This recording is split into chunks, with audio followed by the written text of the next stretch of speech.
ನೀವು playback singer ಕೂಡ ಹೌದು, ಜಾಮಿಂಗ್ ಕೂಡ ಸದ್ಯಕ್ಕೆ ಮಾಡ್ತಾ ಇದ್ದೀರಾ. ಸೊ ಇಷ್ಟು ಕೆಲಸದಲ್ಲಿ ನಿಮ್ಮ ಫೇವ್ರೆಟ್ ಯಾವುದು? ಆಸೆಗೆ ಮಿತಿ ಇಲ್ಲ, ಅಕ್ಕರೆ ಗರಿವಿಲ್ಲ.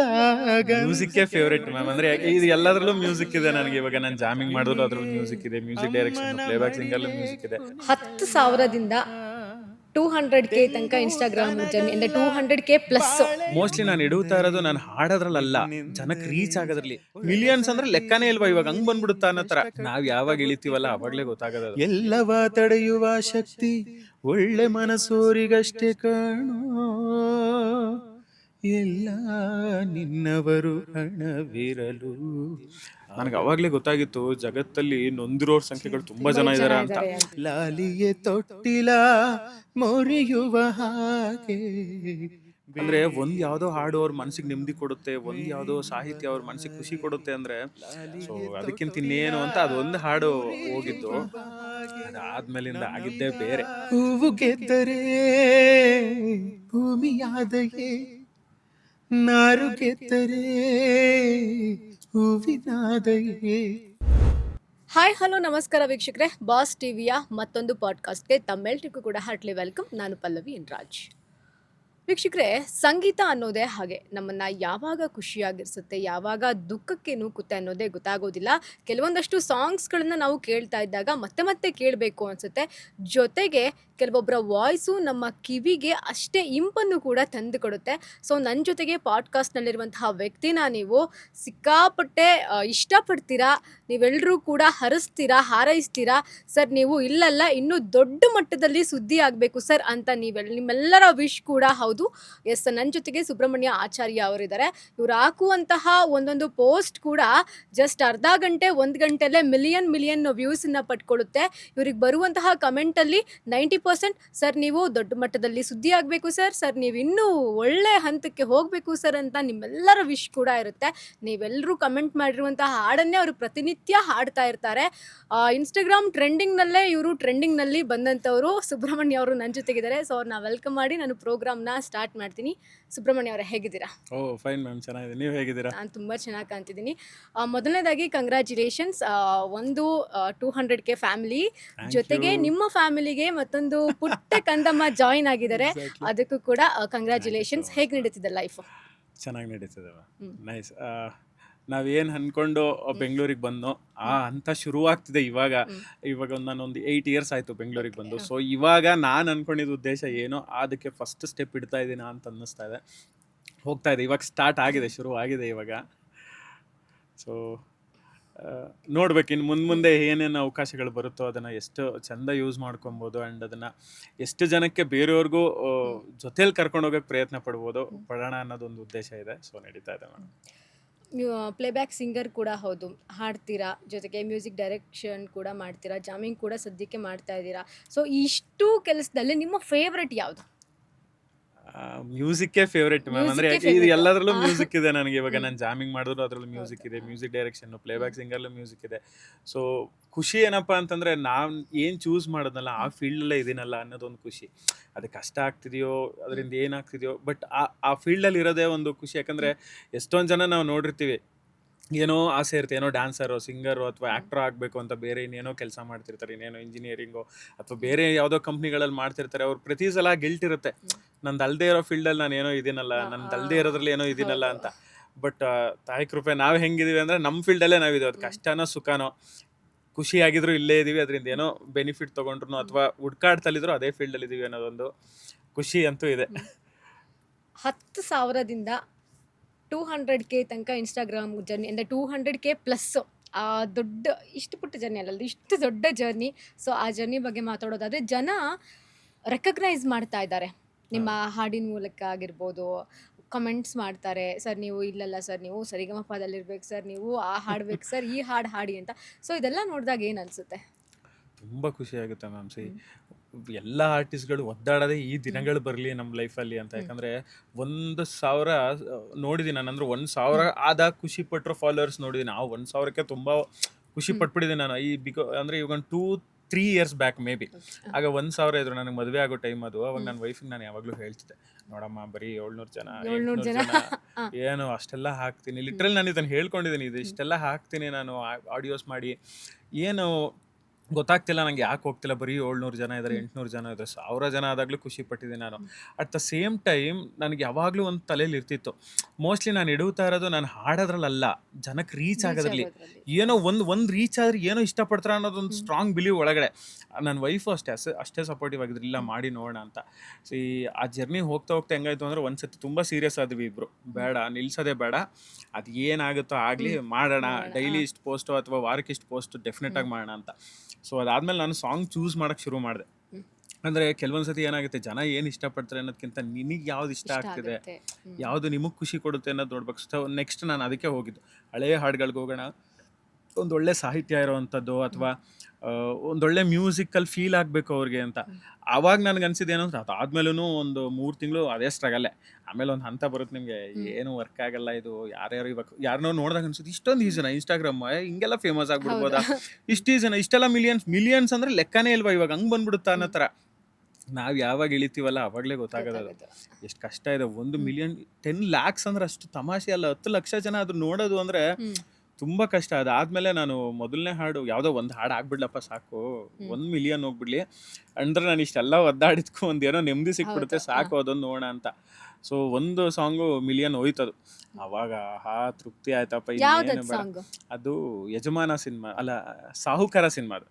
ಯಾವುದದು, ಒಳ್ಳೆತನಕ್ಕೆ ಈ ಭೂಮಿಲಿ ಕಷ್ಟ ಕಟ್ಟಿಟ್ಟ ಬುದ್ಧಿ ಕಣೋ, ಎಲ್ಲವ ತಡೆಯುವ ಶಕ್ತಿ ಒಳ್ಳೆ ಮನಸ್ಸೋರಿಗಷ್ಟೇ ಕಣೋ, ಎಲ್ಲ ನಿನ್ನವರು ಹಣವಿರಲು ಆದರೂ ಚಿಂತೆಯೂ ಪರದಯ್ಯ ಗುಣವಿರಲು, ಬೇಲಿಯೇ ಹೊಲವನ್ನು ಮೇಯುವ ಹಾಗೆ, ಲಾಲಿಯೇ ತೊಟ್ಟಿಲ ಮೊರೆಯುವ ಹಾಗೆ, ಬೇಲಿಯೇ ಹೊಲವನ್ನು ಮೇಯುವ ಹಾಗೆ, ಲಾಲಿಯೇ ತೊಟ್ಟಿಲ ಮುರಿಯುವ ಹಾಗೆ, ನಂಬಿದ ಜನರೆಲ್ಲ ನಾಲಿಗೆ ಮರೆತಾಗ ಅವರ ಮುಂದೆಂದು ನೀ ಮನಸ್ಸಿನ ಸಾಹುಕಾರ. ಇದು ಫಸ್ಟ್ ಹಾಡಿದ ಹಾಡು.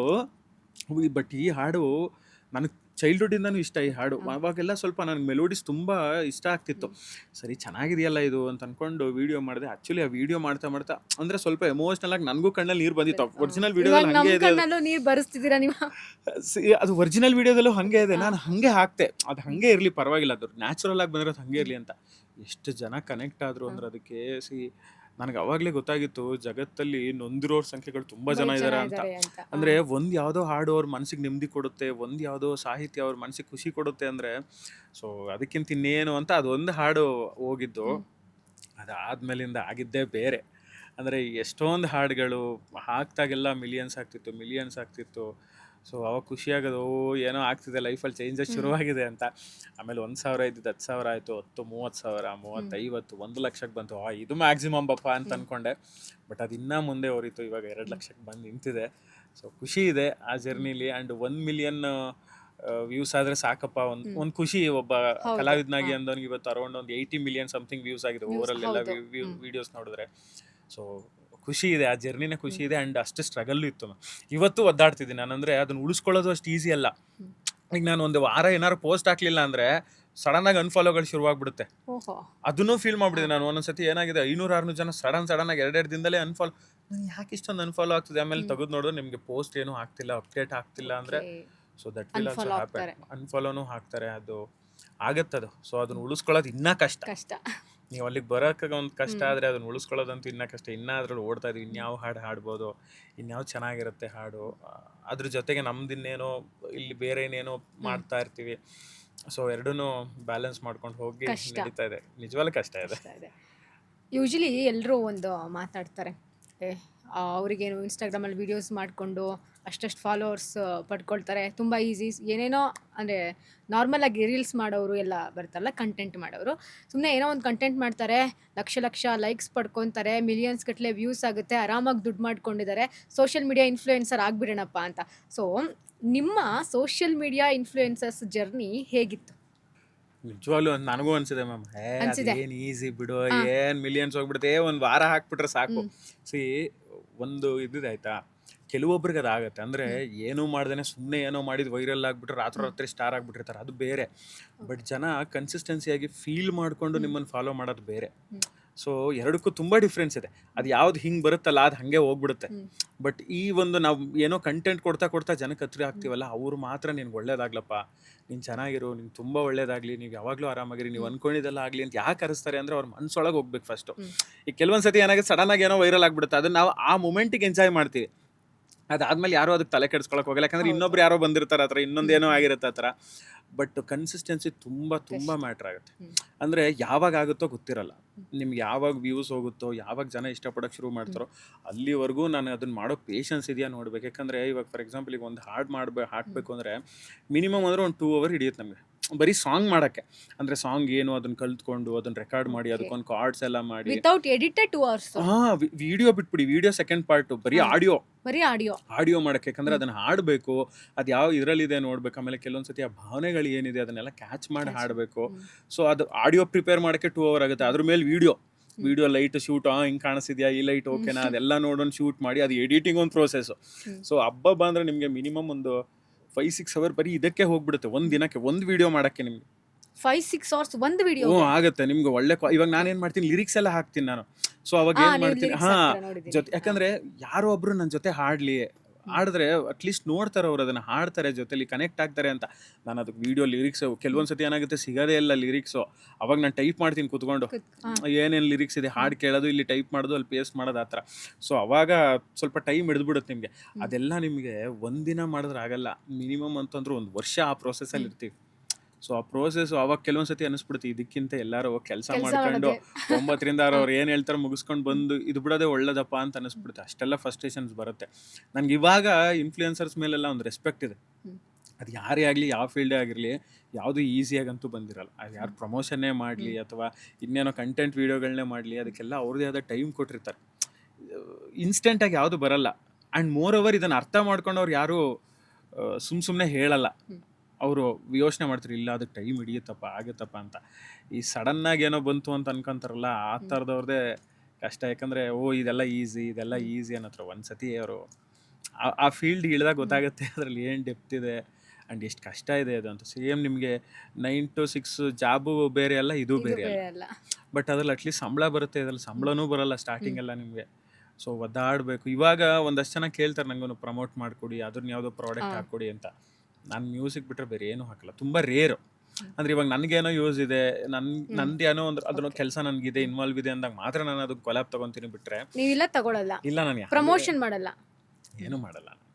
ಅದರಿಂದ ನನಗೆ ಯಾರೋ ಒಬ್ರು ಇಷ್ಟಪಟ್ಟು ಶೋಸ್ ಹೇಳ್ತಾರಾ, ನನಗೆ ಅದ್ರಲ್ಲಿ ಖುಷಿ ಇರುತ್ತೆ.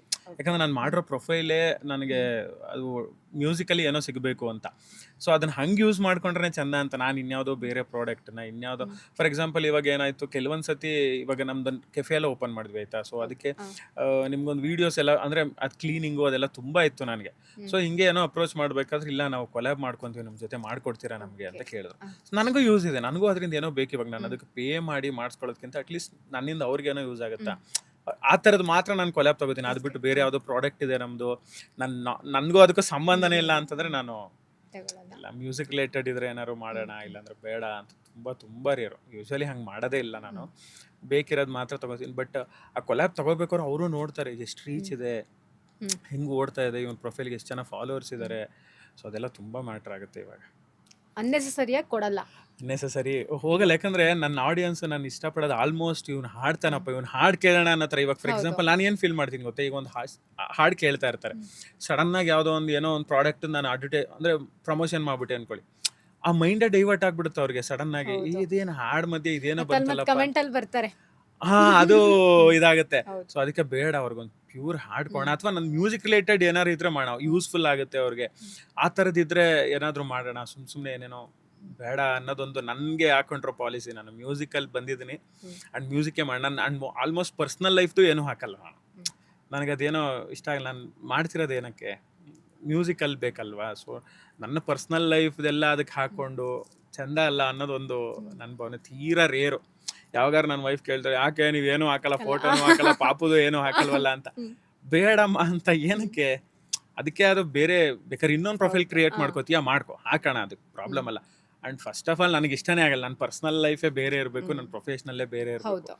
ಅದೆರಡೂ ಮಿಕ್ಸ್ ಮಾಡೋದು ನನಗೇನೋ ಸರಿ ಅಂತ ಅನ್ಸಲ್ಲ. ಸೊ ಹಾಗಾಗಿ ಕಮ್ಮಿ, ನಾನು ತೀರಾ ಕಮ್ಮಿ. ಯಾಕಂದರೆ ಅಷ್ಟು ಕಷ್ಟಪಟ್ಟು ಸಂಪಾದನೆ ಮಾಡ್ಕೊಂಡು ಬಂದಿರ್ತೀವಿ ಅಷ್ಟು ಜನನ. ಯಾವುದೋ ಒಂದನ್ನು ಆಸೆಗೋಸ್ಕರ ಇಲ್ಲ ಏನೋ ಸಿಗುತ್ತೆ ದುಡ್ಡು ಅನ್ನೋದಕ್ಕೋಸ್ಕರ ತೀರಾ ನಾನು ಅದನ್ನೇ ಮಾಡ್ಕೊಂಡು ಹೋದರೆ ನಾನು ಅಲ್ಲಿಗೆ ಬಂದಿದ್ದು ಉದ್ದೇಶನೇ ಮರ್ತೋಗ್ಬಿಟ್ಟಿರ್ತೀನಿ. Full commercial ಆಗಿಬಿಟ್ಟಿರ್ತೀವಿ. ಇಲ್ಲ ಇದರಲ್ಲೇ ಚೆನ್ನಾಗಿದೆ, ದುಡ್ಡು ಬರ್ತಿದೆ, ಪ್ರಮೋಷನ್ ಮಾಡ್ಕೊಂಡು ಇದ್ಬಿಡೋಣ ಅನ್ನೋ ಥರನೂ ಆಗ್ಬೋದು ಅನ್ನೋದೊಂದು ಯೋಚನೆ. ಓಕೆ. ಇನ್ಸ್ಟಾಗ್ರಾಮಲ್ಲಿ ನಿಮಗೆ 2 ಲಕ್ಷದ ಪ್ಲಸ್ ಜನ ಫಾಲೋವರ್ಸ್ ಇದ್ದಾರೆ, ಓಕೆನಾ? ಸೊ ಯೂಶಲಿ ಒಂದು ಮಾತು ಹಿಂಗೆ ನಾರ್ಮಲ್ ಆಗಿ ಇನ್ಸ್ಟಾಗ್ರಾಮಿಂದ ದುಡ್ಡು ಬರುತ್ತೆ, ಇನ್ಸ್ಟಾಗ್ರಾಮ್ ಅವರೇ ಕೊಡ್ತಾರೆ. ನಮ್ಮ ಓನ್ ಕಂಟೆಂಟ್ಸ್ ಇದ್ದರೆ ಅದರಲ್ಲೂ ನಮ್ಮ ವೀಡಿಯೋಸು 1 ಮಿಲಿಯನ್ಗಿಂತ ಜಾಸ್ತಿ ಇದ್ದರೆ ಅಥವಾ ಲೈಕ್ಸ್ ಜಾಸ್ತಿ ಇದ್ದರೆ, ನಮಗೆ ಎಂಗೇಜ್ಮೆಂಟ್ ಜಾಸ್ತಿ ಆಗಿದ್ರೆ ಇನ್ಸ್ಟಾಗ್ರಾಮ್ ಅವರೇ ನಮಗೆ ಇಷ್ಟು ಅಂತ ದುಡ್ಡು ಕೊಡ್ತಾರೆ ಅನ್ನೋದು ಒಂದು ಮಾತಿದೆ. ನಿಜವಾಗ್ಲೂ ಇನ್ಸ್ಟಾಗ್ರಾಮಿಂದ ದುಡ್ಡು ಬರುತ್ತಾ? ಮೋಸ್ಟ್ಲಿ ನನಗೆ ಗೊತ್ತಿರಂಗಿಲ್ಲ. ಯಾಕಂದ್ರೆ ಇವಾಗ ನಂದು ಇದೆ ಅಲ್ಲ. ಸೊ ಇವಾಗ ಹೇಳಿದ್ನಲ್ಲ, ಒಂದು 80 ಮಿಲಿಯನ್ ಸಮಥಿಂಗ್ ಹತ್ರ ವ್ಯೂಸ್ ಆಗೋದ್ರೆ ಎಷ್ಟು ದುಡ್ಡು 80 ಬರ್ಬೇಕಿತ್ತು ಮಿಲಿಯನ್ ಎಷ್ಟು ಬರ್ಬೇಕಿತ್ತು ಎಷ್ಟು ನನಗೆ ಹಾಗಾದ್ರೆ. ಬರಬೇಕಿತ್ತು ನಿಮ್ಗೆ? ಹೌದು. ಸಾಕಿತ್ತು ಆ ದುಡ್ಡಲ್ಲೇ ಆರಾಮಾಗಿರ್ಬೋದು. ಹೌದು, ಸಿ ಬಟ್ ಅಲ್ಲೊಂದು ಆಡ್ ಅಂತಿದೆ, ಅಂದ್ರೆ ಇನ್ಸ್ಟಾಗ್ರಾಮ್ ಅಂತ ಆಡ್ ಅಂತಿದೆ. ಅಲ್ಲಿಗೆ ಹಬ್ಬ ಬಂದ್ರೆ ನಿಮ್ಗೆ ಏನಾಗುತ್ತೆ, ಯಾವುದೋ ಒಂದು ಚೆನ್ನಾಗಿ ಹೋಯ್ತು ಅಂತಂದ್ರೆ ಮೋಸ್ಟ್ಲಿ ಒಂದು 3 ಪೈಸಾ 2 ಪೈಸಾ ಹಂಗೇನೋ ಅದು ಎಲ್ಲಿ ಬಂದು ಇರುತ್ತೆ? ಅದು ನನಗೂ ಗೊತ್ತಿಲ್ಲ ಹೆಂಗ್ ಕ್ರೆಡಿಟ್ ಆಗುತ್ತೆ. ಅಂಡ್ ಮೋರ್ ಅವ್ರು ಇವಾಗ ನಾನು ಮೊನ್ನೆ ಯಾವುದೋ ಒಂದು ರೀಲ್ಸ್ ಅಲ್ಲೇ ಬಂದಿದ್ದು ನನಗೆ ಏನಂದ್ರೆ, ನೀವು ಒಂದು ಆಡ್ ಅನ್ನ ಸೆಲೆಕ್ಟ್ ಮಾಡ್ಬೋದಂತೆ. ಅಂದ್ರೆ ನಿಮ್ಮ ಪ್ರೊಫೈಲ್ ಇಂದ ಇಂಥ ಆಡ್ ರನ್ ಆಗ್ಲಿ ಅಂತ ನೀವು ಓಕೆ ಮಾಡಿ ಅಪ್ರೂವ್ ಮಾಡಿದ್ರೆ ಅವ್ರು ನಿಮ್ಮ ವಿಡಿಯೋ ಮಧ್ಯೆ ಅದನ್ನ ರನ್ ಮಾಡ್ಕೊಂತಾರೆ. ಸೊ ಆ ಪ್ರಾಡಕ್ಟ್ ಅವ್ರು ಏನಿರುತ್ತೋ ಇಷ್ಟು ಅಮೌಂಟು ಅಂತ ನಿಮಗೆ ಕೊಡ್ತಾರೆ. ಸೊ ಹಂಗೆ ಬರುತ್ತೆ. ಅಂದ್ರೆ ಅದು ಇನ್ಸ್ಟಾಗ್ರಾಮ್ ಥ್ರೂ ಅವ್ರದ್ದು ಏನು ಕಮಿಷನ್ ಇಟ್ಕೊಂಡು ಉಳಿದಿದ್ದು ನಮಗೆ ಬರುತ್ತೆ ಅಂತಿದೆ. ಬಟ್ ಅದು ಎಷ್ಟು ವರ್ಕ್ ಆಗುತ್ತೋ ಗೊತ್ತಿಲ್ಲ. ಯಾಕಂದ್ರೆ ನಂದು ಮ್ಯೂಸಿಕ್ ಪ್ರೊಫೈಲ್ ಆಗಿರೋದ್ರಿಂದ ನಾನು ಯಾವುದೇ ಪ್ರಾಡಕ್ಟಿಗೂ ಓಕೆ ಬಂದಿತ್ತು ನಂಗೆ ಒಂದ್ಸಲ ಈ ಥರ ನ್ಯೂ ಏನೋ ನೋಟಿಫಿಕೇಶನ್ ಬರುತ್ತೆ ಆಗ. ಸೊ ಅದು ಚೆಕ್ ಮಾಡಿದಾಗ ಹಿಂಗೆ ಬಂದಿತ್ತು, ಯಾವುದ್ಯಾವುದೋ ಸೋಪೋ ಏನೋ ಶಾಂಪು ಎಂತಂತ ಬಂದಿತ್ತು.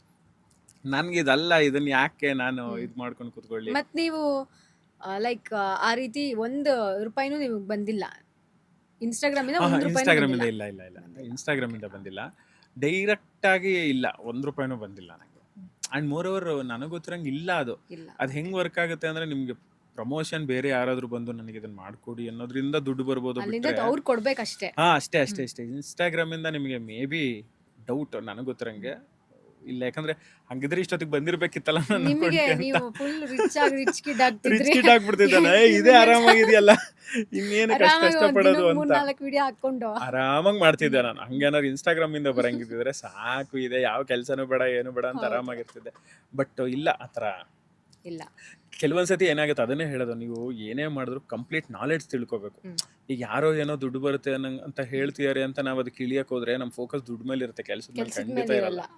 ಸೊ ಅಂಡ್ ಅದು ವರ್ಕು ಆಗಲ್ಲ, ಅಂಡ್ ಗೊತ್ತೇ ಇರಲ್ಲ ಹೆಂಗೆ. ಬಟ್ ಯೂಟ್ಯೂಬಲ್ಲಿ ಆಗಿದೆ ಅಂತ ಗೊತ್ತು ನನಗೆ. ಯಾಕಂದ್ರೆ ಯೂಟ್ಯೂಬಲ್ಲಿ ನಂದು ರೆವೆನ್ಯೂ ಜನರೇಟ್ ಆಗಿದೆ. ಬಟ್ ಯೂಟ್ಯೂಬಲ್ಲಿ ನಾನು ಅಲರ್ಟ್ ಕಮ್ಮಿ, ಬಟ್ ಬಂದಿದೆ ನನಗೆ ಎಷ್ಟೊಂದು ವಿಡಿಯೋಸ್ಗಳು. ಯೂಟ್ಯೂಬಿಂದ ಬರುತ್ತೆ. ಯಾಕಂದ್ರೆ ನಿಮ್ಗೊಂದಿಷ್ಟು ಮಿಲಿಯನ್ಸ್ $100 ಆಯಿತು ಅಂದಾಗ ರಿಲೀಸ್ ಆಗುತ್ತೆ. ಆ ಥರ ಬಂದಿದೆ ನನಗೆ. ಬಟ್ ಇನ್ಸ್ಟಾಗ್ರಾಮಲ್ಲಿ ಇಲ್ಲ. ನೀವು ವಿಡಿಯೋಸ್ ಮಾಡ್ತೀರಲ್ವಾ, ಆ ವಿಡಿಯೋಸ್ಗೆ ಟ್ರೆಂಡಿಂಗ್ ಆಡಿಯೋ ಆ್ಯಡ್ ಮಾಡ್ತೀರಾ ಅಥವಾ ನಿಮ್ಮ ಓನ್ ಆಡಿಯೋ ಇರುತ್ತಾ? Own audio. ಯಾಕಂದ್ರೆ ನಾನು ಮ್ಯೂಸಿಕ್ ಇರೋದ್ರಿಂದ ಜನಕ್ಕೆ, ನಾನು ಇವಾಗ ಫಾರ್ ಎಕ್ಸಾಂಪಲ್ ಒಂದು ಯಾವುದೋ ಹಾಡಿದೆ ಅನ್ಕೊಳ್ಳಿ, ಒಳ್ಳೆ ರಿದಮ್ ಸೆಕ್ಷನ್ಸ್ ಹಾಡಿದೆ, ಅದನ್ನ ನಾವೇನು ಮಾಡ್ತೀವಿ, ನಮ್ಮ ವರ್ಷನ್ಸ್ಗೆ ಇಳಿಸ್ಕೊಂತೀವಿ. ಅಂದರೆ ಫಾರ್ ಎಕ್ಸಾಂಪಲ್ ಈಗ ತಂತ ಸಾಗರಿ ಹಿಂಗಿರುತ್ತದು, ನಾವೇನು ಮಾಡ್ತೀವಿ, ನಿನ್ನೆಲ್ಲ ಒಂದು ಸಂಗೀತದಂತೆ ನಿನ್ನ ಹೆಚ್ಚಿ ನನ್ನ ತಾಳ, ಆ ಥರ ನಾವು ಕೀಸಲ್ಲಿ ಮಾಡಿ ಅದನ್ನ ಒಂದು ಬೇರೆ ಕವರ್ ವರ್ಷನಿಗೆ ತರ್ತೀವಿ. ಸೊ ಅವಾಗ ಏನಾಗುತ್ತೆ, ಜನಕ್ಕೆ ಅದು ಬೇರೆ ರೀತಿ ಏನೋ ಕೇಳಕ್ಕೆ ಶುರುವಾಗುತ್ತೆ. ಇವಾಗ ಟ್ರ್ಯಾಕಲ್ಲೇ ಹಾಡಿ ಅದೇ ಸ್ಪೀಡ್ಗೆ ಹಾಡೋದಕ್ಕಿಂತ ಒಂಚೂರು ಕಮ್ಮಿ ಮಾಡಿದ್ರೆ ಅವ್ರಿಗೆ ಬೇರೆ ಇನ್ನೇನೋ ಇಂಪ್ಯಾಕ್ಟ್. ಅದನ್ನ ನೀವು ಎಡಿಟ್ ಮಾಡ್ತೀರಲ್ಲ ಟೂಲ್ಸ್, ಅದನ್ನ ಇನ್ಸ್ಟಾಗ್ರಾಮ್ ಇಂದ ತಗೋತೀರಾ ಬೇರೆ ಯಾವ್ದಾದ್ರು? ಇಲ್ಲ, ನಾನು ಸಾಫ್ಟ್ವೇರ್ ನಮ್ದು ಮ್ಯೂಸಿಕ್ ಸಾಫ್ಟ್ವೇರ್ ಇರುತ್ತೆ. ಸೊ ಅದು ಕಂಪ್ಲೀಟ್ಲಿ ಹೊಸಾದ್ ಮಾಡ್ದಂಗೆ ಲೆಕ್ಕ ನಿಮ್ಗೆ. ಇವಾಗ ಅಂದ್ರೆ ಹಾರ್ಡ್ ಮಾತ್ರ ತಗೋತೀವಿ. ಅದನ್ನೇ ನಾನು ಹೇಳಿದೆ, ಇವಾಗ ಏನಂದ್ರೆ ಅದಕ್ಕೆ ಇವಾಗ ಒಂದು ಟ್ಯೂನ್ ತಗೊಂತೀವಿ ಅನ್ಕೊಂಡ್ರೆ ಅದು ಯಾವ ಟೆಂಪಲ್ ಇದೆ ನೋಡ್ಬೇಕು, ಯಾವ ಶ್ರುತಿಲಿದೆ ಅದನ್ನ ನೋಡಿ. ಸೊ ಮ್ಯೂಸಿಕ್ ಕೀಬೋರ್ಡಲ್ಲಿ ಪ್ಲೇ ಮಾಡ್ತೀವಿ ನಾವು, ಅದಕ್ಕೆ ಸೂಟ್ ಆಗೋ ಥರ ಬ್ಯಾಕಿಂಗ್ ಎಲ್ಲ ಮಾಡಿ, ಇನ್ಸ್ಟ್ರೂಮೆಂಟ್ ಎಲ್ಲ ಆ್ಯಡ್ ಮಾಡಿ, ಅದನ್ನ ರೆಕಾರ್ಡ್ ಮಾಡಿ, ಅದನ್ನ ಮಿಕ್ಸಿಂಗ್ ಎಲ್ಲ ಮಾಡಿ, ಸೊ ಅದಾದ್ಮೇಲೆ ವಿಡಿಯೋ ಫಾರ್ಮೆಟಿಗೆ ಬರ್ತೀವಿ. ಬಹಳ ದೊಡ್ಡ ಪ್ರೋಸೆಸ್. ನಿಜವಾಗ್ಲೂ ದೊಡ್ಡ ಪ್ರೊಸೆಸ್ ಅದು. ಇವತ್ತು ನೆನ್ನೆ ಆಕ್ಚುಲಿ ಅದನ್ನ ಅನೌನ್ಸ್ ಮಾಡಿದೆ ಆಯ್ತಾ, ಹಿಂಗೆ ಮೆಸೇಜ್ ಹಾಕ್ತಿರ್ತಾರೆ ನನಗೆ, ಅಣ್ಣ ನನಗೂ ಹಿಂಗೆ ಆಡಕ್ಕೆ ಆಸೆ, ಅದು ಸ್ಕ್ರೀನ್ ಶಾಟ್ ಸಮೇತ ಹಾಕಿದೆ ನನಗೆ. ಒಂದು ಹಬ್ಬ ಬಂದು 100-200 ಹತ್ರ ಮೆಸೇಜ್ ಇದೆ ಹತ್ರ, ನಮಗೂ ಆಡಕ್ಕೆ ಆಸೆ, ನಿಮ್ದು ರಿವರ್ಬ್ ಬಂದ್ರೆ ಯಾಕೋ ಸಖತ್ತಾಗಿ ಬರುತ್ತೆ, ನಿಮ್ಮ ವಾಯ್ಸ್ ಅಷ್ಟು ಕ್ಲಿಯರ್ ಆಗಿ ಕೇಳುತ್ತೆ, ನಾವು ಮಾಡಿದ್ರೆ ಹಂಗೆ ಬರೋದೇ ಇಲ್ಲ, ಕೇಳೋದೇ ಇಲ್ಲ, ಏನ್ ಮಾಡ್ಬೇಕು ಅಂತ. ಸೊ ಅದಕ್ಕೆ ಅದೊಂದು ಇನಿಷಿಯೇಟಿವ್ ತಗೋಣ ಅಂತ ಆಕ್ಚುಲಿ ಇವತ್ತಿಂದ ಹೇಳಿದ್ದೆ ನಾನು ಅದನ್ನ. ಅಂದ್ರೆ ಒಂದು ಹಾಡನ್ನ ಶುರುವಿಂದ ಹಿಡಿದು ಎಂಡಿಂಗ್ ವರ್ಗೂ ಏನೇನ್ ಪ್ರೋಸೆಸ್ ಆಗುತ್ತೆ ಅದನ್ನ ಪಿನ್ ಟು ಪಿನ್ ನಾನು ವಿಡಿಯೋ ಮಾಡಿ ಹಾಕ್ತೀನಿ. ಯಾರಿಗೆ ಕಲಿಬೇಕು ಅನ್ನೋ ಆಸೆ ಇದೆಯೋ ಕಲೀರಿ. ಬಿಕಾಸ್ ನನಗೆ 150 ಜನ 200 ಜನ ಮೆಸೇಜ್ ಆಗ್ತಾಗ ಅದು ಒಂದು ವರ್ಡ್ ಅಲ್ಲ, ಯು ಕ್ಯಾನ್ ಡೂ ಇಟ್ ಅಂತ ಹೇಳಕ್ಕಾಗಲ್ಲ, ಪ್ರೋಸೆಸ್ಸೇ ಹೇಳಬೇಕು ನಾನು. ಎಷ್ಟು ಜನಕ್ಕೆ ಅಂತ ಹೇಳ್ತಾ ಕುತ್ಕೊಳಕ್ಕಾಗುತ್ತೆ, ತುಂಬಾ ಕಷ್ಟ ಆಗ್ತಿತ್ತು. ಅಂಡ್ ಮೋರ್ ಓವರ್ ಪ್ರತಿ ಸಲ ಅವ್ರಂಗೆ ಆಗ್ತಾಗ ನನಗೊಂಥರ ಮುಜುಗರ ಆಗುತ್ತೆ. ಅಂದ್ರೆ ಇವ್ನಿಂದ ಏನೋ ನಮಗೆ ಸೊಲ್ಯೂಷನ್ ಸಿಗುತ್ತೆ ಅಂತ ಯಾರೋ ಮೆಸೇಜ್ ಹಾಕಿರ್ತಾರೆ, ನಾನು ಅದಕ್ಕೆ ರಿಪ್ಲೈ ಮಾಡದೇ ಇದ್ದಾಗ, ಅದಕ್ಕೆ ಏನೋ ಹಾಕ್ತಾ ಇದ್ದಾಗ ನನಗೂ ಬೇಜಾರಾಗುತ್ತೆ. ನೋಡ್ದ ಇವರೆಲ್ಲ ಇಷ್ಟೇ ಫೇಮಸ್ ಆಗ್ತಾರೆ, ಯಾರಿಗೂ ರಿಪ್ಲೈ ಮಾಡಲ್ಲ. ಅದು ಆಕ್ಚುಲಿ ಮಾಡ್ತೀನಿ, ನಾನು ಮ್ಯಾಕ್ಸಿಮಮ್ ಮಾಡ್ತೀನಿ. ನಾನು ನೋಡಿರ್ತೀನಿ ಕಮೆಂಟ್ ಗಳನ್ನ, ಎಲ್ಲರಿಗೂ ರಿಪ್ಲೈ ಮಾಡಿ, ಎಲ್ಲಾರ್ಗು ಮಾಡಿರ್ತೀನಿ. ಬಟ್ ದೊಡ್ಡ ಕ್ವಶನ್ಸ್ ಇದಾವೆ. ಅಣ್ಣ ನೀವು ಹೆಂಗ್ ರೆಕಾರ್ಡ್ ಮಾಡ್ತೀರಾ ಅಂದ್ರೆ ಏನ್ ಹೇಳಿ, ಈಗ ನೋಡಿ ಇದನ್ನ ನಾನು ಹೇಳಕ್ಕೇನೆ 3-4 ನಿಮಿಷ ಹಿಡಿತು. ಇದನ್ನ ನಾನು ತೋರಿಸಿ ಅವ್ರಿಗೆ ಅರ್ಥ ಮಾಡಿಸೋಷ್ರೊಳಗೆ ತುಂಬಾ ಟೈಮ್ ಹಿಡಿಯುತ್ತೆ. ಅದಕ್ಕೆ ಇವತ್ತಿಂದ ಶುರು ಮಾಡ್ತೀನಿ, ಅದ್ರ ಪ್ರೋಸೆಸ್ಸೇ ಹಾಕ್ತೀನಿ.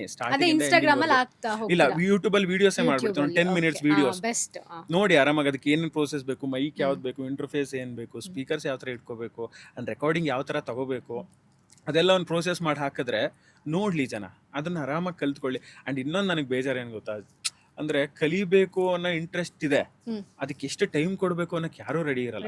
ಈಗ ನೀವೇ 10 ನಿಮಿಷದ ವಿಡಿಯೋ ಮಾಡಕ್ಕೆ ಅವ್ರು ಏನ್ ಮಾಡ್ತಾರೆ ಗೊತ್ತಾ, ಅವ್ರಿಗೆ ಮೇನ್ ಪಾಯಿಂಟ್ ಏನೋ ಒಂದಿರುತ್ತೆ, ಅಲ್ಲಿವರೆಗೂ ಸ್ಕಿಪ್ ಹೊಡೆದ್ಬಿಡೋದು, ಅಲ್ಲ ಇದು ನಂಗೆ ಸಾಕು ಅನ್ನೋ ತರ. ಅದು ವರ್ಕ್ ಆಗಲ್ಲ.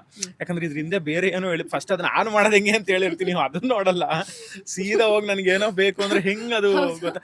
ನನ್ನೇನೋ ವಿಡಿಯೋದಲ್ಲಿ ಅದನ್ನ ಹೇಳಿದೆ, ಫಸ್ಟ್ ಎಷ್ಟು ಆಸೆ ಇರುತ್ತಲ್ಲ ಅದ್ರ ಜೊತೆ ಪೇಷನ್ಸ್ ಇರಬೇಕು. ನಾನು ಕಲಿಬೇಕು ಇದನ್ನ, ಈ ಪ್ರೋಸೆಸ್ ಏನು, ಇಲ್ಲಿಂದ ಹೆಂಗ್ ಹೋಗುತ್ತಿದ್ದು ಅನ್ನೋದು ಗೊತ್ತಾಗ್ಬೇಕು. ಇಲ್ಲ ಅಂದ್ರೆ ಅದು ಏನ್ ಪ್ರಯೋಜನ. ಆಮೇಲೆ ಒಂದು ವಿಡಿಯೋ ನೋಡೋದು, ಅದ್ರಲ್ಲಿ ನಂಗೆ ಗೊತ್ತಾಗೋಯ್ತು ಅಂತ ಸುಮ್ಮನಾಗೋದು, ನೆಕ್ಸ್ಟ್ ವಿಡಿಯೋಗೆ ಅವ್ರಿಗೆ ಏನ್ ಮಾಡ್ಬೇಕು ಗೊತ್ತಾಗಲ್ಲ, ಮತ್ತೆ ಅಲ್ಲಿಗೆ ಬರ್ತಾರೆ, ಅಣ್ಣ ನೀವ್ ಹೇಳಿದ್ರಿ ಅದು ಗೊತ್ತಾಗ್ಲಿಲ್ಲ, ಇನ್ನೊಂದ್ಸತಿ ಹೇಳಿ ಅಂತ. ನಾನು ದೇವ್ರೆ ಇನ್ನಿದಕ್ಕಿಂತ ಬಿಡಿಸಿ ಹೆಂಗೆ ಹೇಳಕ್ಕಾಗತ್ತೆ. ನೋಡೋಣ, ಅದೊಂದು ಪ್ರೋಸೆಸ್ ಶುರು ಮಾಡಿದೀನಿ. ಮೋಸ್ಟ್ಲಿ ಇವತ್ತು ಅಥವಾ ನಾಳೆಯಿಂದ ಅದನ್ನ ಅಪ್ಲೋಡ್ ಮಾಡಬೇಕು ಅಂತ ಅನ್ಕೊಂಡಿದೀವಿ.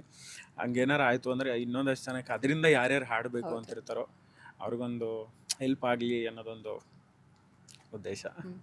ನಿಮ್ದು ಸ್ಟುಡಿಯೋ ಇದೆಯಲ್ಲ, ಆ ಕಂಪ್ಲೀಟ್ ಸ್ಟುಡಿಯೋ ಸೆಟಪ್ಗೆ ಎಷ್ಟು ಪ್ಲೇಸ್ನ ಇಟ್ಕೊಂಡಿದ್ದೀರಾ, ಜೊತೆಗೆ ಅದಕ್ಕೆ ಎಷ್ಟು ಖರ್ಚಾಯಿತು, ಏನೇನೆಲ್ಲ ಇನ್ಸ್ಟ್ರೂಮೆಂಟ್ಸ್ ಇದೆ?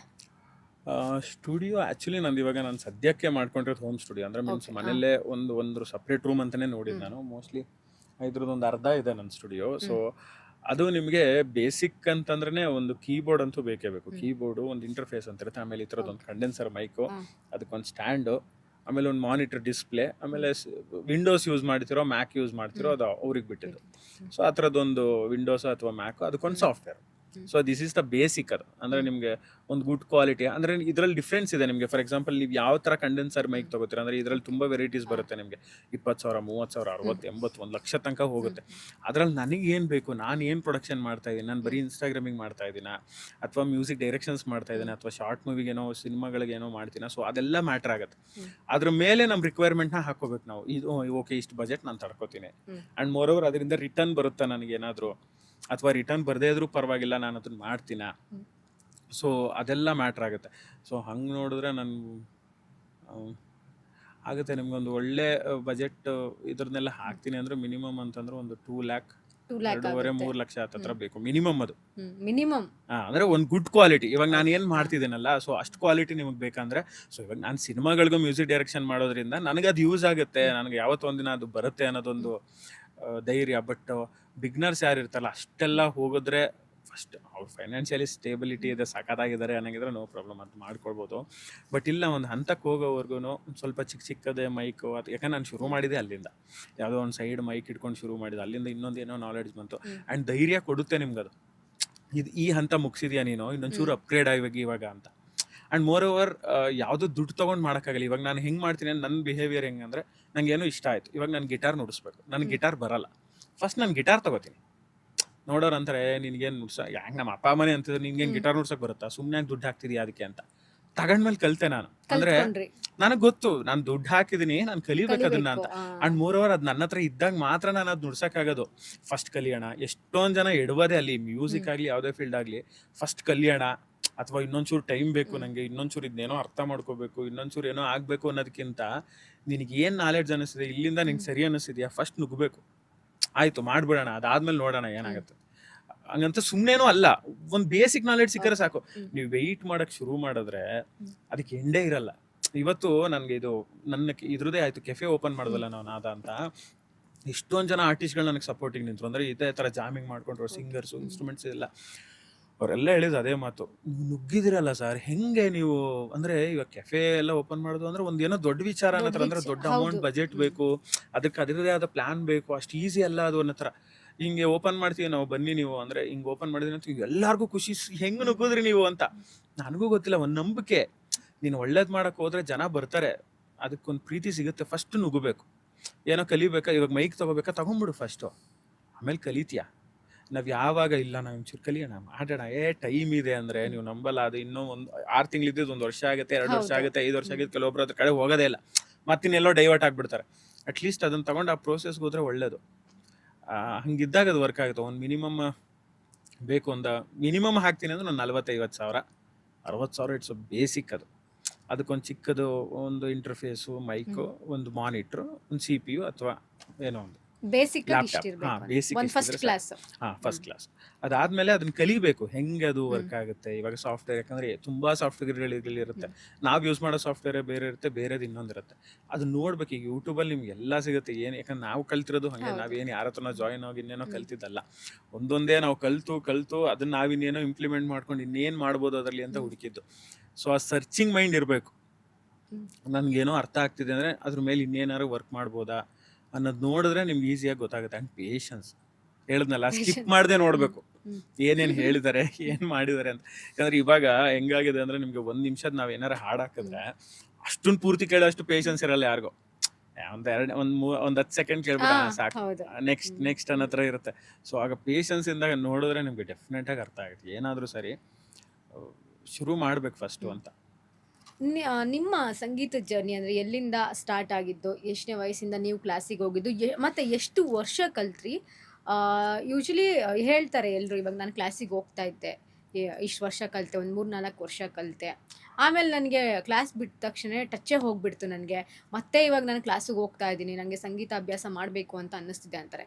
ಈ ಸಂಗೀತ ಅಭ್ಯಾಸ ಎಷ್ಟು ವರ್ಷ ಇರಬೇಕು, ಎಷ್ಟು ವರ್ಷ ಮಾಡಿದ್ರೆ ಒಂದು ಒಳ್ಳೆ ಸಿಂಗರ್ ಅಂತ ಅನ್ನಿಸ್ಕೊಬೋದು? ಆ್ಯಕ್ಚುಲಿ ಸಂಗೀತ ಅಭ್ಯಾಸ ಬೇಕು. ಇವಾಗ ನಂದು ಹೆಂಗಾಯ್ತು ಅಂದ್ರೆ, ನಮ್ಮ ತಂದೆ ಮ್ಯೂಸಿಷಿಯನ್ ಆಯ್ತಾ, ಅವರು ಹರಿಕತೆಗೆ, ಡ್ರಾಮಾಗಳಿಗೆಲ್ಲ ಕೀಬೋರ್ಡ್ ನುಡಿಸ್ತಿದ್ರು ಆ್ಯಂಡ್ ಹಾಡ್ತಿದ್ರು. ನನ್ನ ಜರ್ನಿ ಹೆಂಗೆ ಶುರುವಾಯಿತು ಅಂದರೆ, ನನ್ನ ಮನೇಲೇ ಮ್ಯೂಸಿಷಿಯನ್, ಅಂದರೆ ಅಪ್ಪನೇ ಮ್ಯೂಸಿಷಿಯನ್ ಇದ್ರು. ಅಪ್ಪ ಅವಾಗ ಏನಾಗ್ತಿತ್ತು, ಡ್ರಾಮಾಗೆ, ನಾಟಕಗೆಲ್ಲ ಹೋಗ್ತಿದ್ರು. ಬೆಳಗ್ಗೆ ಎದ್ದರೆ, ನಮ್ಮ ಮನೇಲಿ ಇವಾಗ ಏನೋ ನಾಟಕಕ್ಕೆ ಹೋಗಿದ್ದಾರೆ ಅಪ್ಪ ಅಂತಂದರೆ, ಬೆಳಗ್ಗೆ ಎದ್ದರೆ ನನ್ನ ಮನೇಲಿ ತಬ್ಲಾ ಪ್ಲೇಯರ್ ಅವ್ರು ಇರ್ತಿದ್ರು, ಸ್ಯಾಕ್ಸೋಫೋನ್ ನುಡ್ಸೋರು ಇರ್ತಿದ್ರು, ಹಾರ್ಮೋನಿಯಂ ನುಡ್ಸೋರು, ಅಪ್ಪ ಕೀಬೋರ್ಡ್ ನುಡಿಸ್ತಿದ್ರು, ತಬ್ಲಾ ನುಡ್ಸೋರು, ಡೋಲಕ್ಕು, ಕಾಂಗು, ಎಲ್ಲರೂ. ಅಂದರೆ ಇವಾಗ ನಮ್ಮೂರ ಪಕ್ಕನೇ ಎಲ್ಲೋ ಇರ್ತಿತ್ತು. ಅವರೆಲ್ಲ ಅವ್ರೂರಿಗೆ ಹೋಗೋಕ್ಕೆ ಲೇಟ್ ಆಗ್ತಿತ್ತು, ಒಂದು ಬಸ್ ಫೆಸಿಲಿಟೀಸ್ ಇರ್ತಿಲ್ಲ ಅಂತ ಅಪ್ಪ ಏನು ಮಾಡ್ತಿದ್ರು, ನಮ್ಮನೇಲಿ ಉಳಿಸ್ಕೊಂತಿದ್ರು, ಬನ್ನಿ ಇಲ್ಲೇರಿ ಅಂತ. ಬೆಳಗ್ಗೆ ಎದ್ರೆ ಆರಾಮಾಗಿ ಒಂದು 7 ಗಂಟೆಗೆ ಎಲ್ಲರೂ ಎದ್ದು ಕೂತ್ಕೊಂಡ್ರು. ಎಷ್ಟು ಇನ್ಸ್ಟ್ರೂಮೆಂಟ್ ಇರ್ತಿತ್ತು ನಮ್ಮನೆ. ಅವ್ರದ್ದು ಇನ್ನೊಂದಷ್ಟು ಚರ್ಚೆಗಳು ಇರ್ತಿತ್ತು ಅವಾಗಂದ್ರೆ, ನೆನೆ ನಾಟಕ ಹೆಂಗಾಯ್ತು, ಚೆನ್ನಾಗಾಯ್ತಾ, ಇದನ್ನೇನೋ ತಪ್ಪು ಮಾಡಿದ್ವಿ ಅಣ್ಣ, ಇನ್ನೇನೋ ಸರಿ ಮಾಡ್ಕೊಳ್ಳೋಣ, ನೆಕ್ಸ್ಟ್ ಟೈಮ್ ಇದನ್ನೇನೋ ಇಂಪ್ಲಿಮೆಂಟ್ ಮಾಡೋಣ. ಆಗ ನನಗಿನ್ನೇನು ಕೆಲಸ, ಹೋಗಿ ಹಾರ್ಮೋನಿಯಂ ನುಡ್ಸೋ, ಹೋಗಿ ತಬ್ಲಾ ನುಡ್ಸೋ. ಸೊ ಅದ್ರ ಮೇಲೆಲ್ಲ ಇಂಟ್ರೆಸ್ಟ್ ಶುರುವಾಯಿತು ನನಗೆ, ಎಷ್ಟು ಚಂದ ಇದೆ ಇದು ಅಂತ. ಆಮೇಲೆ ನಮ್ಮ ತಂದೆ ಏನು ಮಾಡ್ತಿದ್ರು, ಈ ದೇವಸ್ಥಾನಗಳಿಗೆಲ್ಲ ಪ್ರೋಗ್ರಾಮ್ಗೆ ಹೋಗ್ತಿದ್ರು. ಅವಾಗ ನನ್ನ ಸುಮ್ಮನೆ ಕರ್ಕೊಂಡು ಹೋಗೋದು, ಬಾ ತಾಳ ಹಾಕು, ನೀನು ಸುಮ್ಮನೆ ನಾನು ಸುಮ್ಮನೆ ಕೂತ್ಕೊಂಡು ಹಿಂಗೆ ತಾಳ ಹಾಕೋದು, ಅಥವಾ ಅವ್ರು ಏನಾರು ಹಾಡ್ತಿದ್ರು ಹಿಂಗೆ ನೋಡೋದು, ನುಡ್ಸೋದು ಏನಾರು ಇದ್ರೆ ನೋಡೋದು. ಸೊ ಅದು ಹಂಗೆ ಅಭ್ಯಾಸ ಆಗ್ತಾ ನಮ್ಮ ತಂದೆ ಗುರುಗಳಿದ್ದಾರೆ, ಆರಮಗಾಚಾರ್ ಅಂತಿದ್ರು. ಸೊ ಅವ್ರ ಹತ್ರನೇ ನನ್ನ ಫಸ್ಟ್ ಹಾಕಿದ್ದು. ನಮ್ಮ ತಂದೆಗೆ ಅವರೇ ಹೇಳ್ಕೊಟ್ಟಿದ್ದು. ಅವರು ತುಂಬ ಒಳ್ಳೆ ವಿದ್ವಾಂಸರು, ಅವ್ರ ಹತ್ರ ಹಾಕಿದ್ರು, ಕಲಿತಾ ಇದ್ದೆ.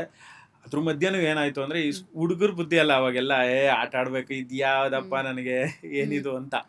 ಅವಾಗಲೂ ಕ್ಲಾಸ್ಗೆ ಹೋಗ್ತಿರ್ಲಿಲ್ಲ ನಾನು. ಒಂದ್ಸತಿ ಏನಾಯ್ತು, ಸ್ಕೂಲಲ್ಲಿ ಯಾವುದೋ ಕಾಂಪಿಟೇಷನ್ ಇಟ್ಟಿದ್ರು. ಸೊ ಫಸ್ಟ್ ಟೈಮು ಅಲ್ಲಿ ನನಗೆ ಗೊತ್ತಿರೋರೇ ಅಪ್ಪಂಗೆ ಗೊತ್ತಿರೋ ಪ್ರಿನ್ಸಿಪಲ್ಲೇ ಅವ್ರು ಇದ್ದಿದ್ದು. ನಿಮ್ಮ ಮಗ ಹಾಡ್ತಾನಲ್ರಿ, ಹಾಡಿಸ್ರಿ ಒಂದು ನೋಡೋಣ, ನೀವು ಹೆಂಗೋ ನೀವು ನುಡಿಸಿರಲ್ಲ, ಅವ್ನ ಕೈಲೂ ಹಾಡಿಸಿ ಅಂತ. ನಮ್ಮಪ್ಪ ಒಂದು ಹಾಡಪ್ಪ ನೀನು ಅಂತು. ನಾನು ಯಾವಾಗಪ್ಪ ಯಾವುದು ಹಾಡಲ್ಲ ನಾನು ಅಂತ ಹೇಳಿ, ಹಾಡೋಣ ಅಂತ ಅಂದ್ಬಿಟ್ಟು ಎದೆ ತುಂಬಿ ಹಾಡುವೆನು ಫಸ್ಟು ಹಾಡು. ಅದನ್ನು ಹಾಡೋಣ ಅಂತ ಅಂದ್ಬಿಟ್ಟು ಶುರು ಮಾಡಿದೆ. ಫುಲ್ ಸ್ಕೂಲಲ್ಲಿ ಎಲ್ಲರೂ ಖುಷಿ, ಫುಲ್ ಚಪ್ಪಾಳೆ. ನನಗೊಂಥರ ಖುಷಿ ಆಗೋಯ್ತು ಅದು ಇಷ್ಟೊಂದು ಚಪ್ಪಾಳೆ ಹೊಡಿತಾರ ಒಂದ್ ಹಾಡು ಹಾಡಿದ್ರೆ ಅಂತ. ಆಮೇಲೆ ಫಸ್ಟ್ ಸೆಕೆಂಡ್ ಪ್ರೈಸ್ ಏನೋ ಬಂತು ನನಗದು. ಅವಾಗ ಸ್ವಲ್ಪ ಸೀರಿಯಸ್ ಆದೆ ನಾನು, ಇಲ್ಲ ಏನೋ ಕಲಿಯೋಣ, ಏನೋ ಸಖತ್ತಾಗಿದೆ ವೈಬ್ ಇದು ಅಂತ. ಅದಾದ್ಮೇಲೆ ಹಾಸ್ಟೆಲ್ಗೆ ಹೋದೆ ನಾನು, ಅಂದ್ರೆ ಮೊರಾರ್ಜಿ ದೇಸಾಯಿ ಸ್ಕೂಲಲ್ಲಿ ಓದಿದ್ದು ನಾನು. ಎಕ್ಸಾಮ್ ಎಲ್ಲ ಪಾಸ್ ಆಗಲ್ಲ ಹೋದ್ಮೇಲೆ ಟಚ್ ಬಿಟ್ಟೋಯ್ತು ಮತ್ತೆ ನಂಗೆ. ಯಾಕಂದ್ರೆ ಅಲ್ಲಿ ಹಾಸ್ಟೆಲ್ ಅಂದ್ರೆ ಅಲ್ಲೇ ಇರಬೇಕು, ನಿಮ್ಗೆ ಊರಿಗೆ ಕಳ್ಸಲ್ಲ ಏನಿಲ್ಲ, ಹಂಗೆ ಟಚ್ ಬಿಟ್ಟೋಯ್ತು. ಅದಾದ್ಮೇಲೆ ಸಾಕಾಗಿತ್ತು ನನಗೆ, ಆಲ್ರೆಡಿ ಬೋರ್ ಆಗ್ಬಿಟ್ಟಿತ್ತು. ಆಡ್ತಿದ್ದೆ ಸ್ಕೂಲಲ್ಲಿ, ಬಟ್ ಕಲಿಬೇಕು ಅನ್ನೋಷ್ಟೆಲ್ಲ ಪೇಷನ್ಸ್ ಇರಲಿಲ್ಲ. ಅದಾದ್ಮೇಲೆ ಮತ್ತೆ ಬಂದ್ಮೇಲೆ ಸಂಗೀತಕ್ಕೆ ಹಾಕಿದ್ರು ಅಪ್ಪ, ಕಲಿ ನೀನು ಅಂತ. 10th ಅಂತ ಬಿಡಿಸ್ಬಿಟ್ಟಿದ್ರು, ಸೊ ಕಲಿ ನೀನು ಅಂತ ಮತ್ತೆ ಹಾಕಿದ್ರು. ಅಷ್ಟೊಳಗೆಲ್ಲ ನಂಗೆ ಇಂಟ್ರೆಸ್ಟ್ ಕಮ್ಮಿ ಆಗಿತ್ತು. ಅವಾಗ ಏನು ಮಾಡ್ತಿದ್ದೆ ನಾನು, ಅಲ್ಲಿ ಎಲ್ಲಾರ ಕ್ಲಾಸಿಗೆ ಹೋಗೋದಿದ್ರೆ ಒಂದು ರೌಂಡ್ ಹಾಕೊಂಡು ಸುತ್ತ ಹಾಕೊಂಡು ಅರ್ಧ ಗಂಟೆ ಟೈಮ್ ಪಾಸ್ ಮಾಡ್ಕೊಂಡು ಮನೆಗೆ ಬರೋದು. ಆ ಕ್ಲಾಸ್ ಮುಗೀತು ನಂದು ಅಂತ. ನಮ್ಮ ಅಪ್ಪ ಒಂದ್ ದಿವಸ ನೋಡಿದ್ರು, ಮುಗೀತ ಕ್ಲಾಸು. ಯಾಕಂದ್ರೆ ಅಪ್ಪಂಗೂ ಗೊತ್ತಿತ್ತು ಸಂಗೀತ ಏನ್ ಆಗ್ತಿದೆ, ಏನ್ ಜಂಟಿ ವರ್ಷ ಆಗ್ತಿದೆ, ಏನಾಗ್ತಿದೆ ಎಲ್ಲ ಗೊತ್ತಿತ್ತು. ಒಂದ್ ದಿವಸ ನೋಡಿದ್ರು, ಏನ್ ಹೇಳ್ಕೊಟ್ರು ತೆಗಿ ಆಯ್ತು ನೋಡಿದೆ. ಸರಿ, ಈ ತರ ಡೈಲಿ ಕ್ಲಾಸಸ್ ಮಾಡ್ತಿದ್ರು ಅವರು. ಹೋಗ್ತಿದ್ದೆ, ಹಿಂಗೆ ಸುತ್ತಾಕೊಳ್ಳೋದು ಬರೋದು. ನಮ್ಮ ಅಪ್ಪ ಒಂದು ವಾರ ಆದ್ಮೇಲೆ ತೆಗೆದು ನೋಡಿದ್ರು, ಏನಾಗ್ತಿದೆ ಇವಾಗ ಕೊಡು ಅಂತ. ಅಲ್ಲೇ ಇದೆ ಅದು, ಇಲ್ಲೇ ಇದೆಯಾ, ಒಂದು ವಾರದಿಂದ ಹೋಗಿದ್ಯಾ, ಏನಾಗ್ತಿದೆ ಅಂತ ಅವತ್ತು ಸರಿ ಬಾರ್ಸಿದ್ರು. ಆಮೇಲೆ ನಮ್ಮ ಗುರುಗಳ ಹತ್ರ ಹೋಗಿ, ಬರ್ತಾವನೆ ಒಂದು ಕ್ಲಾಸಿಗೆ, ಅಪ್ಪಂಗೂ ಗುರುಗಳಲ್ವ ಅವರು, ಬರ್ತಾ ಇದ್ದಾನೆ. ಸಿಕ್ಕಾಬಿಟ್ಟೆ ಅವ್ರ ಗೌರವ, ಅವ್ರ ಗುರುಗಳು ಅಂದ್ರೆ ಕೈ ಕಟ್ಕೊಂಡು ಹಿಂಗ್ ಕತ್ ಬಗ್ಸೆ ಮಾತಾಡ್ತಿದ್ದಪ್ಪ, ಬರ್ತಾ ಇದ್ದಾನೆ ಇವನು ಅಂತ. ಅವ್ರು ಇಲ್ಲ ಅಂದ್ರು. ತಗೊಳ್ಳಿ, ಅವತ್ತು ಬಿತ್ತು ನನಗೆ ಅದೇ. ಅದಾದ್ಮೇಲೆ ಯಾಕೆ ಇಷ್ಟೊಂದು ಹಿಂಸೆ ಮಾಡಿದಿರ ಹಂಗೆ ಅನ್ಕೊಂಡು ಸುಮ್ಮನಾದೆ. ಬಟ್ ಒಂದು ಟೈಮ್ಗೆ ಅರ್ಥ ಆಗುತ್ತೆ ನಿಮ್ಗೆ ಅದು ಎಷ್ಟು ಇಂಪಾರ್ಟೆಂಟು ಅಂತ. ಅದು ನನ್ನ ಕಾಲೇಜ್ ಡೇಸಲ್ಲಿ ಇದ್ದಾಗ ನನಗೆ ಅರ್ಥ ಆಯಿತು. ಯಾವಾಗ ಈ ಓದು ಇದು ಎಲ್ಲ ಮಾಡಾದ್ಮೇಲೆನೂ ಅಂದರೆ ಅದು ಒಂಥರ ಹಿಂಸೆ ಆಗಕ್ಕೆ ಶುರುವಾಗುತ್ತೆ ನಿಮಗೆ. ಒಳಗಡೆ ಒಂದು ಮನಸ್ಸಿರುತ್ತೆ, ಇದು ಹೇಳ್ತಾ ಇರೋದು ನೀನು ಇದೇ ಆಗಬೇಕು ಅಂತ. ಅಲ್ಲಿಂದ ಶುರುವಾಯ್ತು ನನಗೆ. ಅವಾಗ ನಾನು ಏನು ಎಕ್ಸಾಮ್ ಕಟ್ಟಿರ್ಲಿಲ್ವಲ್ಲ, ಒಬ್ರು ಹಿಂಗೆ ನನ್ನ ಜೊತೆ ಪ್ರೋಗ್ರಾಮಿಗೆ ಬಂದಾಗ ಸಿಕ್ಕಿದ್ರು. ಅವರು ಎಷ್ಟು ಚಂದ ಹಾಡ್ತೀಯ ನೀನು, ಏನಾಗಿದೆ ನಿಂದು ಮ್ಯೂಸಿಕ್, ಸೀನಿಯರ್ ಎಲ್ಲ ಮುಗಿಸಿದ್ಯಾ ಅಂತ. ನಾನು ಇನ್ನೂ ಜೂನಿಯರ್ ಎಕ್ಸಾಮೇ ಕಟ್ಟಿರಲಿಲ್ಲ. ಅವರು ಟೀಚ್ ಮಾಡ್ತಿದ್ರು. ನೀನು ಇನ್ನೂ ಜೂನಿಯರ್ ಕಟ್ಟಿಲ್ವಾ, ಆಗಲೇ ಶೋಸ್ ಎಲ್ಲ ಮಾಡ್ತಿದ್ಯಾ, ಬಾ ಅದೊಂದು ಮುಗಿಸ್ಕೊ ಅಂತ. ನೀವು ನಂಬಲ್ಲ, 2 ತಿಂಗಳಲ್ಲಿ ಕಲಿತೆ ನಾನೆಲ್ಲ. ಅಂದರೆ ಇಲ್ಲಿ ಇಷ್ಟು ವರ್ಷ ನಾನು ಏನು ವೇಸ್ಟ್ ಮಾಡ್ಕೊಂಡು ಬಂದಿದ್ನಲ್ಲ, ನನಗೆ ಆಯ್ತು ಇನ್ನೂ ಟೈಮ್ ಇಲ್ಲ. ಯಾಕಂದರೆ ಆಲ್ರೆಡಿ ನಾನು ಬೆಂಗಳೂರಿಗೆ ಬರೋ ಪ್ಲ್ಯಾನ್ ಇತ್ತು. ನನಗೆ ಹೆಂಗೆ ಒಂದು ಕಾನ್ಸೆಪ್ಟ್ ಇತ್ತು ಅಂದರೆ, ನಾನು ಬೆಂಗಳೂರಿಗೆ ಹೋದರೆ ಕಲಿಯೋಕ್ಕಂತೂ ಆಗಲ್ಲ, ಕಲ್ತಿರೋದನ್ನ ಯೂಸ್ ಮಾಡ್ಕೋಬೋದು. ಸೊ ಅಷ್ಟೊಳಗೆ ಏನೋ ಒಂದು ಕಲ್ತು ಬಿಡೋಣ, ಅಷ್ಟೊಳಗೆ ಏನೋ ಒಂದು ಮಾಡೋಣ ಅಂತ 2-3 ತಿಂಗಳಲ್ಲಿ ಆಲ್ರೆಡಿ ಎಕ್ಸಾಮ್ ಡೇಟ್ ಅನೌನ್ಸ್ ಆಗಿತ್ತು. ಸೊ ಶುರು ಮಾಡಿ ಅಷ್ಟು ಪಾಠಗಳನ್ನ ಮತ್ತೆ ಕಲಿತು ಎಕ್ಸಾಮ್ ಬರೆದು ಅದರದ್ದೆಲ್ಲ ರಿಸಲ್ಟ್ ತೊಗೊಂಡು ಬೆಂಗಳೂರಿಗೆ ಬಂದಿದ್ದು ನಾನು. ಅದಾದ್ಮೇಲಿಂದ ಆವಾಗ ನಾನು ಏನು ಡಿಸೈಡ್ ಮಾಡಿದೆ ಅದು ಹಾಗೆ ಆಯಿತು. ಇಲ್ಲಿ ಬಂದು ಇನ್ನೇನು ಕಲಿಯೋಕ್ಕಾಗಲಿಲ್ಲ. ಅಂದರೆ ಕಲ್ತಿರೋದನ್ನೇ ಇಂಪ್ರೂವ್ಮೆಂಟ್ ಮಾಡಿಕೊಂಡು ಆಮೇಲೆ ಕ್ಲಾಸಸ್ ಶುರು ಮಾಡಿದೆ. ಇಲ್ಲಿ ನಾನು ಏನು ಕಲ್ತಿದ್ನೋ ಅದನ್ನು ಹೇಳ್ಕೊಡೋಕ್ಕೆ ಶುರು ಮಾಡಿದೆ, ಕ್ಲಾಸಿಕಲೆಲ್ಲ. ಸೊ ಆ ಥರ ಜರ್ನಿ ಹಾಗೆ ಮುಂದೆ ಹೊರೀತದು. ಬಟ್ ತಂದೆ ಅಪ್ಪ ಅಮ್ಮನೂ ಸಪೋರ್ಟ್ ಇದ್ರು ಮ್ಯೂಸಿಕಲ್ಲಿ, ಇಲ್ಲ ಏನೋ ಮಾಡು. ಅಪ್ಪ ಯಾವತ್ತು, ಇವಾಗ ಅವಾಗ್ಲಿಂದನೂ ಬರ್ತಿದ್ದೆ ನಾನು ಆಡಿಷನ್ಸ್ಗೆಲ್ಲ, ಬಟ್ ಅವ್ರು ಯಾವತ್ತು ಹೋಗು ಮಾಡಬೇಡ ಅದೆಲ್ಲ ಅಂತಂದರೆ ಕಷ್ಟ ಇರ್ತಿತ್ತು. ಬಸ್ ಚಾರ್ಜ್ ಕೊಡೋಕ್ಕೂ ಕಷ್ಟ ಇರ್ತಿತ್ತು ಅಪ್ಪಂಗೆ. ಬೆಂಗಳೂರಿಗೆ ಬರ್ಬೇಕಿಲ್ಲ, ನಮ್ಮ ದೊಡ್ಡಮ್ಮನ ಮನೆ ಇತ್ತು ರಾಜಾಜಿನಗರಲ್ಲಿ. ಸೊ ಇಲ್ಲಿಗೆ ಬರ್ಬೇಕಿತ್ತು, ನಾನು ಬೇರೆ ಆಪ್ಷನ್ ಇರಲಿಲ್ಲ. ಅಲ್ಲಿಂದ ಇಲ್ಲಿಗೆ ಬರಬೇಕು ಅಂದ್ರೆ ಒಂದು 150 ರೂಪಾಯಿ ಏನೋ ಬಸ್ ಚಾರ್ಜ್. ಅಂದರೆ ಆ 150 ರೂಪಾಯಿನೂ ನಮ್ಮ ಅಪ್ಪ ಅವ್ರ ಹತ್ರನೋ ಫ್ರೆಂಡ್ ಹತ್ರ ಇಸ್ಕೊಂಡು ಹೋಗು ಪರವಾಗಿಲ್ಲ ಅಂತ ಹೇಳಿ ಬಸ್ ಹಚ್ಚಿ ಕೂರಿಸಿ. ಅವಾಗ ಚಿಕ್ಕ ಹುಡುಗ ನಾನು, ಇನ್ನ ಒಂದು 9ನೇ ಕ್ಲಾಸಲ್ಲಿ ಇದ್ರು ಒಂದು ಭಯ ಇರ್ತಿತ್ತು ಅವ್ರಿಗೆ. ಕೂರಿಸಿ ಬಸ್ಸು ಇಳಿಯೋ ತನಕ ಏನು ಇದು ಮಾಡಬೇಡ ಅಂತ ಹೇಳೋಕೆ ಫೋನ್ಗಳು ಇರಲಿಲ್ಲ. ನಮ್ಮ ಅಣ್ಣಂಗೆ ಯಾವಾಗಲೂ ಫೋನ್ ಮಾಡಿ ಇಂಥ ನಂಬರ್ ಇದೆ ನೋಡಪ್ಪ ಅಂತ ಕಳಿಸಿ, ನಮ್ಮ ಅಣ್ಣ ಇಲ್ಲಿ ಬಂದು ಕಾಯ್ತಾ ಇರೋರು ನನ್ನ ಇಳಿಸ್ಕೊಳಕ್ಕೆ. ಸೊ ಅದು ಹೋಗಿ ಆಡಿಷನ್ಸ್ ಅಟೆಂಡ್ ಮಾಡಿಬಿಟ್ಟು ಹೋಗ್ತಾ ಇದ್ವಿ. ಸೊ ಆ ಥರ ಶುರುವಾಗಿದ್ದದು. ಇಲ್ಲ ಏನೋ ಸೀರಿಯಸ್ ಆಗಿ ತಗೋಬೇಕು ಮಾಡಬೇಕು ಅಂತ. ಬಟ್ ಮನೆ ಸಪೋರ್ಟು ತುಂಬ ಚೆನ್ನಾಗಿತ್ತು ನನಗೆ. ಸೊ ಹಾಗಾಗಿ ಇವತ್ತು ಇಲ್ಲಿವರೆಗೂ ಸರ್ವೈವ್ ಆಗಿದ್ದೀನಿ ಅಂತ ಅನ್ಸುತ್ತೆ. ಇವತ್ತು ಅವ್ರು ಏನಾರು ಹಾಡು ನೋಡಿದಾಗ ಖುಷಿ ಪಡ್ತಾರೆ. ಅವ್ರ ಫ್ರೆಂಡ್ ಏನಾರು ಅಂದಾಗ, ನಿಮ್ಮ ಮಗ ಏನು ಇಷ್ಟು ಚೆನ್ನಾಗಿ ಹಾಡ್ತೀನಿ ಇವಾಗ ಅಂದಾಗ ಏನೋ ಖುಷಿ ಪಡ್ತಾರೆ. ಸೊ ಅದು ಜರ್ನಿ. ಜಾಮಿಂಗ್ ಎಲ್ಲ ಯಾವಾಗ ಸ್ಟಾರ್ಟ್ ಮಾಡ್ಕೊಂಡ್ರಿ? ಜಾಮಿಂಗು ಹಿಂಗೆ ಆಯಿತು, ವೈರಲ್ ಏನೋ ಆಗ್ತಿದೆ, ಜನಕ್ಕೆ ನನ್ನ ಫೇಸ್ ರೆಕಗ್ನೈಸೇಷನ್ ಸಿಗ್ತಿದೆ, ನಾನು ಏನು ಅಂದ್ಕೊಂಡು ರೆಸ್ಪೆಕ್ಟ್ ಸಿಗ್ತಿದೆ ಆ್ಯಂಡ್ ರೆಕಗ್ನೈಸೇಷನ್ ಸಿಗ್ತಿದೆ. ಬಟ್ ಶೋಸ್ ಇಲ್ಲ. 2 ವರ್ಷ ಮನೇಲಿ ಶೋಸ್ ಇಲ್ಲದೆ ಕೂತೀನಿ. ಎಷ್ಟೊಂದು ದಿನ ಯು ಆರ್ ನಾಟ್ ಬಿಲೀವ್, ನಾನು ನನ್ನ ಹೆಂಡತಿ ಹತ್ರ ಕಣ್ಣೀರು ಹಾಕ್ಕೊಂಡಿದ್ದೀನಿ. ಯಾರೋ ಶೋಸ್ ಮಾಡ್ತಾ ಇದ್ದಾರೆ ಲಕ್ಷ್ಮಿ, ಶೋಸ್ ಇಲ್ಲ. ನನಗೆ ಹೆಂಗೆ ಗೊತ್ತಾ, ಶೋಸ್ ಅನ್ನೋದು ಒಂದು ದುಡ್ಡು ಅನ್ನೋದಕ್ಕಿಂತ ನನಗೆ ನೆಮ್ಮದಿ. ನಾನು ಸ್ಟೇಜ್ ಮೇಲೆ ಹಾಡ್ಕೊಂಡಿರ್ಬೇಕಾದ್ರು ಅದ್ರಲ್ಲಿ ಸಿಗೋ ನೆಮ್ಮದಿನೇ ಬೇರೆ, ಆ ಖುಷಿನೇ ಬೇರೆ. ಸೊ ಸಿಗ್ತಾ ಇಲ್ಲ ಎಲ್ಲೋದ್ರು.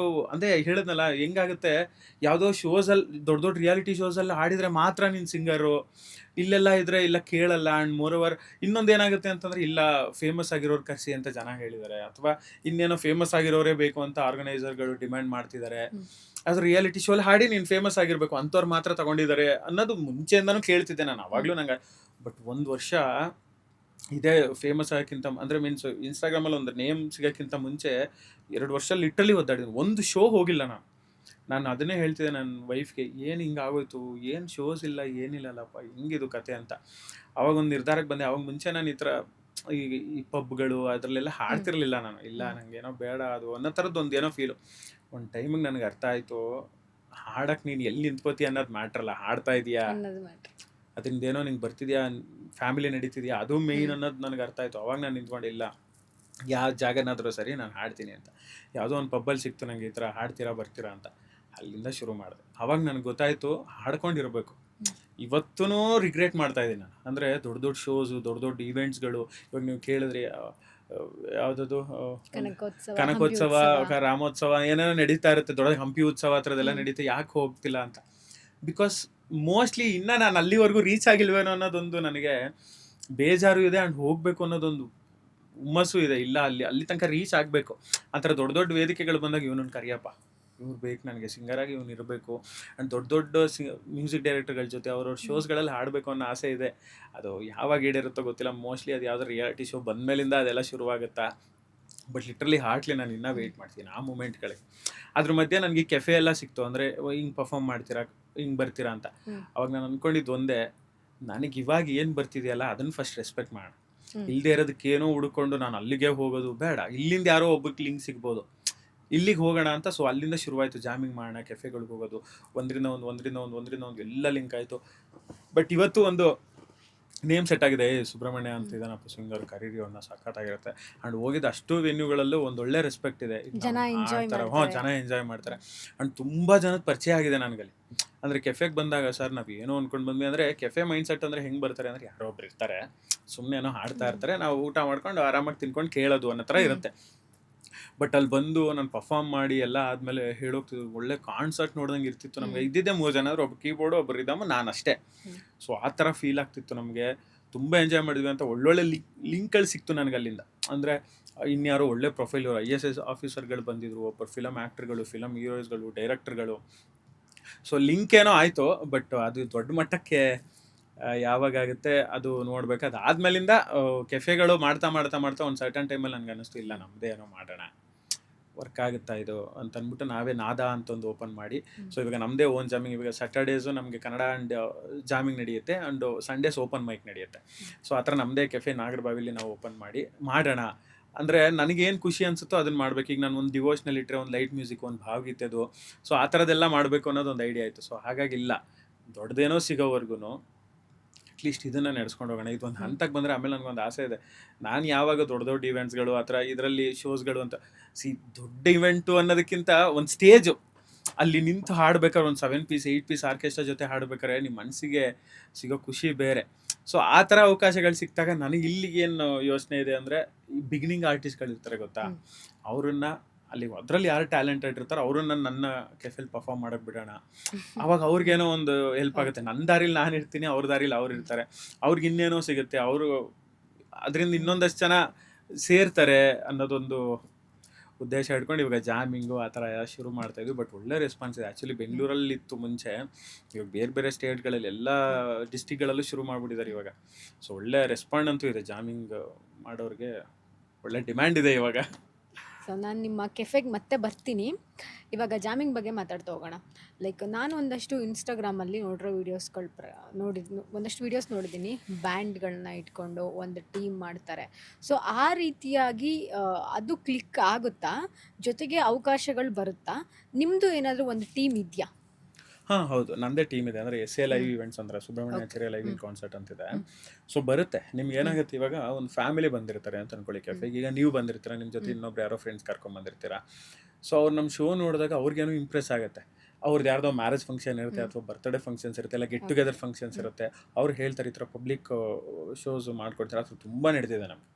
ನಾವು ಎಲ್ಲೆಲ್ಲಿ ಜಾಮಿಂಗ್ ಎಲ್ಲ ಪರ್ಫಾರ್ಮ್ ಮಾಡ್ತಿದ್ನಲ್ಲ, ಅದು ಮುಗಿದ್ಮೇಲೆ ಒಂದಷ್ಟು ಜನ ನಂಬರ್ ತೊಗೊಂಡು ಅವ್ರ ಪ್ರೈವೇಟ್ ಇವೆಂಟ್ಸ್ಗಳಿಗೆ ನಮ್ಮನ್ನು ಕರೆದಿದ್ದಾರೆ. ಸೊ ಜಾಮಿಂಗ್ ಡೆಫಿನೆಟಾಗಿ ವರ್ಕ್ ಆಗಿದೆ. ಯಾಕಂದರೆ ಅಲ್ಲಿ ತುಂಬ ಬೇರೆ ಬೇರೆ ಥರ ಆಡಿಯನ್ಸ್ ಇರ್ತಾರೆ. ಯಾರು ಯಾವ ಕಾಂಟ್ಯಾಕ್ಟ್ ಇರುತ್ತೋ, ಯಾರಿಗೆ ಏನೇನು ಇದಿರುತ್ತೋ ನಮ್ಗೆ ಡೆಫಿನೆಟಾಗಿ ಗೊತ್ತಿರಲ್ಲ. ಅವ್ರು ಬಂದು ಮಾತಾಡ್ಸಿದ್ಮೇಲೆ ಗೊತ್ತಾಗೋದು. ಕೆಲವೊಂದು ಸತಿ ಏನಾಗುತ್ತೆ, ಯಾರೋ US ಇಂದ ಬಂದಿರ್ತಾರೆ, ಅವ್ರು ಫಸ್ಟ್ ಇದನ್ನು ಎಂಜಾಯ್ ಮಾಡಬೇಕು ಅಂತ ಬಂದಿರ್ತಾರೆ. ಅವ್ರು ಅಲ್ಲಿಗೆ ತೊಗೊಂಡು, ಇಲ್ಲ ನಮ್ಮ ಕನ್ನಡ ಸಂಗೀತ ಹೇಳ್ತೀವಿ ನಿಮಗೆ, ನೀವು ಬರಲೇಬೇಕು ಅಲ್ಲಿಗೆ ಒಂದು ಮೂಮೆಂಟಿಗೆ ನಾವು ಹೇಳ್ತೀವಿ ಅಕ್ಕ ಎಲ್ಲ ನಡೆದಾಗ ಮೊನ್ನೆನೂ ಯಾವುದೋ ಒಂದು ಜಾಮಿಂಗ್ ಆದಾಗ ಅದೇ ಆಯಿತು. ನೀವು ಬೇರೆ ಎಲ್ಲೂ ಕಂಟ್ರೀಸಲ್ಲಿ ಮಾಡಿಲ್ವಾ ಅಕ್ಕ ಸಮ್ಮೇಳನ ಎಲ್ಲ ನಡೆಯುತ್ತಲ್ಲ, ಅಲ್ಲಿ ಬಂದಿಲ್ವಾ ನೀವು, ನಿಮ್ಮ ನಂಬರ್ ಕೊಡಿ ಅಂತ ಹೇಳಿ ನಂಬರ್ ತೊಗೊಂಡು ನಾವು ಕರೆಸ್ತೀವಿ ನಿಮ್ಮನ್ನ ಪರ್ಸ್ನಲಿ ಅಂತ. ಸೊ ಹಂಗಾಗುತ್ತೆ, ಅದು ಆ್ಯಕ್ಚುಲಿ ವರ್ತ್ ಆಗುತ್ತೆ. ಬಟ್ ಏನಂದರೆ ಅಲ್ಲಿರೋವರೆಗೂ ನಾವು 100% ಕೊಡಬೇಕು. ಯಾರೋ 40 ಜನ ಇದ್ದಾರೆ, ಯಾರೋ 60 ಜನ ಇದ್ದಾರೆ, 60 ಜನಕ್ಕೆಲ್ಲ ಏನು ನಿನ್ನ ಪೊಟೆನ್ಷಿಯಲ್ ಏನು ಅದನ್ನು 100% ಹಾಕಬೇಕು. ಆವಾಗ ಜನಕ್ಕೆ ಒಂದು ನಂಬಿಕೆ ಬರುತ್ತೆ ನಿಮ್ಮ ಮೇಲೆ, ಇಲ್ಲಪ್ಪ ಇವಾಗಲೇ ಇಷ್ಟು ಪರ್ಫಾರ್ಮ್ ಮಾಡಿದ್ರು ಅಂದರೆ ಒಂದು ಒಳ್ಳೆ ವೇದಿಕೆಗಳು ಸಿಕ್ಕಿದಾಗ ಇವರು ಟ್ಯಾಲೆಂಟ್ ಇನ್ನೆಷ್ಟು ಚೆಂದ ಎಕ್ಸ್ಪೋಸ್ ಆಗ್ಬೋದು ಅನ್ನೋದೊಂದು ಬರುತ್ತೆ. ಸೊ ವರ್ಕ್ ಆಗುತ್ತೆ ಅದು. ಲೈವ್ ಪರ್ಫಾರ್ಮೆನ್ಸ್ ಅಂತ ಬಂದರೆ ಎಷ್ಟು ಜನದ ಮುಂದೆ ಹಾಡಿದ್ದೀರಾ? ಹಾಡಿದ್ದೀನಿ ಒಂದು 5-10 ಸಾವಿರ. 5,000 ಇವೆಂಟ್ ಮಾಡಿದ್ದೀನಿ ದೊಡ್ಡ, ಅಂದರೆ ಸ್ವಲ್ಪ ಕ್ರೌಡ್ ತುಂಬ ಇರುವಂಥದ್ದು ಮಾಡಿದ್ದೀನಿ. ಬಟ್ ನಂಬರ್ ಆಫ್ ಕೌಂಟ್ ಕಮ್ಮಿ. ಅಂದರೆ ನಮ್ಮ ಆಸೆ ಬೇರೆ ಏನೋ ಇರ್ತಿಲ್ಲ, ಆ ಒಂದು ಇದಕ್ಕೆ ನಾನು ರೆಡಿ ಆದಾಗ ನಾವು ಆ ರೂಟಲ್ಲಿ ಇದ್ರೆ ನಮ್ಗೊಂಥರ ಖುಷಿ.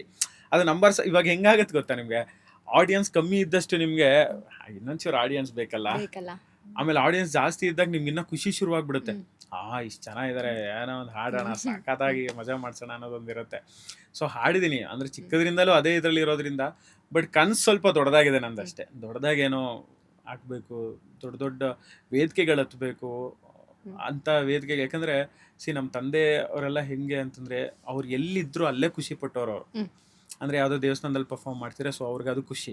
ಇನ್ನೊಂದೇನೋ ಹರಿಕತೆ ಮಾಡ್ತಾರೆ, ಅವ್ರು ಅದು ಖುಷಿ. ಡ್ರಾಮಾ ಅವ್ರು ಅದು ಅವ್ರು ಆ ಲಿಮಿಟ್ಸಲ್ಲೇ ಇದ್ದಾರೆ. ನಾನು ಬೆಂಗಳೂರಿಗೆ ಬರ್ಬೇಕಾದ್ರೆ ಅಪ್ಪಂಗೆ ಹೇಳಿದ್ದೆ, ಇಲ್ಲ ಇವಾಗ ಅಪ್ಪ ನೀವು ಏನು ಮಾಡ್ತಿರಲ್ಲ, ಅಂದರೆ ನಾನು ಎಲ್ಲೆಲ್ಲಿ ಹಾಡ್ತಿದ್ನಲ್ಲ ಅವ್ರ ಜೊತೆ ಹೋಗ್ತಿದ್ನಲ್ಲ, ಇದಕ್ಕಿಂತ ದೊಡ್ಡದಾಗೇನೋ ಮಾಡ್ತೀನಿ ನಾನು, ದೊಡ್ಡದಾಗೇನೋ ಹಾಡಬೇಕು ನಾನು ಅನ್ನೋ ಥರದ್ದೊಂದು ಆಸೆ. ಅದನ್ನು ಹಾಗೆ ಹೇಳ್ಬಿಟ್ಟು ಬಂದಿದ್ದೆ ನಾನು. ಇಲ್ಲ ನಾನು ಬೆಂಗಳೂರಿಗೆ ಹೋಗ್ತೀನಿ, ದೊಡ್ಡದಾಗೇನೋ ಮಾಡಬೇಕು ಅಂತ ಆಸೆ ಇದೆ, ದೊಡ್ಡ ದೊಡ್ಡ ಸ್ಟೇಜ್ಗಳಲ್ಲಿ ಹಾಡಬೇಕು ಅಂತ, ಹಂಗೆ ಮಾಡ್ತೀನಿ ಅಂತ. ಆ ಹಂತಕ್ಕೆ ಹೋಗೋ ತನಕನೂ ನನ್ನ ಹಠ ಮಾತ್ರ ನಿಲ್ಲಿಸ್ಬಾರ್ದು ಅಂತ. ಹೋಗೋಣ ಒಂದಿನ, ಇಷ್ಟೇ ಕಾದಿದ್ದೀನಂತೆ. ಇವತ್ತು ಲೈಫಲ್ಲಿ ಬೇರೆ ಏನೋ ಚೇಂಜಸ್ ಶುರುವಾಗಿದೆ. ಒಂದಷ್ಟು ರೆಕಗ್ನೈಸೇ ಆಗಲ್ಲ ಅಂತಿದ್ದವನಿಗೆ ಇವತ್ತೊಂದು ರೆಕಗ್ನೈಸೇಷನ್ ಶುರುವಾಗಿದೆ ಅಂದಮೇಲೆ ಒಂದಿನ ಅದು ಬರುತ್ತೆ ಟೈಮು. ಕಾಯೋಣ, ಅದೆಲ್ಲ ಮುಗಿಸಿ ಅದಾದ್ಮೇಲಿಂದ ಯಾರ್ಯಾರು ಹಾಡೋಕ್ಕೆ ಅಂತ ಇರ್ತಾರಲ್ಲ ಅವ್ರಗಳಿಗೋಸ್ಕರ ಏನೋ ಮಾಡಬೇಕು ಅನ್ನೋದು ಇದೆ ನನಗೆ. ದೊಡ್ಡದಾಗಿ ಏನೋ ಮಾಡೋಣ ಅವ್ರಿಗೂ. ಅಂದರೆ ಒಂದು ಇನ್ಸ್ಟಿಟ್ಯೂಷನ್ನು ಅಥವಾ ಏನೋ ಒಂದು ಸ್ಟೇಜನ್ನು ಏನೋ ಇವತ್ತು ಕ್ರಿಯೇಟ್ ಮಾಡಿಕೊಟ್ರೆ ಅವ್ರಿಗೂ ಒಂದು 4 ಜನಕ್ಕೆ ಹೆಲ್ಪ್ ಆಗುತ್ತಲ್ವಾ.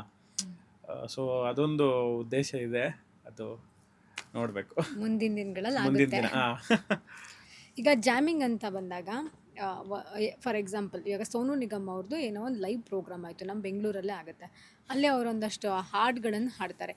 ಆ ಹಾಡನ್ನು ಅದೇನು ಪ್ರೋಗ್ರಾಮ್ನ ಆರ್ಗನೈಸ್ ಮಾಡಿರ್ತಾರೆ ಅವರು ಸೆಲೆಕ್ಟ್ ಮಾಡಿಕೊಡ್ತಾರಾ, ಅಥವಾ ಇವರಿಗೆ ಯಾವ್ದು ಬೇಕೋ ಆ ಹಾಡನ್ನು ಇವ್ರು ಹಾಡ್ತಾರೆ? ಇಲ್ಲ ಅದು ಕಂಪ್ಲೀಟ್ಲಿ ಆರ್ಟಿಸ್ಟ್ ಮೇಲೆ ಡಿಪೆಂಡ್. ಆರ್ಟಿಸ್ಟ್ ಸೊ ನಿಮ್ಗೆ ಹೆಂಗಂದ್ರೆ ಇವಾಗ ಫಾರ್ ಎಕ್ಸಾಂಪಲ್ ನೀವು ಆರ್ಗನೈಸ್, ನಾನು ಯಾವುದೋ ಒಂದು ಇವೆಂಟಿಗೆ ಕರಿತಿದ್ದಾರೆ ಅಂದರೆ ನಾವು ಫಸ್ಟ್ ಕ್ರೌಡ್ ಕೇಳ್ತೀವಿ. ಇವಾಗ ಮೊನ್ನೆ ಒಂದು ಇವೆಂಟ್ ಮಾಡಿದ್ವಿ ನಾವು, ಅಂದರೆ ಕಾಲೇಜ್ ಇವೆಂಟ್, VTU ಫೆಸ್ಟ್ ಅಂತ ನಡೆಯುತ್ತೆ. ಸೊ ಕಾಲೇಜ್ ಇವೆಂಟ್ ಆ ಥರ ಇದ್ದಾಗ ನಮ್ಮ ಸಾಂಗ್ ಸೆಲೆಕ್ಷನ್ಸ್ ಬೇರೆನೇ ಇರುತ್ತೆ. ಅವಾಗೆಲ್ಲ ನಿಮಗೆ ಡ್ಯಾನ್ಸ್ ನಂಬರ್ಗಳು ಅಥವಾ ಒಳ್ಳೆ ಮೆಲೋಡೀಸು, ಡ್ಯಾನ್ಸ್ ನಂಬರ್ಗಳು ತುಂಬ ಎಂಜಾಯ್ ಆಗ್ತಾರೆ ಅವರು. ಸೊ ಅದೆಲ್ಲ ನಮ್ಮ ಮೇಲೆ ಇರುತ್ತೆ. ಆರ್ಟಿಸ್ಟ್ಗಳಿಗೆ ಇದನ್ನೇ ಪರ್ಫಾರ್ಮ್ ಮಾಡಿ ಅದನ್ನೇ ಪರ್ಫಾರ್ಮ್ ಮಾಡಿ ಅಂತ ಹೇಳಲ್ಲ. ಕೆಲವೊಂದು ರಿಕ್ವೆಸ್ಟ್ ಬರುತ್ತೆ ಅಷ್ಟೇ, ಈಗ ಇಂಥದ್ದು ಹಾಡಿ ಸರ್. ಕೆಲವ್ರಿಗೆ ಯಾರೋ ಒಬ್ರಿಗೆ ಟೆಲಿಫೋನ್ ಗೆಳತಿ ಅದ್ಯಾವುದೋ ಒಂದು ಇಷ್ಟ ಇರುತ್ತೆ, ಅವ್ರು ಬಂದು ಹೇಳ್ತಾರೆ ಇಂಥದ್ದೊಂದು ಹಾಡಿ ಅಂತ, ಅಥವಾ ಗೀತಾಂಜಲಿ ಹಾಡಿ ಅಂತಂತಾರೆ. ಒಂದೊಂದು ರೇರ್ ಸಾಂಗ್ಸ್ಗಳನ್ನ ಕೇಳ್ತಾರೆ. ಸೊ ಆ ಥರ ಮೂಮೆಂಟಲ್ಲಿ ಮಾತ್ರ ನಾನು, ಅಂದರೆ ಬೇರೆ ಎಲ್ಲ ಆರ್ಟಿಸ್ಟ್ಗಳು ಹಾಗೆ ಬೇರೆ ಯಾವುದೋ ಒಂದು ರಿಕ್ವೆಸ್ಟ್ ಬಂದಾಗ ಆ ರಿಕ್ವೆಸ್ಟ್ ಹಾಡ್ತೀವಿ. ಬಿಟ್ಟರೆ ಆಲ್ಮೋಸ್ಟ್ ಒಂದು 90-95% ನಮ್ಮದೇ ಆರ್ಟಿಸ್ಟ್ ಮೇಲೆ ಡಿಪೆಂಡ್, ನಮ್ಮದೇ ಚಾಯ್ಸಸ್ ಇರುತ್ತೆ. ಬಟ್ ಅದು ತುಂಬ ಹುಷಾರಾಗಿರ್ಬೇಕು. ಯಾಕಂದರೆ ಯಾವ ಆಡಿಯನ್ಸ್ನ ನಾವು ಟಾರ್ಗೆಟ್ ಮಾಡ್ತಾ ಇದ್ದೀವಿ, ಯಾವ ಆಡಿಯನ್ಸ್ ಕೂತ್ ಕೇಳಿ. ಯಾಕಂದರೆ ಫ್ಯಾಮಿಲಿ ಆಡಿಯನ್ಸ್ಗಳಿಗೆ ನಿಮ್ಮ ಹಳೆ ಹಾಡು ಹಾಡಿದ್ರೆ ಅವ್ರು ಕನೆಕ್ಟ್ ಆಗೋದು. ನೀವು ಹೊಸದು ಯಾವುದೋ ಹಾಡಿದ್ರೆ ಡೆಫಿನೆಟಾಗಿ ಕನೆಕ್ಟ್ ಆಗಲ್ಲ ಅವರು. ಸೊ ಅದೇ ಈಗಿನ ಜನ್ರೇಷನ್ ಅವ್ರಿಗೆ ನೀವು ಹೊಸ ಹಳೆ ಹಾಡುಗಳನ್ನೇ ತುಂಬ ಹಾಡಿದ್ರೆ ಅವರು ಕನೆಕ್ಟ್ ಆಗಲ್ಲ. ಅವ್ರಿಗೆ ಇವಾಗ ಕುಣಿಯೋ ಅಂಥದ್ದು ಯಾವುದೋ ಬೇಕು, ಬ್ಯಾಂಗಲ್ ಬಂಗಾರಿ ಆ ಥರದ್ದು ಏನೋ ಒಂದು ಬೇಕು ಅಂತ ಎಕ್ಸ್ಪೆಕ್ಟ್ ಮಾಡಿ, ಅದು ಬಿಡು ಮಕ್ಳುಗಳು ಕೇಳ್ತಾರೆ ಬಂದು.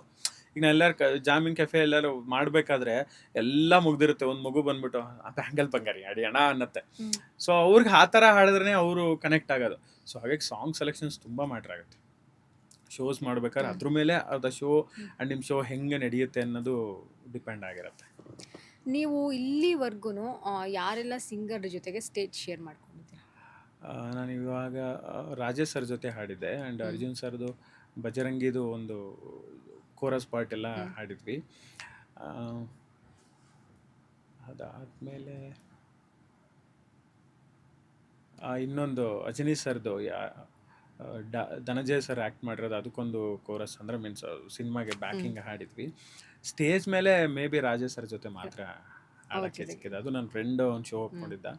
ಸೊ ಅವನಿಲ್ಲ ಬಾ ಹೋಗೋಣ ಆಡೋಣ ಅಂತ ಹೇಳಿ ಮಾಡಿದಾಗ ಅದೊಂದು ಶೋಗೆ ಮಾಡಿದ್ದು. ಬಟ್ ಅದು ನಿರಂತರವಾಗಿ ನಡೀತಾ ಇರಬೇಕು ಅಂದರೆ ಅದು ಆ ಥರ ಲೆಜೆಂಡ್ಸ್ಗಳ ಜೊತೆ ಅಟ್ಲೀಸ್ಟ್ ಸ್ಟೇಜ್ ಶೇರ್ ಮಾಡಬೇಕು, ಆ ಹಂತಕ್ಕೆ ಹೋಗಬೇಕು ನಾವು ಅನ್ನೋದೊಂದು ಆಸೆ ಇದೆ. ಮುಂದಿನ ದಿನಗಳಲ್ಲಿ ಆ ದಿನಗಳು ವೆಯ್ಟ್ ಮಾಡ್ತಾ ಇದ್ದೀನಿ ಅಷ್ಟೇ, ಅಂಥ ದಿನ ಬರಲಿ ಬೇಗ ಅಂತ. ಇದೆಲ್ಲದಕ್ಕಿಂತ ಮುಖ್ಯವಾಗಿ ಒಬ್ಬ ಸಿಂಗರ್ಗೆ ಅಥವಾ ಒಬ್ಬ ಆ್ಯಕ್ಟರ್ಗೆ, ಆರ್ಟಿಸ್ಟ್ಗೆ ವೇದಿಕೆ ಅನ್ನೋದು ಎಷ್ಟು ಮುಖ್ಯ ಆಗುತ್ತೆ? ತುಂಬ ಮುಖ್ಯ ಆಗುತ್ತೆ, ಎಸ್ಪೆಷಲಿ ಸಿಂಗರ್ಸ್ಗೆ ಇದೆಯಲ್ಲ. ನಂದೊಂದು ಥಾಟ್ ಇದೆ, ಮ್ಯೂಸಿಷಿಯನ್ ಆದವ್ರು ಇವಾಗ ಫಾರ್ ಎಕ್ಸಾಂಪಲ್ ಸಿಂಗರ್ ನಾನು ನಂದೇ ಹೇಳ್ಬಿಡ್ತೀನಿ. ನನಗೇನಂದರೆ ಯಾವಾಗಲೂ ನಾನು ಹಾಡು ಹೇಳ್ಕೊಂಡಿರ್ಬೇಕು, ನನಗದೇನೋ ನೆಮ್ಮದಿ. ಆ ಸ್ಟೇಜ್ ಮೇಲೆ ಇರೋವರೆಗೂ ಅಲ್ಲಿ ಸಿಗೋ ನೆಮ್ಮದಿನೇ ಬೇರೆ, ಅಲ್ಲಿರೋ ಖುಷಿನೇ ಬೇರೆ. ಯಾವುದೋ ಸಿನಿಮಾದಲ್ಲಿ ಇರುತ್ತೆ ಅಂದರೆ ಈ ಸಾವಿರಾರು ಸ್ವರಗಳನ್ನ ಹುಟ್ಟಾಕೋ ಪೆಟ್ಟಿಗೆನ ಮುಚ್ಚಿಟ್ಟಿದ್ರೆ ಅದು ಹಿಂಗಿರುತ್ತೆ ಹೇಳಿ. ಸೊ ಆ ಥರ ನಮಗೆ ಹಾಡಿ ಏನೋ ಕಲಿತು ಏನೋ ಜನನ ಎಂಟರ್ಟೈನ್ ಮಾಡಬೇಕು ಅಂತಿದ್ದವ್ರಿಗೆ ಏನೂ ಶೋಸ್ ಇಲ್ಲ, ವೇದಿಕೆಗಳು ಸಿಗ್ತಾ ಇಲ್ಲ ಅಂದಾಗ ತುಂಬ ತುಂಬ ನೋವಾಗುತ್ತದು. ಅದಕ್ಕಿಂತ ಇನ್ನೊಂದು ನೋವು ಮೋಸ್ಟ್ಲಿ ಆರ್ಟಿಸ್ಟ್ಗಳಿಗೆ ಬೇರೆ ಏನಿರಲ್ಲ. ಪೇಮೆಂಟ್ ಕೆಲವೊಂದು ಸತಿ ಕಮ್ಮಿ ಇದ್ರೂ ಹೋಗ್ಬಿಡೋಣ, ಹಾಡೋಣ, ಫಸ್ಟು ಸ್ಟೇಜ್ ಮೇಲೆ ಇರಬೇಕು, ಹಾಡ್ತಾ ಇರಬೇಕು. ಅದು ನನಗೆ ತುಂಬ ತುಂಬ ನೆಮ್ಮದಿಗೆ ಹೇಳಿದ್ನಲ್ಲ, 2 ವರ್ಷ ಎಷ್ಟು ಒದ್ದಾಡಿದ್ದೀನಿ, ಇಷ್ಟು ಕನಸು ಇಷ್ಟು ಆಸೆ ಇಟ್ಕೊಂಡಿದ್ದು, 2 ವರ್ಷ ಒಂದು ಶೋ ಸಿಗ್ತಿಲ್ಲ. ಅದು ಆ ಹಂತ ಹೆಂಗಿತ್ತು ಗೊತ್ತಾ ನನಗೆ? ಮುಂಚೆ ಏನಾಗ್ತಿತ್ತು, ಇವನು ಸಖತ್ತಾಗಿ ಹಾಡ್ತಾನೆ, ಇವನನ್ನು ಕರೆಯೋಣ ಶೋಸ್ಗೆ, ಕಮ್ಮಿ ದುಡ್ಡು, ಯಾಕಂದರೆ ಫೇಮಸ್ ಇಲ್ಲ ಅವನು, ಸಖತ್ತಾಗಿ ಹಾಡ್ತಾನೆ, ಕಮ್ಮಿ ದುಡ್ಡು ಕರೆಯೋಣ ಅಂತ. ಯಾವಾಗ ಇನ್ಸ್ಟಾಗ್ರಾಮಲ್ಲಿ ವರ್ಕ್ ಆಗಕ್ಕೆ ಶುರುವಾಯಿತು ಅವಾಗೆಲ್ಲ ಅವ್ರವರೇ ಡಿಸೈಡ್ ಆಗ್ಬಿಟ್ರು, ಓ ಇವ್ನು ಇವಾಗ ಸ್ವಲ್ಪ ಫೇಮಸ್ ಆಗ್ತೀಯಾನೆ, ಜಾಸ್ತಿ ತಗೋತಾನೆ, ಇವ್ನು ನಮ್ಮ ಶೋಸ್ಗೆಲ್ಲ ಎಲ್ಲಿ ಬರ್ತಾನೆ ಅಂತ. ನಾನು ಯಾರಿಗೂ ಹೇಳೇ ಇಲ್ಲ ಹಂಗೆ ಬರಲ್ಲ ಮಾಡಲ್ಲ ಅಂತ. ಎಷ್ಟೊಂದು ಶೋಸ್ ಹಂಗೆ ಕಟ್ಟಾಯ್ತು ನನಗೆ. ಸರಿ ಆಯ್ತು, ಇದೇನೋ ಕಮ್ಮಿ ಆಯ್ತು ಬಿಡು, ಒಳ್ಳೆ ಇವಾಗ ಆಯ್ತು ಅಂದರೆ ಇವಾಗ ಹೆಸರಾಗ್ತಿದೆ ಅನ್ನೋ ಉದ್ದೇಶಕ್ಕೆ ಬಂದ್ರೆ ದೊಡ್ಡದು ಬೇರೆ ಯಾವುದೋ ಶೋಸ್ ಸಿಗ್ಬೇಕಲ್ವಾ, ಅದಕ್ಕಿಂತ ಇನ್ನೊಂದು ಅಪ್ಗ್ರೇಡ್ ಶೋಸ್ಗಳು ಸಿಗ್ಬೇಕಲ್ವಾ, ಅದು ಇಲ್ಲ. ಇವಾಗ ಹೆಂಗ್ ಸಿಗಾಕೊಂಡಿದ್ದೆ ನಾನಂದ್ರೆ, ಈ ಕಡೆ ಮೇಲಕ್ಕೆ ಹೋಗೋಷ್ಟು ಹೆಸರು ಇಲ್ಲ, ಈ ಕಡೆ ಕೆಳಗಿಳಿಯೋಷ್ಟು ಇದು ಇಲ್ಲ. ಏನಪ್ಪ ಮಾಡೋದು ಇವಾಗ? ಯಾರು ಅಂಡ್ ಮೋರ್ ಓವರ್ ನಮ್ಗಳಿಗೆ ಸ್ವಲ್ಪ ಸ್ವಾಭಿಮಾನ ಜಾಸ್ತಿ ಇರುತ್ತೆ, ನಾವು ಯಾರನ್ನೂ ಕೇಳಕ್ಕೆ ಹೋಗಲ್ಲ, ಯಾರ ಹತ್ರನೂ ಶೋಸ್ ಕೊಡಿ, ಅದೇನೋ ಕಷ್ಟ. ನನಗೆ ಟ್ಯಾಲೆಂಟ್ ಇದ್ರೆ ಅದು ಹುಡ್ಕೊಂಬರುತ್ತೆ ಅಂತ ಅನ್ನೋದೊಂದು ಥಾಟು. ಬಟ್ ಆ ಪಿರಿಯಡೇ ಒದ್ದಾಡಿರೋದು ನಾನು 2 ವರ್ಷ ತುಂಬ ಕಷ್ಟಪಟ್ಟು. ಇಲ್ಲ ಏನೂ ಆಗ್ತಿಲ್ಲ, ಹೆಸರು ಬರ್ತಿದೆ ಹೌದು, ಏನು ಪ್ರಯೋಜನ ಅದು? ಈಗ ಅದರಿಂದ ಏನೋ ಸಿಕ್ಕಿದ್ರೆ ಒಳ್ಳೇದಲ್ವ? ಈಗ ಆಯ್ತಪ್ಪ ಇನ್ಸ್ಟಾಗ್ರಾಮಲ್ಲಿ ನಾನು ಎಷ್ಟು ಅಂತ ಹಾಡ್ತಾ ಇರಲಿ, ಆ್ಯಂಡ್ ಮೋರ್ ಓವರ್ ಕಮೆಂಟ್ಸ್ ಓದಿ ಖುಷಿ ಆಗ್ಬೋದು, ಬಟ್ ಅದೇ ಜನನ ನಾನು ಡೈರೆಕ್ಟಾಗಿ ನಿಂತು ಹಾಡಿದಾಗ ಆಗೋ ಖುಷಿ ಇದೆಯಲ್ಲ, ಆ ಖುಷಿನೇ ಬೇರೆ ಅಲ್ವಾ ಅನ್ನೋ ಥರ. ಶೋಸು ತುಂಬ ಇಂಪಾರ್ಟೆಂಟು. ಅಂದರೆ ಅದೊಂಥರ ನಿಮ್ಮ ಎನರ್ಜಿ ಇದ್ದಂಗೆ. ಅದು ನೀವು ಹಾಡೋ ಹೇಳ್ಕೊಂಡು ಆರಾಮಾಗಿ ಸ್ಟೇಜ್ ಮೇಲೆ ಇರೋ ಅಷ್ಟು ಗೊತ್ತಿದೆ ಗೊತ್ತಾ? ಎಲ್ಲ ಆರ್ಟಿಸ್ಟ್ಗಳಿರ್ತಾರೆ, ಆ್ಯಂಡ್ ಮ್ಯೂಸಿಕ್ ನಡೀತಾ ಇರುತ್ತೆ, ಅದು ಕೊಡೋ ವೈಬೇ ಬೇರೆ ನಿಮಗೆ. ತುಂಬ ತುಂಬ ಇಂಪಾರ್ಟೆಂಟು ನನ್ನ ಲೆಕ್ಕಕ್ಕೆ. ಶೋಸ್ ತುಂಬ ಇಂಪಾರ್ಟೆಂಟು. ನೀ ಏನು ಮಾಡಿದ್ರು ಬಿಟ್ಟರು, ದೊಡ್ಡ ಹೆಸರು ಮಾಡಿದ್ರು ಹಾಡು ಹೇಳ್ಕೊಂಡಿರ್ಬೇಕು, ಶೋಸ್ ಮೇಲೆ ಸ್ಟೇಜ್ ಮೇಲೆ ಇರಬೇಕು, ಅದೇ ಚಂದ. ನಾನು ನಿಮ್ಮ ಇನ್ಸ್ಟಾಗ್ರಾಮ್ ಪ್ರೊಫೈಲ್ ನೋಡಬೇಕಾದ್ರೆ ಪ್ರತಿದಿನ ನಾನು ಚೆಕ್ ಮಾಡ್ತೀನಿ, ಅದರ ಹೊಸ ಸಾಂಗ್ ಹಾಕಿದಾರಾ ಅಂತ. ಅಲ್ಲಿ ಕಮೆಂಟ್ಸ್ಗಳನ್ನು ನಾನು ನೋಡ್ತಾನೆ ಇರ್ತೀನಿ. ಅಲ್ಲಿ ಹಾಡು ಚೆನ್ನಾಗಿದೆ, ಇನ್ನೂ ಹಾಡಿ ಅನ್ನೋದಕ್ಕಿಂತ ಹೆಚ್ಚಾಗಿ ನೀವು ಇನ್ನೂ ಇಲ್ಲೇ ಯಾಕಿದ್ದೀರಾ, ನೀವು ಶೋಗೋಗಿ, ಸರಿಗಮಪಗೋಗಿ ಅನ್ನೋ 90% ಕಮೆಂಟ್ ಅದೇ ಇರುತ್ತೆ. ನನಗೂ ಒಂದು ಬೇಜಾರಿದೆ, ನೀವಿನ್ನೂ ಯಾಕೆ ಸರಿಗಮಪಗೆ ಹೋಗಿಲ್ಲ ಅಂತ. ಸರಿಗಮಪ ಅಂತ ಬರೋದಾದರೆ ಎಗೈನ್ ಟ್ರೈ ಮಾಡಿದ್ರಾ ಅಥವಾ ಏನು? ಒಂದು ವಿಡಿಯೋ ನೋಡಿದೆ, ಅಲ್ಲಿ ರಾಘವೇಂದ್ರ ಹುಣಸೂರು ಅವ್ರು ಕಮೆಂಟ್ ಮಾಡಿರ್ತಾರೆ, ಧ್ರುವ ಸರ್ಜಾ ಅವರು ಒಂದು ಕಮೆಂಟ್ ಮಾಡಿರ್ತಾರೆ. ಸೊ ಏನಂದ್ರು, ಏನು ಮಾತುಕತೆ ಏನಾದರೂ ಆಯ್ತಾ? ತುಂಬ ಮೆಸೇಜ್ ಬರುತ್ತೆ ಮಾತ್ರ. ಸರ್ದೇ ಹೇಳ್ತೇನೆ, ರಾಘವೇಂದ್ರ ಹುಣಸೂರು ಸರ್ದು ಯಾವುದು ಹಾಡು ಗೊತ್ತಾ? ಅದು ಬಂಗಾರದಿಂದ ಆ ಹಾಡೋದು. ಸರಿ ಹಾಕಿದೆ, ಅದು ವೈರಲ್ ಆಯ್ತು. ಅದು ಹಿಂಗೆ ಒರಿಜಿನಲ್ ಕೇಳ್ದಂಗಿದೆ ನಮಗೆ ಅನ್ನೋ ಥರ ವೈರಲ್ ಆಯಿತು. ಒಂದಿನ ಹಿಂಗೆ ನೈಟ್ ಹಾಕಿದಾರೆ ಅವ್ರ ಮೆಸೇಜ್, ಒಂದು 12 ಗಂಟೆಲ್ಲ 1 ಗಂಟೆಲಿ. ನಾನು ನೋಡಿಲ್ಲ, ಮಲಗಿಬಿಟ್ಟಿದ್ದೆ. ಸರಿ ಬೆಳಗ್ಗೆ ಎದ್ದು ಯೂಶ್ವಲಿ ಚೆಕ್ ಮಾಡ್ತೀನಿ ನಾನು, ಏನು ಕಮೆಂಟ್ ಹಾಕಿದ್ದಾರೆ, ಏನಾದ್ರು ಬಂದಿದೆಯಾ ಅಂತ. ಸರಿ ಇವ್ರ ನಂಬರ್ ನೋಡಿದೆ, ಮತ್ತೆ ಇನ್ನೊಂದ್ಸತಿ ನೋಡಿದೆ, ನಿಜವಾಗ್ಲೂ ಇವರೇನ ಅಂತ. ಆಮೇಲೆ ಇಂಬಾಕ್ಸ್ ಮಾಡಿ, ಬ್ರದರ್ ನಿಮ್ಗೆ ಇದನ್ನ ಏನೋ ಹಾಕಿದ್ರು, ಸರಿ ಅಂದ್ಬಿಟ್ಟು ನಾನು ಮೆಸೇಜ್ ಹಾಕ್ತೀನಿ, ಇಮಿಡಿಯೇಟ್ ಮೆಸೇಜ್ ಹಾಕ್ತೀನಿ, ಹಿಂಗಿದೆ ನನ್ನ ನಂಬರ್ ಇದಿದೆ ತಗೊಳ್ಳಿ ಅಂತ. ಅವ್ರು ಒಂದೇ ವರ್ಡ್ ಹಾಕಿದ್ರು, ಓಕೆ ನಮ್ಮ ಟೀಮ್ ನಿಮ್ಮನ್ನು ಫಾಲೋ ಅಪ್ ಮಾಡ್ತಿರತ್ತೆ, ಶೀಘ್ರದಲ್ಲೇ ನಿಮ್ಮನ್ನು ಮೀಟ್ ಮಾಡ್ತೀವಿ ನಾವು ಅಂತ. ಆ ಒಂದು ದಿನ ಖುಷಿ ಇದೆ ಗೊತ್ತಾ, ಅದು ಬೇರೆ. ಯಾಕಂದರೆ ಆ ಕನಸು ನಂಗೆ ತುಂಬ ಚಿಕ್ಕದ್ರಿಂದನೂ ಬರ್ತಾ ಇದ್ದೀನಿ. ನಾನು ಆಡಿಷನ್ಗೆ ಏನು ನಾನು ನೆನ್ನೆ ಮೊನ್ನೆ ಇದು ಮಾಡ್ದೋನಲ್ಲ. ಆ್ಯಂಡ್ ಪ್ರತಿ ಸಲನೂ ಏನಾಗ್ತಿತ್ತು ಗೊತ್ತಾ, ಹಾಡ್ತಿದ್ದೆ ಫಸ್ಟ್ ರೌಂಡ್ ಓಕೆ, ತೀರಾ ಸೆಕೆಂಡ್ ರೌಂಡ್ ಓಕೆ, ಅದಾದ್ಮೇಲೆ ಯಾಕೆ ಮುಂದಕ್ಕೆ ಹೋಗ್ತಿರಲ್ಲ ಅಂತ ನನಗೂ ಗೊತ್ತಿಲ್ಲ. ಹೋಗ್ತಾನೆ ಇರಲಿಲ್ಲ ಮುಂದಕ್ಕೆ. ಅದ್ರ ನೆಕ್ಸ್ಟ್ ರೌಂಡ್ ಹೆಂಗಿರುತ್ತೆ ಅನ್ನೋದು ಗೊತ್ತಿಲ್ಲ. ಕೆಲವೊಂದು ಆಡಿಷನ್ಸ್ ಅಂತೂ ಅಂದರೆ ಕೆಲವೊಂದು ರಿಯಾಲಿಟಿ ಶೋಸ್ ಹೋಗಿ ಮೆಗಾ ಆಡಿಷನ್ಸ್ ತನಕ ಹೋಗಿದ್ದೀನಿ. ಮೆಗಾ ಆಡಿಷನ್ಗೆ ಸೆಲೆಕ್ಟ್ ಮಾಡಿ ಹಿಂಗಾಗಿದೆ ಅಂತ ಮೆಸೇಜ್ ಎಲ್ಲ ಮಾಡಿದ್ದಾರೆ. ಹಿಂಗೆ ಕಟ್ ಮಾಡಿದ್ರೆ ನೆಕ್ಸ್ಟ್ ಡೇ ನಾನು ಇಲ್ಲ ಅಲ್ಲಿ. ಏನಕ್ಕೆ ಅಂತಂದರೆ ಬೇರೆ ಯಾರೋ ಸಿಕ್ಕಿದ್ದಾರೆ ಕಂಟೆಂಟ್ ವೈಸ್ ಆ ಥರದ್ದು ಏನೋ ಸಿಕ್ಕಿದೆ, ಸೊ ನೋಡೋಣ ನೆಕ್ಸ್ಟ್ ನಿಮಗೆ ಅನ್ನೋ ಥರದ್ದೊಂದು ಮೆಸೇಜ್. ಅವಾಗಲೂ ಬೇಜಾರಾಯ್ತು ನನಗೆ, ಇನ್ನೇನು ಮಾಡಬೇಕು ಅಂದರೆ ಇನ್ನೇನು ಹಾಡಬೇಕು, ತೀರಾ ವಾವನಾಗ ಹಾಡ್ತೀವಲ್ವೋ ಗೊತ್ತಿಲ್ಲ, ಅಟ್ಲೀಸ್ಟ್ ಅಲ್ಲಿ ನಿಂತು ಪರ್ಫಾರ್ಮ್ ಮಾಡೋ ಅಷ್ಟು ಏನೋ ಸಂಪಾದನೆ ಮಾಡ್ತಾ ಇದೀವಲ್ಲ, ಇನ್ನೇನು ಮಾಡಬೇಕು ಅಂತ ತುಂಬ ಹೋಗಿದ್ದೀನಿ ಆಡಿಷನ್ಸ್ಗೆ. ಪ್ರತಿ ಸಲನೂ ರಿಜೆಕ್ಟ್ ಆಗಿದೆ, ಪ್ರತಿ ಸಲನೂ ಎಷ್ಟೊಂದೊಂದು 2 ವರ್ಷ ಅಂತೂ ಬಿಟ್ಟೆ ನಾನು. ಬರೀ ಸರಿಗಮಪಗ್ ಮಾತ್ರ ಇಲ್ಲ, ಎಲ್ಲದಕ್ಕೂ ಹೋಗಿದ್ದೀನಿ ನಾನು, ಎಲ್ಲ ಟಿವಿ ಚಾನಲ್ ಏನೇನು ಆಡಿಷನ್. ಕೆಲವೊಂದು ಇದ್ರು ಅವರೇ ಕರಿತಿದ್ರು ಹಿಂಗೆ, ಅಂದ್ರೆ ಯಾವ್ದಾರ ವಿಡಿಯೋಸ್ ಬಂದಾಗ ಇನ್ಸ್ಟಾಗ್ರಾಮಲ್ಲಿ, ಅವಾಗ ಇನ್ನೂ ಏನೂ ಆಗಿರ್ಲಿಲ್ಲ, ಒಂದು ಹಾಡ್ತಲ್ಲ ಬರ್ತೀರಾ ಆಡಿಷನ್ಗೆ ಅಂತ ಕರೆಯೋರು. ಸರಿ ಹೋಗ್ತಿದ್ದೆ, ಅಲ್ಲಿ ಹೋಗಿ ಹಾಡ್ಮೇಲೆ ರಿಜೆಕ್ಟ್ ಮಾಡೋದು.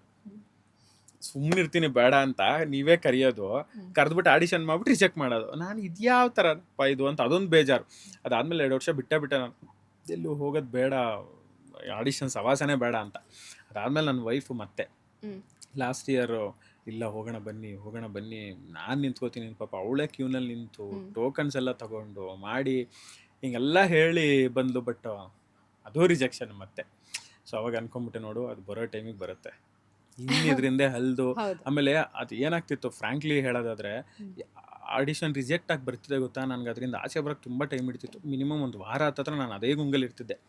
ಒಂಥರ ಬೇಜಾರು, ಲೈಫಲ್ಲಿ ಏನೋ ಆಗ್ತಿಲ್ವಲ್ಲಪ್ಪ, ಇದು ಏನು ಇಷ್ಟೆಲ್ಲ ಕಲಿತು ಇಷ್ಟೆಲ್ಲ ಮಾಡಿ. ಅವಾಗ್ಲೂ ಇವಾಗ ಲಾಸ್ಟ್ ಟೈಮ್ ಯಾವ್ದು ಆಡಿಷನ್ಗೆ ಹೋಗಿದ್ದೆ ಅಂದಲ್ಲ, ಅವಾಗಲೂ ನನಗೊಂದು 70,000 ಫಾಲೋವರ್ಸ್ ಆಗಿದ್ರು. ಆಮೇಲೆ ಒಂದು ಆಡಿಯೋ ವೈರಲ್ಲು ಆಗಿತ್ತು, ಅದು ನನ್ನನ್ನೊಂದು ಬೊಂಬೆಯನ್ನು ಮಾಡಿದ ವೈರಲ್ ಆಗಿತ್ತು. ಅದು ಆ ಟೈಮಲ್ಲಿ ಹಾಡಿದ್ದ. ಆ ಟೈಮ್ ಅವಾಗ ಇನ್ನೂ ಆಡಿಷನ್ಸ್ ನಡೀತಿತ್ತು ಇದ್ರದ್ದು.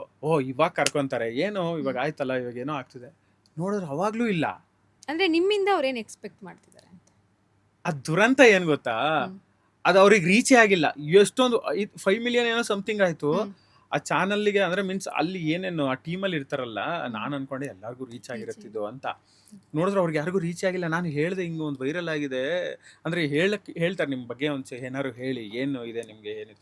ನಾನು ಅಲ್ಲಿ ಹೇಳ್ದೆ ಈ ಥರ ನಂದೊಂದು ಆಡಿಯೋ ವೈರಲ್ ಆಗಿದೆ ಈ ಥರ. ಯಾವುದು ಅಂದ್ರು. ಅವ್ರಿಗೆ ಗೊತ್ತೇ ಇಲ್ಲ. ಹೌದಾ ಕೊಡಿ, ಇಲ್ಲಿ ನೋಡ್ತೀನಿ. ಇದು ವೈರಲ್ ಆಗಿದೆಯಾ? ಅಯ್ಯೋ ದೇವ್ರೆ, ಇನ್ನ ಏನಪ್ಪ ಆಗ್ಬೇಕು ನನಗೆ. ನಾನು ಅದ್ರ ಮೇಲೆ ಆಗ್ಲೇ ಆಲ್ರೆಡಿ ಆಸೆ ಇಟ್ಕೊಂಡ್ಬಿಡಿ, ಏನೋ ಆಗುತ್ತಿದ್ದು ಸಖತ್ತಾಗಿ ಹೋಗುತ್ತೆ ಅಂತ. ಇವ್ರಿಗೆ ಇನ್ನೂ ತಲುಪಿಲ್ಲ ಅಂದರೆ ಇನ್ನೂ ಏನೋ ಮಾಡಬೇಕು ಅನ್ನೋದು ಪೆಂಡಿಂಗ್ ಇದೆ ನನಗೆ. ಯಾಕಂದ್ರೆ ಅವಾಗ ಒಂದು 70,000 ಇದ್ರು. ನನಗೆ ಇನ್ನೂ ನೆನಪಿದೆ, ಹಿಂಗೆ ಹೇಳಿದ್ರು ಅವ್ರು, ಯಾವುದು ಹೌದಾ ನಿಮ್ಮ ಹೆಸರ ಕೊಡಿ ನೋಡೋಣ ಯಾವುದು ಅಂತ ಹಿಂಗೆ ತೆಗೆದು ನೋಡಿದ್ರು. 70,000 ಇದ್ದಾರೆ ಪರವಾಗಿಲ್ಲ ಅಂದರು. ಅಯ್ಯೋ ದೇವ್ರೆ, ಪ್ರೊಫೈಲೇ ರೀಚ್ ಆಗಿಲ್ಲ. ಪ್ರೊಫೈಲೇ ಅದು ಹಿಂಗಾಗಿದೆ, ನಾರ್ಮಲ್ ಆಡಿಯನ್ಸ್ಗಳಿಗೆ ಹೋಗಿದೆ, ನಾರ್ಮಲ್ ಆಡಿಯನ್ಸ್ಗೆ ಹೋಗಿದೆ, ನಾರ್ಮಲ್ ಇವರಿಗೆಲ್ಲ ರೀಚ್ ಆಗಿದೆ. ಬಟ್ ಇದು ನನಗೆ ಅವತ್ತು ನಗು ಬೇಜಾರು ಎಲ್ಲ ಒಂದು, ಇದೇನಪ್ಪ ನಾನು ಏನೋ ಆಗಿದೆ ಅನ್ಕೊಂಡ್ರೆ ಇನ್ನೂ ಏನಾಗಿಲ್ವಲ್ಲ ಅಂತ. ಅಟ್ ದ ಸೇಮ್ ಟೈಮ್ ಒಂದು 10 ನಿಮಿಷ ಆದ್ಮೇಲೆ ನಂಗೆ ಅರ್ಥ ಆಯಿತು, ಮೋಸ್ಟ್ಲಿ ಇನ್ನೂ ಮಾಡೋದೇನೋ ಇದೆ. ನಾನು ಕೆಲವೊಂದು ಡೆಸ್ಟಿನೀಸ್ನ ಬಿಲೀವ್ ಮಾಡ್ತೀನಿ. ಅಂದರೆ ಯಾವಾಗ ಏನು ಸಿಗಬೇಕು ಅದಾಗುತ್ತೆ. ಮೋಸ್ಟ್ಲಿ ಇದು ನಿನ್ನ ಟೈಮ್ ಅಲ್ಲ, ಬಾ ಇನ್ನೊಂದು ಸ್ವಲ್ಪ ಕಲಿಯೋದಿದೆಯೋ, ಅಥವಾ ಇನ್ನೊಂದು ಸ್ವಲ್ಪ ಕೆಲಸ ಮಾಡೋದಿದೆಯೋ, ಅಥವಾ ಇನ್ನೊಂಚೂರು ರೆಕಗ್ನೈಸ್ ಆಗಿ ನಿನ್ನ ಅಲ್ಲಿ ನಿಲ್ಸೋದಿದೆಯೋ, ದೇವ್ರ ನಿರ್ಣಯ ಒಂದು ಇರುತ್ತೆ. ಅದನ್ನ ನಾವು ಯಾವತ್ತೂ ರೆಸ್ಪೆಕ್ಟ್ ಮಾಡಬೇಕು. ಅದಾದ್ಮೇಲಿಂದ ಬಂದು 1 ವಾರ ಅದೇ ಮೂಡಲ್ಲಿ ಇದ್ದೆ ನಾನು. ಆಮೇಲೆ ಮತ್ತೆ ಚೇರಪ್ ಇಲ್ಲ, ಪರವಾಗಿಲ್ಲ ಆಗುತ್ತೆ, ಇಷ್ಟೊಂದು ರಿಜೆಕ್ಷನ್ ಆಗಿದೆ, ಇದೆ ಅಂತ ಹೊಸದ ಅನ್ನೋದು ಒಂದು ಆಮೇಲೆ ರಿಯಲೈಸ್ ಆಗುತ್ತೆ. ಸೊ ಆಮೇಲೆ ಮತ್ತೆ ಶುರು ಮಾಡಿದೆ. ಸೊ ಮಾಡೋಣ ಮತ್ತೆ ಹಾಡೋಣ ಅಂತ. ಸೊ ಆವತ್ತಿನ ಇದು ಇವಾಗ ನೋಡಿ 2 ಲಕ್ಷಕ್ಕೆ ತಂದು ನಿಲ್ಸಿದೆ. ಮೋಸ್ಟ್ಲಿ ನಾನು ಅವತ್ತು ಅದನ್ನೇ ಸಿಕ್ಕಿ ಮಾಡಿಬಿಟ್ಟಿದ್ದರೆ, ಬಿಡು ಇನ್ನೇನಾಯಿತು ನನಗೆ, ಇನ್ನೇನು ಫೋಕಸ್ ಮಾಡೋದು ಇದನ್ನ ಅಂತ ಸುಮ್ಮನಾಗ್ತಿದ್ದೆ ನಾವು. ಬಟ್ ಇವಾಗ ಅಟ್ಲೀಸ್ಟ್ ಅಲ್ಲಿ ಹೋಗಿ ನಿಂತಾಗ, ಯಾವ್ದಾರ ರಿಯಾಲಿಟಿ ಶೋಸ್ಗೆ ಹೋಗಿ ನಿಂತಾಗ, ನನ್ನನ್ನು ಪ್ರೀತಿಸೋ ಒಂದು ಬಳಗ ಆಲ್ರೆಡಿ ರೆಡಿ ಇರ್ತಾರೆ. ಇಲ್ಲ ಇವನು ಹೋದ್ರೆ ಅಲ್ಲಿಗೆ ಚಂದ ಅನ್ನೋದು. ಸೊ ಆ ಮೂಮೆಂಟೇ ಹೆಂಗಿರುತ್ತೆ ಅನ್ನೋದು ನನಗೆ ಆ ದಿನ ಬಂದಾಗ ಫೀಲ್ ಮಾಡಬೇಕು ಅನ್ನೋದೊಂದು ಆಸೆ ಇದೆ. ನೋಡೋಣ. ಬಟ್ ತುಂಬ ಹೋಗಿದ್ದೀನಿ, ತುಂಬ ರಿಜೆಕ್ಷನ್. ಅದರಲ್ಲಿ ಹೇಳ್ಕೊಳ್ಳೋದೇನು ರಿಜೆಕ್ಷನ್ ಆಗಿದೆ, ನಾನು ರಿಜೆಕ್ಟೆಡ್ ಪೀಸೇ ಅವಾಗೆಲ್ಲ. ಇವಾಗ ಜನ ಕೈ ಹಿಡಿದ್ಮೇಲೆ ನನಗೆ ಅರ್ಥ ಆಗಿದ್ದು, ಅಂಡ್ ಅಲ್ಟಿಮೇಟ್ಲಿ ನಾನು ಬಿಲೀವ್ ಮಾಡೋದು, ಹಾಡೋದು ಯಾರಿಗೋಸ್ಕರ? ನಾವ್ ಎಲ್ಲೇ ಹೋಗಿ ಹಾಡಿದ್ರು ನಿಲ್ಲೋ ಜಾಗ ಬೇರೆ ಇರ್ಬೋದು, ಬಟ್ ತಲುಪೋದು ಒಬ್ರಿಗೆ ಅಲ್ವಾ, ಜನಕ್ಕೆ ಅದು ಹೋಗೋದು. ಇವಾಗ ಆಲ್ರೆಡಿ ಜನ ನಿನ್ನನ್ನು ಕೈ ಹಿಡಿದಿದ್ದಾರೆ ಅಂತಂದ್ರೆ ಮುಂದೊಂದು ದಿನ ಅದು ಸಿಗುತ್ತೆ. ಅಂಡ್ ಒಂದು ಹಂತಕ್ಕೆ ಬಿಟ್ಬಿಟ್ಟೆ ಮ್ಯಾಮ್ ನಾನು. 1.5 ಲಕ್ಷ ಯಾವಾಗ ಅದು ರಿಜೆಕ್ಷನ್ ಆಯ್ತಲ್ಲ, ಅದಾದ್ಮೇಲಿಂದ ನಾನು ಅನ್ಕೊಂಡೆ ಬೇಡ, ಈ ರಿಯಾಲಿಟಿ ಶೋಸ್ ಅವಾಸನೆ ಬೇಡ. ಆದ್ಮೇಲೆ ಜನ ಆರಾಮಾಗಿ ಕೈ ಹಿಡ್ದಿದ್ದಾರೆ ನನ್ನ. ಇದನ್ನೇ ಇನ್ನೊಂದು ವರ್ಷ ಮುಂದುವರ್ಸ್ಕೊಂಡು ಹೋಗೋಣ, ಅವ್ರಿಗೆ ಯಾವ ಥರ ಇಷ್ಟ ಹಾಡುಗಳು ಹಾಡೋಣ, ನಾನೇ ಚಾಲೆಂಜಿಂಗ್ ಮಾಡ್ಕೊಂಡು ಹಾಡೋಣ ಅಂತ. ಲಿಟ್ರಲಿ ಅದು ವರ್ಕ್ ಆಯ್ತು ನನಗೆ. ಜನ ಇದ್ದಾರೆ ಇವಾಗ, ಅವ್ರಿಗೆ ಎಷ್ಟು ರೆಕಗ್ನೈಸೇಷನ್ ಅಂದರೆ, ಒಂದು ಚಾನಲ್ ಹಾಡು ಬಂದವ್ರಿಗೆ ಏನು ರೆಕಗ್ನೈಸೇಷನ್ಸ್ ಇದೆಯೋ ಅದು ಆಲ್ರೆಡಿ ಜನ ನನಗೂ ಕೊಡ್ತಿದ್ದಾರೆ. ಈಗ ಎಲ್ಲರೂ ಒಂದು ಪಬ್ಲಿಕ್ ಶೋಸ್ಗೆ ಯಾರು ಕರೆದಾಗ ಹೋದರೆ ಗುರುತಿಸ್ತಾರೆ ಜನ. ಸರ್ ಮೊನ್ನೆ ಒಂದು ಶೋಗೆ ಹೋಗಿದೆ ಆಯ್ತು, ಹಿಂಗೆ ಯಾವುದೋ ಪಬ್ಲಿಕ್ ಇವೆಂಟ್ ಕರೆದಿದ್ರು, ಹಿಂಗೆ ಕೂತಿದ್ದೀನಿ, ಅಲ್ಲಿ ಇನ್ನೊಂದು 3 ಜನ ಸಿಂಗರ್ಸ್ ಇದ್ದಾರೆ, ಅವ್ರು ಯಾರು ಅಂತಲೂ ನಾನು ನೋಡಿರಲಿಲ್ಲ ಆಯ್ತಾ. ಪಕ್ಕದಲ್ಲಿ ಅಣ್ಣ ನೀವಾ ಅಂತ ಒಬ್ರು ಲೇಡಿ ಸಿಂಗರ್ ನನ್ನ ಪಕ್ಕದಲ್ಲಿ ಕೂತು, ಅಣ್ಣ ನೀವಾ ಅಂತ. ಹೂನಮ್ಮ ನಾನು ಗೊತ್ತಾ ನಿಮ್ಗೆ ಅಣ್ಣ ನೀವು ಗೊತ್ತಿಲ್ಲೇನ್ರಿ ನಮ್ದು ಉತ್ತರ ಕರ್ನಾಟಕ ಹುಡುಗಿಯವರು ನೀವು ತುಂಬಾ ಫೇಮಸ್ ರೀ ನನ್ನ ಫ್ರೆಂಡ್ ಒಬ್ಬ ನಿಮ್ ವಿಡಿಯೋ ತೋರ್ಸೋರ್ಸ್ ಹೇಳ್ತಿರ್ತಾನೆ ನೋಡು ಹಿಂಗೆ ಆಡಬೇಕು ನೀನು ಹೆಂಗೆ ಆಡ್ತೀಯ ಫಸ್ಟ್ ಆಡೋದ್ ಕಲಿ ಅಂತ ಬೈತಿರ್ತಾನೆ ಅಂತ ನಾನಾ ಹೌದಾ ಅನ್ನೋದೊಂದು ಏನೋ ಖುಷಿ ಆಯ್ತು. ಅದೆಲ್ಲ ಮುಗೀತು. ಸರಿ ಎಲ್ಲ ಮುಗಿಸಿ ಪೇಮೆಂಟ್ ಮಾಡ್ಕೊಂಡು ಹೊಡ್ತಿದ್ದೆ. ಡ್ಯಾನ್ಸರ್ಸ್ ಎಲ್ಲ ಇದ್ರು ಅಲ್ಲ ಆಯ್ತಾ, ಎಲ್ಲ ಮುಗೀತು. ಒಂದು 12-1 ಗಂಟೆ ಆಗಿದೆ. ಸರಿ ನಾನು ಎಲ್ಲ ಮುಗಿಸ್ಕೊಂಡು ಊಟ ಮುಗಿಸ್ಕೊಂಡು ಹೊರಡೋಣ ಅಂತ ಹೋಗಿದೆ. ಒಬ್ರು ಡ್ಯಾನ್ಸರ್ಸ್ ಹೊಡ್ ಬಂದ್ರು ಹುಡುಗಿ. ಅಣ್ಣ ಒಂದು ನಿಮಿಷ ಏನು ಹೇಳಿ ಒಂದೇ ಒಂದು ಫೋಟೋ ತಗೋಬೋದಾ ನಿಮ್ಮ ಜೊತೆ ಅಂತ. ನಾನು ಪರವಾಗಿಲ್ವೇ ಏನೋ ಆಗಿದೆ. ನಾನು ಕೆಲವೊಂದ್ಸತಿ ನನ್ನ ವೈಫಿಗೆ ಅದೇ ಅಂತ ನಿಜವಾಗ್ಲೂ ಫೇಮಸ್ ಆಗ್ತಾ ಇದ್ದೀನಿ ನಾನು ಅಥವಾ ರೆಕಗ್ನೈಸ್ ನಿಜವಾಗ್ಲೂ ಆಗಿದ್ರೆ ನೀವು ನನಗೆ ನಂಬಕ್ಕಾಗಲ್ಲ. ನನಗೆ ಹೆಂಗೆ ಅಂದ್ರೆ ಹಿಂಗೆ ಹೋಗ್ತಿದ್ರು ಎಲ್ಲರೂ ಗುರ್ತಿಡಿಬೇಕು ಅಂತ. ಅದು ಯಾರೋ ಒಬ್ರು ಗುರ್ತಿಡ್ರೆ ಎಲ್ಲೋ ಒಂದ್ ಕಡೆ ಹೋಗಿದೆ ಅಂತ. ಬಟ್ ಆ ದೇವರ ಆಶೀರ್ವಾದ ತುಂಬಾ ಜನಕ್ಕೆ ರೀಚ್ ಆಗಿದೆ. ಬಟ್ ಅದನ್ನ ಬಿಟ್ಟು ಬೇರೆ ಏನೋ ಮಾಡ್ಬೇಕು ಅನ್ನೋ ಆಸೆ ಇರೋದ್ರಿಂದ ಮೋಸ್ಟ್ಲಿ ಅದು ಇನ್ನೊಂಚೂರು ಏನೋ ಆಗ್ಲಿ ಅಂತ ವೆಯ್ಟ್ ಮಾಡ್ತಿದ್ವಿ ಅಂತ. ಬಟ್ ತೋರಿಸೋ ಪ್ರೀತಿ ಮಾತ್ರ ಅವಾಗ ಅನ್ಸುತ್ತೆ ಇಲ್ಲ ಜನ ಕೈ ಹಿಡ್ದಿದ್ದಾರೆ ಆಲ್ರೆಡಿ, ಯಾಕೆ ಒದ್ದಾಡೋದು ರಿಯಾಲಿಟಿ ಶೋಸ್ ಅದು ಇದು ಅಂತ. ಬಟ್ ನಿಮ್ಗೆ ದೊಡ್ಡ ಎಕ್ಸ್ಪೋಸರ್ ಅಂತ ಬೇಕು ಅಂದಾಗ ರಿಯಾಲಿಟಿ ಶೋ ಬೇಕು ಅಂತ ಅನ್ಸುತ್ತೆ. ಆ ಮೂಮೆಂಟಲ್ಲಿ ಅನ್ಸುತ್ತೆ ನಿಮಗೆ ಬೇಕು ಅಂತ. ಅಥವಾ ಇವಾಗಲೇ ಎಲ್ಲ ಸಿಗುತ್ತೆ ಅನ್ನಂಗಿದ್ರೆ ನನಗೆ ಸಾಕು. ನಂಗೆ ಜನ ಆಲ್ಮೋಸ್ಟ್ ಪ್ರೀತಿ ತೋರಿಸಿದ್ದಾರೆ ಆ್ಯಂಡ್ ಇನ್ನೂ ತೋರಿಸ್ತಾ ಇದ್ದಾರೆ. ಏನೋ ಒಂದು ಹಾಕ್ದಾಗ ಸಪೋರ್ಟಿಂಗ್ ನಿಲ್ತಾರೆ, ಮಾಡ್ತಾರೆ, ಬರ್ತಾರೆ, ನಾನು ಹಾಡ್ತೀನಿ ಅಥವಾ ನಾವು ಬರ್ತೀವಿ ಅಂತ. ಸೊ ದಟ್ ಈಸ್ ಎನಫ್ ಅಂತ. ರಾಘವೇಂದ್ರ ಹುಣಸೂರ್ ಅವರು ಮೆಸೇಜ್ ಮಾಡಿದ್ರು ಅಂತ ಹೇಳಿದ್ರಿ. ಅಂದ್ರೆ ಏನು ರನ್ ಆಗ್ತಿತ್ತ ಶೋ ಆ ಟೈಮಲ್ಲಿ ಮಾಡಿದ್ದ ಅಥವಾ ಹೇಗೆ? ಹೌದು, ಮೋಸ್ಟ್ಲಿ ಅದು ಆ ಟೈಮಲ್ಲಿ ಆಡಿಷನ್ಸ್ ನಡೀತಾ ಇತ್ತು. ರೀಸೆಂಟ್ ಆಗಿ ಅಂದ್ರೆ ಇಲ್ಲ ಆಡಿಷನ್ ನಡೆದು ಒಂದು ಎಪಿಸೋಡ್ ಶುರುವಾಗ್ಬಿಡ್ತು. ಮೆಗಾ ಆಡಿಷನ್ಸ್ ಎಲ್ಲ ಆಗಿ ಆಲ್ರೆಡಿ ಶುರುವಾಗಿತ್ತು. ನನಗೆ ಅವಾಗ ಹೆಂಗೆ ಅಂದ್ರೆ ಈ ಸತಿಗೆ ಏನೋ ಕರ್ಕೊಂತಾರೇನೋ ಅನ್ನೋದೊಂದೇನೋ ಖುಷಿ. ವರ್ಲ್ಡ್ ಕಾರ್ಡ್ ಎಂಟ್ರಿ ಲಿಟ್ರಲಿ ಹಂಗೆಲ್ಲ ಯೋಚನೆ ಮಾಡ್ತಿದ್ದೆ ನಾನು. ನನ್ನ ವೈಫ್ ಕುತ್ಕೊಂಡು ಮಾತಾಡ್ಬೇಕಾರೆ ವೈಲ್ಡ್ ಕಾರ್ಡ್ ಎಂಟ್ರಿ ಅಂತ ಸಿಗ್ಬೋದಾ ಏನೋ ಮಾಡ್ಬೋದಾ ಅಂತ. ಬಟ್ ಆಮೇಲೆ ಗೊತ್ತಾಯ್ತು ನನಗೆ ಕ್ಲಿಯರ್ ಆಗಿ ಈ ಸತಿದಲ್ಲ. ಯಾಕಂದ್ರೆ ಅದು ಸೀಸನ್ಗೆ ಸೆಟ್ ಆಗ್ಬಿಟ್ಟಿರುತ್ತೆ. ಅವ್ರು ಒಂದು ಸೆಟ್ ಆಫ್ ಏನ್ ಮಾಡಬೇಕು ಅದನ್ನ ಸೆಟ್ ಮಾಡಿ ನೀಟಾಗಿ ರನ್ ಮಾಡ್ತಿರ್ತಾರೆ. ಆ ಮಧ್ಯ ಕಷ್ಟ ಅದು.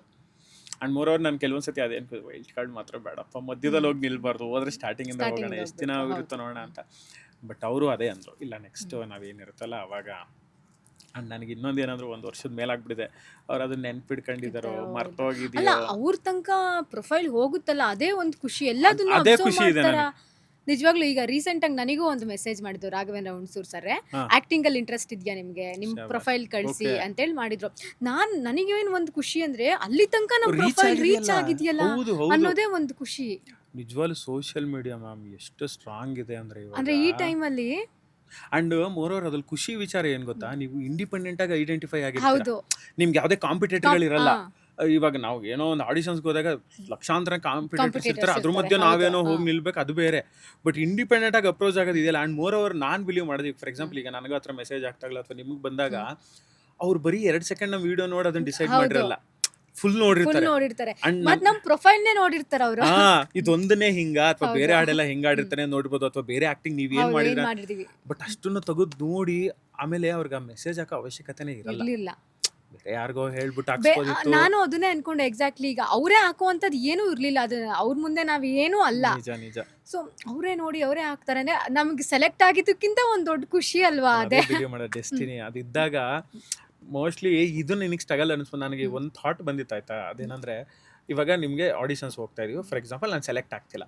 ಅದು ಹೆಂಗೆ ಅಂದ್ರೆ ಒಂದು ಬಾಕ್ಲಿದೆ, ಲಕ್ಷಾಂತರ ಜನ ನಿಂತಿದ್ದಾರೆ, ಇದ್ರಲ್ಲಿ ಇನ್ನೊಬ್ಬರು ನನಗೆ ಹೇಳ್ಕೊಂಡು ಹೋಗೋ ಕಷ್ಟ ಅನ್ನೋದು ಒಂದಿರ್ಬೋದು ದೇವ್ರಿಚೆ. ಅಥವಾ ನೀನು ಹಿಂಗೆ ಬರೋನಲ್ಲ, ನೀನು ಸಪ್ರೇಟಾಗಿ ಏನೋ ಎತ್ತಾಗ್ತೀನಿ, ನೀನು ಒಬ್ಬನೇ ಹೋಗೋ ಅನ್ನೋದೊಂದು ಥಾಟ್ ಇರ್ಬೋದೇನೋ. ಅದಕ್ಕೆ ಬಟ್ ಈ ಟೈಮಲ್ಲಿ ನಿನ್ಗೆ ಅದು ಸಿಕ್ತಿಲ್ಲ ಅಂದ್ರೆ ನೀನು ಅಲ್ಲಿ ಹಂಗೆ ನಾನು ನಿನ್ನ ಕಳಿಸ್ಬೇಕು ಅಂದ್ರೆ ಇನ್ನೊಂಚೂರು ಸ್ಟ್ರಗಲ್ ಪಡಬೇಕು. ಅದಕ್ಕೆ ರೆಡಿ ಆಗು. ಅದು ಕಣ್ಣೀರು ಹಾಕ್ತೀಯೋ, ಅಳ್ತೀಯೋ, ಡಿಪ್ರೆಷನ್ ಆಗ್ತೀಯೋ, ಏನಾಗ್ತೀಯೋ, ಬಟ್ ಅದರಿಂದ ಆಚೆ ಬರ್ತೀಯೋ ನಿನಗೆ ಬಿಟ್ಟಿದ್ದು. ಬಟ್ ನಿನಗೋಸ್ಕರ ಒಂದು ಸಪ್ರೇಟ್ ಬಾಕ್ಲಿಟ್ಟಿದ್ದೀನಿ ನಾನು. ಸೊ ಅಲ್ಲಿವರೆಗೂ ಒದ್ದಾಡು. ಅದು ನನಗೆ ಪ್ರತಿ ಸಲ ಟ್ರಿಗರ್ ಆಗ್ತಿರುತ್ತೆ. ಏನೇ ಬೇಜಾರಾದರೂ ಇಲ್ಲ ಇದೊಂಥರ ಎಂಟ್ರಿನೇ ಬೇರೆ ಇರ್ಬೋದೇನೋ, ಒಂಥರ ನಿನಗೆ ಹಿಂಗೆ ಡೈರೆಕ್ಟಾಗಿ ನಾನು ಕೊಡ್ತೀನಿ ಅನ್ನೋದಕ್ಕಿಂತ ಇಲ್ಲಿ ಸ್ಟ್ರಗಲ್ ಪಟ್ಟಿರ್ತೀಯಲ್ಲ, ಇದಕ್ಕೆ ನೀನು ಆರಾಮಾಗಿ ಹೋಗ್ಬೋದಲ್ವಾ. ಸೊ ಅದೇ ನಮಗೆ ಇಂಡಿವಿಜುವಲ್ ಐಡೆಂಟಿಫಿಕೇಶನ್ ಅಂತ ಅನ್ಸುತ್ತೆ. ಅವ್ರು ಮೆಸೇಜ್ ಆಗ್ತಾಗ ನನಗೂ ಅದೇ ಅನ್ಸುತ್ತೆ. ಇವನ್ ಧ್ರುವ ಸರ್ ಮೆಸೇಜ್ ಆಗ್ತಾಗ್ಲೂ ತುಂಬಾ ಖುಷಿ ಆಯ್ತು ನನಗೆ. ಅವ್ರಿಗೆಲ್ಲ ಅದು ಅವಶ್ಯಕತೆ ಇಲ್ಲ ಹಿಂಗೆ ಲೈಕ್ ಮಾಡೋದು ಅಥವಾ ಲೈಕ್ ಮಾಡೋದು. ಅವ್ರಿಗೆ ನನಗೆ ಆ ಥರ ಎಷ್ಟು ಇದು ಬಂದಿದೆ ಅಂದ್ರೆ, ಧ್ರುವ ಸರ್ ಹತ್ರ ಮಾಡಿದ್ದಾರೆ, ಪ್ರೇಮ್ ಸರ್ ಲೈಕ್ ಮಾಡಿದ್ದಾರೆ, ರಚಿತಾರಾಮ್ ಮೇಡಮ್ ಲೈಕ್ ಮಾಡಿದ್ದಾರೆ, ಬಿಗ್ ಬಾಸ್ ಎಷ್ಟೊಂದು ಕಂಟೆಸ್ಟೆಂಟ್ಸ್ಗಳು ಲೈಕ್ ಮಾಡಿದ್ದಾರೆ ಥರ. ಸೊ ಎಲ್ಲಾನು screen shot ಇಟ್ಕೊಂಡಿದ್ದಾನೆ. That is memory. ಅದು ನೋಡು, ಏನು ಇಲ್ದಾನೆ ಬಂದವ್ರಿಗೆ ಇವತ್ತು ಇಷ್ಟು ಜನದ ಹತ್ರ ಏನೋ ರೆಕಗ್ನೈಸ್ ಆಗ್ತಿದೆ. ಮೋಸ್ಟ್ಲಿ ಇವಾಗ ನಾನು ಯಾರ ಮುಂದೆನಾರು ಹೋಗಿ ನಿಂತ್ರೆ ಅವ್ರು ಕಂಡಿಡಿಯಕ್ಕೆ ಟೈಮ್ ತಗೋಬಹುದು. ಬಟ್ ಒಂದ್ಸತಿ ಹಾಡು ಹೇಳಿದಾಗ ಹೇ ಕರೆಕ್ಟ್ ನೀವು ಹಾಡು ನಾನು ಕೇಳಿದೀನಿ ಆ ಥರದ್ದು ಏನೋ ಹೇಳ್ತಾರಲ್ಲ, ಮಾಡ್ತಾರಲ್ಲ ಅನ್ನೋದೊಂದು ನಂಬಿಕೆ ಇದೆ ನಂಗೆ. ಆ ಥರದ್ದು ಒಂದ್ಸತಿ ಧ್ರುವ ಸರ್ನ ಮೀಟ್ ಮಾಡ್ಬೇಕು ಅಂತಿದೆ. ಅಂದ್ರೆ ಅವರು ಆ ಹಾಡು ಅಷ್ಟೇ ಅಷ್ಟು ಚಂದ ಇತ್ತದು ಹಾಡು. ಹೋಗಿ ನಿಂತಾಗ ಅವ್ರು ಅಟ್ಲೀಸ್ಟ್ ಏನಾರು ಗುರ್ತಿಸ್ತಾರ, ಇಲ್ಲ ನಿಮ್ಮನ್ನು ನೋಡಿದೀನಿ ನಾನು ಅಂತನೋ ಏನೋ ಒಂದು ಹೇಳ್ತಾರ ಅನ್ನೋದೊಂದು ಇದು ನೋಡೋಣ. ಆ ಟೈಮ್ ಬಂದಾಗ ಅವ್ರಿಗೆ ಒಂದು ದಿವಸ ಕೇಳ್ತೀನಿ ನಾನು, ಸರ್ ನನ್ನ ಹಾಡು ಒಂದ್ಸತಿ ಲೈಕ್ ಮಾಡಿದ್ರೆ ನೆನಪಿದೆಯಾ ನಿಮಗೆ ಅನ್ನೋ ಥರದ್ದು ಏನಾದ್ರು ಒಂದು ಕೇಳೋಣ ಅಂತ. ಬಟ್ ರೆಕಗ್ನೈಸೇಷನ್ ಮಾತ್ರ ಅದು ಬೇರೆ ಲೆವೆಲ್. ಎಷ್ಟೊಂದು ಸತಿ ನನ್ನ ಫ್ರೆಂಡ್ಸೇ ಅಂದರೆ ಕೆಲವರು ನನ್ನ ತುಂಬ ಹತ್ರದವರು ಆಲ್ರೆಡಿ ಯಾವುದೋ ಇದರಲ್ಲೆಲ್ಲ ಹಾಡೋರು, ಮಗ ಆದರೂ ಸಖತ್ ಫೇಮಸ್ ಆಗ್ಬಿಟ್ಟಿದ್ಯಾ ಮಗ, ಈಗ ನೀನು ಎಲ್ಲ ಜನ ಕಂಡುಹಿಡಿತಾರೆ, ಎಲ್ಲ ಇದು ಮಾಡ್ತಾರೆ, ನಮಗೆ ನೋಡು ಅಂದರೆ ಇದೆಲ್ಲ ಮುಗಿದ್ಮೇಲೆ ನಮ್ಮನ್ನು ಅಷ್ಟು ರೆಕಗ್ನೈಸ್ ಮಾಡೋರಿಲ್ಲ ಅಂತ. ಅವಾಗ ನನಗನ್ಸುತ್ತೆ ಮೋಸ್ಟ್ಲಿ ಕರೆಕ್ಟ್ ದಾರಿಲಿ ಇದೀನ ನಾನು. ಯಾಕಂದರೆ ಇವಾಗ ನಾನು ಎಲ್ಲಿವರೆಗೂ ಕಾಣಿಸ್ಕೋತಾ ಇರ್ತೀನೋ ಅಲ್ಲಿವರೆಗೂ ಜನ ರೆಕಗ್ನೈಸ್ ಮಾಡ್ತಾರೆ. ಬಟ್ ಸೋಷಿಯಲ್ ಮೀಡಿಯಾ ಹಂಗಲ್ಲ, ಇದು ನಮ್ಮ ಕೈಲಿದೆ ಕಂಪ್ಲೀಟ್ಲಿ. ನಾನು ಇರೋವರೆಗೂ ಇದನ್ನ ಮಾಡ್ಕೊಂಡು ಹೋಗ್ತೀನಾ. ನಾವು ಮೋಸ್ಟ್ಲಿ ವೈರಲ್ ಆಗೋ ಕಂಟೆಂಟ್ಗಳು ಕಮ್ಮಿ ಆಗ್ಬೋದು ಅಷ್ಟೇ, ಬಟ್ ಜನದ ಮಧ್ಯೆ ಅಂತೂ ಇರ್ತೀವ. ಸೊ ಈ ಥರ ಪಾಯಿಂಟ್ ಆಫ್ ವ್ಯೂ ಎಲ್ಲ ಯೋಚನೆ ಮಾಡೋದು ಸ್ವಲ್ಪ ಧೈರ್ಯ ಬರೋಕ್ಕೆ ಶುರುವಾಗುತ್ತೆ. ಇಲ್ಲ ಕರೆಕ್ಟ್ ಏನೋ ದಾರಿಲಿದೆ, ಆಗ್ತಾ ಏನೋ ಇದೆ. ಆಗುತ್ತೆ ಏನೋ ಆಗುತ್ತೆ ಲೈಫಲ್ಲಿ ಅಂತ. ಆ್ಯಂಡ್ ಅವ್ರ ಮೆಸೇಜ್ ಬಂದಾಗಲೂ ನನಗೆ ತುಂಬ ತುಂಬ ನಂಬಿಕೆ ಬಂದಿತ್ತು. ಅಂದರೆ ಕರೆಕ್ಟ್ ದಾರಿಲಿದ್ದೀನಿ, ಅದನ್ನು ಡಿಸೈಡ್ ಮಾಡಿದ್ದು ನನಗೆ ಒಳ್ಳೇದು. ಇಲ್ಲಾಂದ್ರೆ ನಮ್ಗೆ ಏನಿತ್ತು, ಎಲ್ಲಿ ಹೆಂಗೆ ರೀಚ್ ಹೌದು. ಆಗಬೇಕಿತ್ತು ಅವ್ರನ್ನೆಲ್ಲ, ಕಷ್ಟ ಅಲ್ವಾ ಅದು ಅಂತ. ಬಟ್ ಅದು ಆ ವೇದಿಕೆಗೆ ಹೋಗಿ ನಿಂತಾಗ ಅದ್ರದ್ದು ಫುಲ್ಫಿಲ್ ಆಗುತ್ತೆ. ಸೊ ಅವಾಗ ಅನ್ಕೋತೀನಿ, ಇಲ್ಲ ಅವಾಗ ನಾನು ಫಸ್ಟ್ ಅದನ್ನೇ ಅನ್ಕೊಂಡಿದ್ದೀನಿ. ಆ ಥರ ವೇದಿಕೆಗೆ ಹೋಗಿ ಸೆಲೆಕ್ಟಾಗಿ ಏನಾದ್ರು ನನ್ನ ಕಂಟೆಸ್ಟೆಂಟಾಗಿ ಏನೋ ನಿಂತಾಗ ನಾನು ಫಸ್ಟ್ ಥ್ಯಾಂಕ್ಸ್ ಹೇಳೋದೆ ನನ್ನ ಇನ್ಸ್ಟಾಗ್ರಾಮಲ್ಲಿ ಏನು ನನ್ನ ಜನಗಳು ಪ್ರೀತಿಸ್ತಾರಲ್ಲ ಅವ್ರಿಗೆ. ಯಾಕಂದರೆ ಇವತ್ತೇನೋ ಆಗಿದೆ ಅಂತಂದರೆ ಅದು ಅವರಿಂದ ಮಾತ್ರ. ನಾನು ಪ್ರತಿ ಸಲ ಅದನ್ನು ಬಿಲೀವ್ ಮಾಡ್ತೀನಿ ಆ್ಯಂಡ್ ಫೀಲ್ ಮಾಡಿದ್ದೀನಿ ಅದನ್ನು. ಏನೂ ಇಲ್ಲದೆ ಇದ್ದವನಿಗೆ ಇವತ್ತೇನೋ ಒಂದು ರೆಕಗ್ನೈಸೇಷನ್. ಆವಾಗ ನಾನು ಎಷ್ಟೇ ಚೆಂದ ಹಾಡಿದ್ರು ಮ್ಯಾಮ್ ಏನಾಗ್ತಿತ್ತು, ಈಗ ತುಂಬ ಜನ ಏನೋ ರಿಯಾಲಿಟಿ ಶೋಸಲ್ಲಿ ಹಾಡು ಬಂದರು ಸಿಂಗರ್ಸ್ ಕಲಿತ್ರೆ, ನಾನೇನಾರು ಅಲ್ಲಿ ಹೋಗಿ ನನ್ನ ಯಾರಾದರೂ ಕರೆದು ಶೋಸ್ ಇಲ್ಲ ಹಾಡ್ತಿದ್ರೆ ಲಿಟ್ರಲಿ ನನಗೆ ಒಂದು ಮುಜುಗರ ಹೇಳ್ತಿತ್ತು ಒಳಗಡೆ. ನಾನು ಅದನ್ನು ಅಂದರೆ ನನಗೆ ಓಪನ್ ಅಪ್ ಆಗೋಕ್ಕೆ ಆಗ್ತಿರಲಿಲ್ಲ, ಭಯ. ಇವರೆಲ್ಲ ಫೇಮಸ್ ಆಗಿರೋರು ಎಲ್ಲ ಹಾಡಿರೋರು, ನಾನೇನಪ್ಪ ಹಾಡೋದು, ನಾನು ಹಾಡಿದ್ರೆ ಏನು ಅಂತ. ಆ್ಯಂಡ್ ಸಿಚುವೇಶನು ಹಾಗೆ ಇರ್ತಿತ್ತು. ಕೆಲವೊಂದು ಸತಿ ಅವ್ರು ಹಾಗೆ ಟ್ರೀಟ್ ಮಾಡ್ತಿದ್ರು, ಬಿಡು ಅವನು ಹಾಡ್ತಾನಂತೆ ಬಿಡು ಆಯಿತು. ಎಷ್ಟೊಂದು ಸತಿ ಡುಯೆಟ್ ಹಾಡು ನನ್ನ ಜೊತೆ ಹಾಡೋಕ್ಕೂ ಹಿಂಜರಿದಿರೋ ದಿನಗಳು ನೋಡಿದ್ದೀನಿ ಕೆಲವೊಬ್ರು. ಅದು ಮ್ಯಾಟರ್ ಆಫ್ ನೀನು ಹಾಡಕ್ಕೆ ಬರಲ್ಲ ಅಂತಲ್ಲ, ಅವ್ರಿಗೆ ಗೊತ್ತು ಇವ್ನು ಹಾಡ್ತಾನೆ ಅಂತ. ಅವ್ನು ಫೇಮಸ್ ಅಲ್ವಲ್ಲ, ಫೇಮಸ್ ಅಲ್ವಲ್ಲ. ನಾನು ಹೆಂಗೆ ಅವನ ಜೊತೆ ನಿಂತ್ಕೊಂಡು ಹಾಡೋದು. ಅಂದ್ರೆ ನಿಮ್ ಜೊತೆ ಇರ್ತಿರೋರು ಫೇಮಸ್ ಇರ್ತಿದ್ರಾ? ಇರ್ತಿದ್ರು, ಆಲ್ಮೋಸ್ಟ್ ಇರ್ತಿದ್ರು ಕೆಲವೊಂದು ಇದರಲ್ಲಿ. ಬಟ್ ಹಂಗೆ ಪ್ರೀತಿ ಕೊಟ್ಟಿರೋರು ಇದ್ದಾರೆ, ಬಾ ನೀನು ಹಾಡು ಪರವಾಗಿಲ್ಲ ಅಂತ. ಅಟ್ ದ ಸೇಮ್ ಟೈಮ್ ಎರಡನ್ನೂ ನೋಡಿದೆ. ಅವಾಗೆಲ್ಲ ನನಗೆ ಫೇಮಸ್ ಅನ್ನೋದು ಇಷ್ಟೊಂದು ಮ್ಯಾಟ್ರ್ ಆಗುತ್ತೆ ಒಬ್ಬ ಆರ್ಟಿಸ್ಟ್ ಲೈಫಲ್ಲಿ. ಅಂದರೆ ನಿನ್ನ ಟ್ಯಾಲೆಂಟಿಗಿಂತ ನಿನ್ನ ಪಾಪ್ಯುಲಾರಿಟಿನೇ ನಿನ್ನನ್ನು ರೆಕಗ್ನೈಸ್ ಮಾಡೋದು, ನಿಂಗೆ ಅದ್ರ ಮೇಲೆ ರೆಸ್ಪೆಕ್ಟ್ ಕೊಡೋದು ಅನ್ನೋದಿದ್ದರೆ ಇವತ್ತು ಆ ರೆಸ್ಪೆಕ್ಟ್ ಕೊಟ್ಟಿರೋ ಜನ. ಯಾರಿದ್ರು ಧೈರ್ಯವಾಗಿ ನಿಂತು ಏನಾರ ಹಾಡ್ತೀನಿ, ಅವನಪ್ಪ ಇನ್ಸ್ಟಾಗ್ರಾಮಲ್ಲೆಲ್ಲ ಆಡ್ತಾರೆ. ಅದನ್ನು ತೊಗೊಳಕ್ಕೆ 7-8 ವರ್ಷ ಬೇಕಾಯ್ತು ನನಗೆ. ಆ 7-8 ವರ್ಷ ಎಷ್ಟು ರಿಗ್ರೆಟ್ ಮಾಡಿದ್ದೀನಿ, ಎಷ್ಟು ಫೀಲ್ ಆಗಿದ್ದೀನಿ ಒಳಗಡೆ. ನನ್ನನ್ನು ಹೆಂಗೆಲ್ಲ ನೋಡಿದರೆ ಜನ ಅಲ್ಲಿ ತುಂಬ ತುಂಬ ಫೀಲ್ ಮಾಡಿದ್ದೀನಿ ನಾನು. ಅದು ಕೆಲವೊಂದು ಅನುಭವಿಸೋರಿಗೆ ಮಾತ್ರ ಗೊತ್ತು.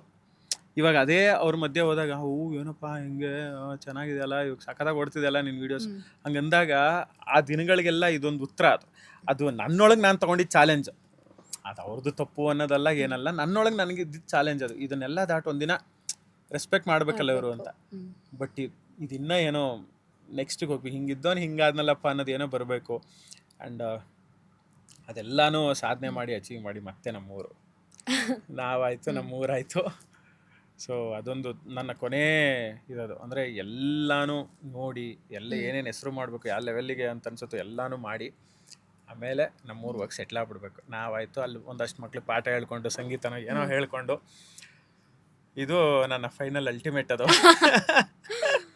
ಸೊ ಎಲ್ಲವೂ ಓಕೆ ಆಗಿರ್ಬೇಕಾದ್ರೆ ಒಂದು ಡಿಸಿಷನ್ ತಗೋತೀರಾ, ಕೆಫೆ ಮಾಡ್ತೀರಾ.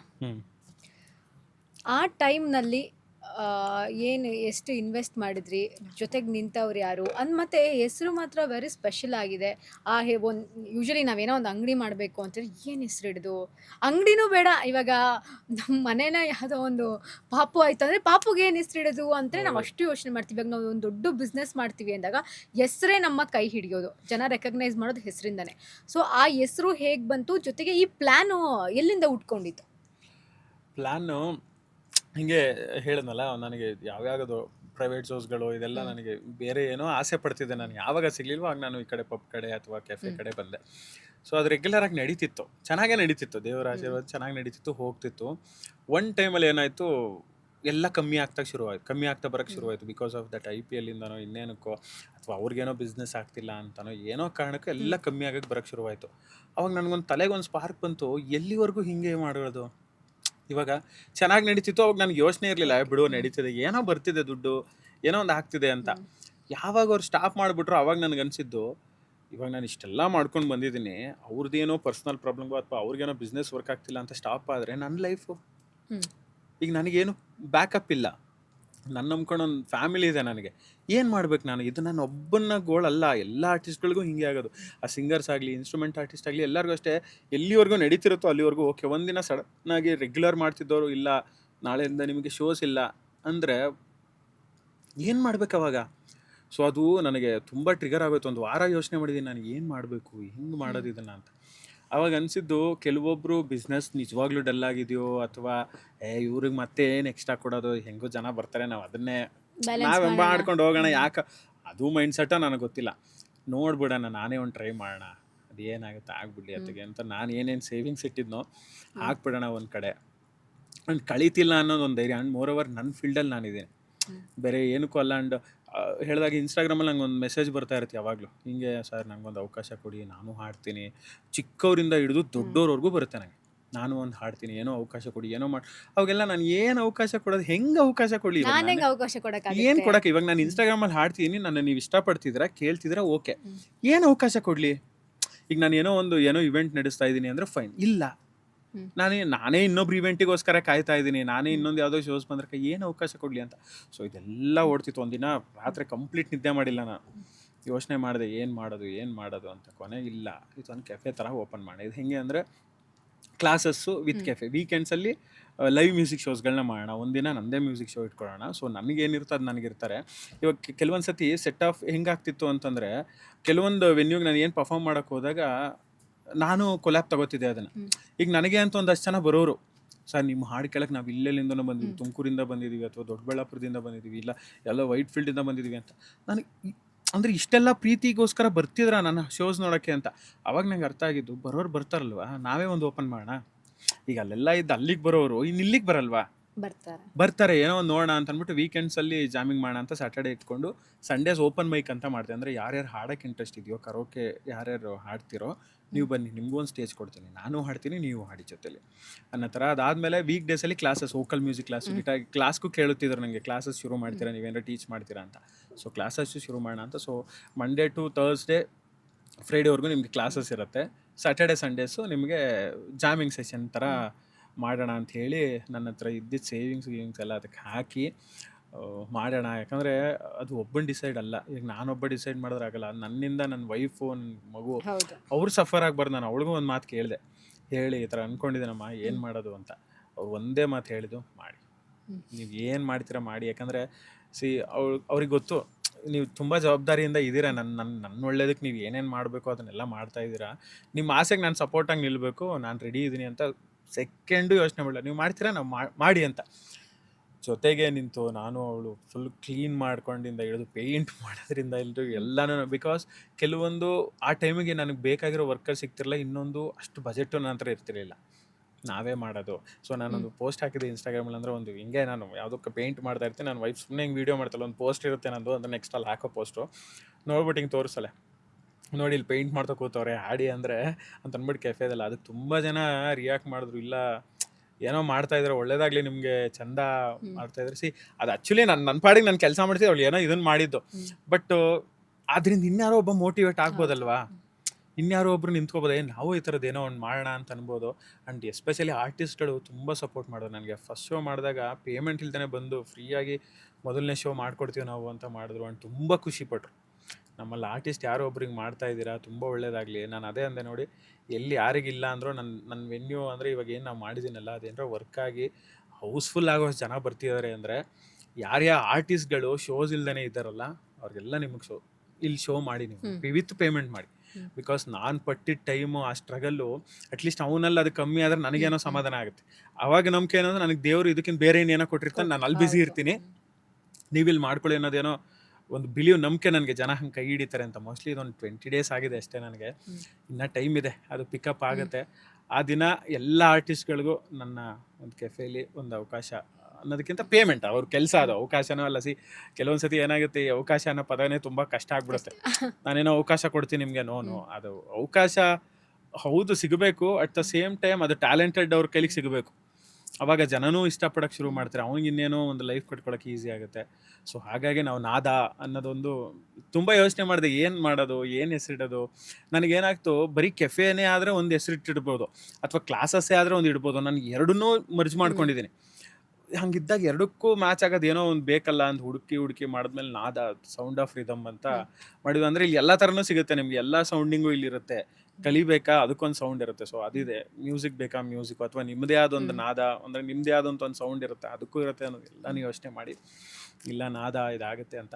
ಮೊನ್ನೆ ಯಾರೋ ನನಗೆ ಹಿಂಗೆ ಬಂದಾಗ ಹೇಳಿದ್ರು, ಸರ್ ಆಲ್ರೆಡಿ ನಿಮ್ಮ ಕೆಫೆ ಎಲ್ಲರಿಗೂ ಗೊತ್ತಾಗ್ಬಿಟ್ಟಿದೆ ಸರ್, ಇನ್ಸ್ಟಾಗ್ರಾಮಲ್ಲಿ ತುಂಬ ಜನ ನೋಡಿದ್ದಾರೆ, ಆಲ್ರೆಡಿ ಮಾತಾಡ್ತಿದ್ದಾರೆ ಅಂತ. ಅದು ನನಗೆ ಫೈನಲಿ ಇನ್ಸ್ಟಾಗ್ರಾಮೇ ಕೊಟ್ಟಿದ್ದು.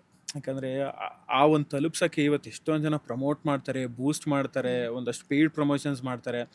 ಬಟ್ ನನ್ನ ನ್ಯಾಚುರಲ್ ಹಾಕ್ತಿರೋದು ಅದಷ್ಟೇ, ಅದು ಜನಕ್ಕೆ ರೀಚ್ ಆಗ್ತಿದೆಯಲ್ಲ, ಅದೊಂದು ತುಂಬ ಖುಷಿ ಇದೆ. ಸೊ ಯಾರ್ಯಾರಿಗೆ ಕಲಿಯೋ ಆಸೆ ಇದ್ದು ಕ್ಲಾಸಸ್ ತೊಗೋಬೇಕು, ಅಥವಾ ಆನ್ಲೈನ್ ಕ್ಲಾಸ್ ಆಫ್ಲೈನ್ ಕ್ಲಾಸ್ ಬರ್ತಾರೆ ಅಂತಂದ್ರೆ ಅವರು ಬರ್ಬೋದು, ಅಥವಾ ವೀಕೆಂಡ್ಸಲ್ಲಿ ಜಾಮಿಂಗ್ ಸೆಷನ್ಸ್ಗಳು ನಡೆಯುತ್ತೆ. ಸೊ ನಾನೇ ಇರ್ತೀನಿ ಹಾಡೋಕ್ಕೆ, ಓಪನ್ ಮೈಕ್ ನಡೀತೆ ಕರೋಕೆ ಶೋ ಸಂಡೇಸು. ಸೊ ಅವರೆಲ್ಲ ಬರ್ಬೋದು ಅಂತ ಈ ಮೂಲಕ ಇನ್ವೈಟ್ ಮಾಡ್ತಾ ಇದ್ದೀನಿ. ಹೇಗೆ ನಡೀತಾ ಇದೆ ಕೆಫೆ ವರ್ಕು? ನಡೀತಿದೆ. ಇವಾಗ ನಿಮಗೆ ಒಂದು 20 days ಆಗಿರೋದ್ರಿಂದ ವರ್ಕೆಲ್ಲ ಮುಗ್ದಿದೆ. ಅಂದರೆ ಮೀನ್ಸ್ ನಾನೇನು ಅಂದ್ಕೊಂಡಿದ್ದು, ನಾನು ಯಾವ ಥರ ಇಂಟೀರಿಯರ್ ಮಾಡಿದ್ರೆ ಚೆನ್ನಾಗಿರುತ್ತೆ ಅಂತ ಅಂದ್ಕೊಂಡಿದ್ದು. ಸೊ ಅದೆಲ್ಲ ಆಗಿದೆ. ಆ್ಯಂಡ್ ಬರ್ತಾ ಇದ್ದಾರೆ ಜನ, ಇವಾಗ ಬರೋಕ್ಕೆ ಶುರು ಮಾಡ್ತಾ ಇದ್ದಾರೆ. ಅಲ್ಲೂ ಫಸ್ಟ್ ಬರ್ತಿರೋದು ಏನಂದರೆ, ಇವಾಗ ನಾನು ಯಾರೋ ಫಾಲೋ ಮಾಡೋರು, ಯಾರು ನನ್ನ ಪೋಸ್ಟ್ ನೋಡಿರ್ತಾರಲ್ಲ, ಅವರು ನೋಡಿ ಅವ್ರ ಫ್ರೆಂಡ್ಸ್ನ ಅವ್ರನ್ನೆಲ್ಲ ಕರ್ಕೊಂಬರ್ತಾಯಿದ್ದಾರೆ. ಆ್ಯಂಡ್ ಬಂದವರು ತುಂಬ ಖುಷಿಯಾಗಿ ಹೋಗ್ತಾ ಇದ್ದಾರೆ. ಇಲ್ಲ ನಾವು ನೆಕ್ಸ್ಟ್ ಟೈಮ್ ನನ್ನ ಫ್ರೆಂಡ್ಸನ್ನ ಕರ್ಕೊಂಬರ್ತೀನಿ, ನನ್ನ ಫ್ಯಾಮಿಲಿನ ಕರ್ಕೊಂಬರ್ತೀನಿ, ಅಥವಾ ಇದನ್ನು ಇನ್ನೊಬ್ರಿಗೆ ಹೇಳ್ತೀವಿ, ನಾವು ನಮ್ಮ ನೈಬರ್ಸ್ಗೆ ಹೇಳ್ತೀವಿ ಅಂತ ಖುಷಿಯಾಗಿ ಹೋಗಿ ಮಾಡ್ತಾಯಿದ್ದಾರೆ. ಅವ್ರ ಕೈಲಿ ಏನಾಗುತ್ತೋ ಅದು ಪ್ರಚಾರಗಳು ಮಾಡ್ತಾಯಿದ್ದಾರೆ. ಸೊ ಅದು ತುಂಬ ಖುಷಿ ಇದೆ. ಐ ಹೋಪ್ ಇನ್ನು ಕೆಲವೇ ದಿನಗಳಲ್ಲಿ ಒಂದಷ್ಟು ನಾವು ಏನು ಅಂದ್ಕೊಂಡ್ಬೇಕು, ಕ್ರೌಡ್ ಯಾವಾಗಲೂ ಇರಬೇಕು, ಒಂದು ಮ್ಯೂಸಿಕ್ ನಡೀತಾ ಇರಬೇಕು ಅನ್ನೋದೊಂದು ಏನು ಆಸೆ ಪಟ್ಬೋದು ಆಗುತ್ತೆ ಅಂತ.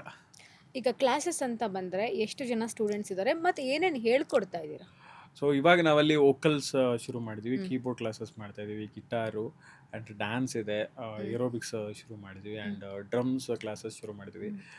ಇನ್ನು ಸ್ವಲ್ಪ ಫ್ಲೂಟು ಮತ್ತು ವೈಲಿನು ಆ್ಯಡ್ ಮಾಡೋದಿದೆ. ಸೊ ಇವಾಗ ಸದ್ಯಕ್ಕೆ ನಿಮಗೊಂದು 25 ಮೆಂಬರ್ಸ್ ತನಕ ಆಗಿದ್ದಾರೆ. ಅಂದರೆ ಮೀನ್ಸ್ ಈಗ 20 days ಆಗಿರೋ ಅಷ್ಟು ಅಲ್ಲಿಗೆ ಬಂದಿದ್ದು ಅಡ್ಮಿಷನ್ಸ್ ಅದು. ಸೊ ಒಂದಷ್ಟು ಜನ ಆನ್ಲೈನ್ ಎನ್ಕ್ವೈರೀಸ್ ಮಾಡಿದ್ದಾರೆ. ಅಂದರೆ ಆನ್ಲೈನ್ ಕ್ಲಾಸಸ್ ಇರುತ್ತೆ? ಹಾಂ ಆನ್ಲೈನ್ ಕ್ಲಾಸಸ್ಸು ಇರುತ್ತೆ. ಸೊ ಅವರೆಲ್ಲ ಇನ್ಸ್ಟಾಗ್ರಾಮಲ್ಲಿ, ಇವಾಗ ಫಾರ್ ಎಕ್ಸಾಂಪಲ್ ಎಲ್ಲೋ ಇರ್ತಾರೆ ಅವ್ರು, ಇವಾಗ ಎಲ್ಲೋ ವೈಟ್ ಫೀಲ್ಡು, HSR ಲೇಔಟ್ ಎಲ್ಲೋ ಇರ್ತಾರೆ, ಅವರು ಬರೋಕ್ಕಾಗಲ್ಲ ಪಾಪ. ಅವ್ರಿಗೆ ಕೇಳ್ತಾರೆ, ಇಲ್ಲ ನಾವು ಆನ್ಲೈನ್ ತೊಗೋಬೋದಾ ಅಂತ. ಸೊ ಡೆಫಿನೆಟ್ಟಾಗಿ ಮಾಡ್ಬೋದು. ಯಾಕಂದರೆ ವೋಕಲ್ಸ್ ಕ್ಲಾಸಸ್ ನಾನೇ ಆನ್ಲೈನ್ ಕ್ಲಾಸಸ್ ಮಾಡ್ತೀನಿ, ಆಫ್ಲೈನ್ ನಾನೇ ಮಾಡ್ತೀನಿ. ಕೀಬೋರ್ಡ್ ಅದೆಲ್ಲ ಸ್ವಲ್ಪ ಕಷ್ಟ ಆಗುತ್ತೆ ಆಫ್ಲೈನ್ ಆನ್ಲೈನ್ ಕ್ಲಾಸಸ್ ಮಾಡೋಕ್ಕೆ. ಬಟ್ ಆಲ್ಮೋಸ್ಟ್ ನನಗೆ ಬರ್ತಿರೋದು ವೋಕಲ್ಸ್ಗೆ. At the same time keyboard ಇದಕ್ಕೂ ಎಲ್ಲನೂ ಸೈಮಲ್ಟೇನಿಯಸ್ಸಾಗಿ ನಡೀತಾ ಇದ್ದಾರೆ. ಇದರ ಒಂದು 25 ಹತ್ರ ಆಫ್ಲೈನ್ ಬರ್ತಾರೆ, ಇನ್ನೊಂದು 15 ಮೆಂಬರ್ಸ್ ಹತ್ರ ಆನ್ಲೈನ್ ತಗೋತಾ ಇದ್ದಾರೆ. ಮುಂದಿನ ದಿನಗಳಲ್ಲಿ ಈ ಕೆಫೆಗೆ ಸಂಬಂಧಪಟ್ಟಂತೆ ಇನ್ನು ಏನು ಪ್ಲ್ಯಾನ್ ಮಾಡೋಣ, ಏನಾದರೂ ಇದೆಯಾ ಐಡಿಯಾಸ್? ಆ್ಯಕ್ಚುಲಿ ತುಂಬ ಅಂದ್ಕೊಂಡಿದ್ದೀನಿ ನಾನು. ಒಂದು ಹೆಂಗಂದರೆ, ಒಂದು ಫ್ರೈಡೇ, ಸ್ಯಾಟರ್ಡೇ, ಸಂಡೇ ಅಂದರೆ ಒಂದೊಂದು ದಿನ ಒಂದೊಂದು ಮಾಡೋಣ ಅಂತ. ಇವಾಗ ಫ್ರೈಡೇಸ್ ಅಂತ ಬಂದರೆ ನಿಮಗೆ ಬರೀ ಭಾವಗೀತೆಗಳದೇ ಓಡಬೇಕು. ಆ ಒಂದು ಆಸೆ ಇದೆ. ಯಾಕಂದ್ರೆ ನಾನು ಚಿಕ್ಕದಲ್ಲಿದ್ದಾಗ ನಾನು ಹಾಸನಲ್ಲೆಲ್ಲ ಇದ್ದಾಗ ಭಾವಗೀತೆಗಳು ತುಂಬ ಹಾಡ್ತಿದ್ವಿ ನಾವು. ಭಾವಗೀತೆ ಶೋಸ್ ಮಾಡ್ತಿದ್ದೆ, ಹಾಡ್ತಿದ್ದೆ. ಇಲ್ಲಿಗೆ ಬಂದಮೇಲೆ ಅದು ಸ್ವಲ್ಪ ಸಿನಿಮಾ ಆಗಿ ಕನ್ವರ್ಟ್ ಆಯಿತು. ಯಾಕಂದರೆ ಇಲ್ಲಿ ಕಮರ್ಷಿಯಲೈಸ್ಗೆ ನಾವು ಏನು ಬೇಕದು, ಬಟ್ ಅದು ಒಳಗಡೆ ಒಂದು ಗೀಳಿರುತ್ತಲ್ಲ, ಅದು ಹೋಗಲ್ಲ. ಸೊ ಒಂದು ಮಾಡೋಣ, ಭಾವಗೀತೆದೊಂದು ಮಾಡೋಣ ಅನ್ನೋದೊಂದಿದೆ. ಅಟ್ ದ ಸೇಮ್ ಟೈಮ್ ಒಂದೊಂದು ದಿನ ಅಂದರೆ ಮಂತ್ಲಿ ಒನ್ಸು ಡಿವೋಷ್ನಲ್ ಜಾಮಿಂಗ್ ಮಾಡೋಣ ಅಂತ.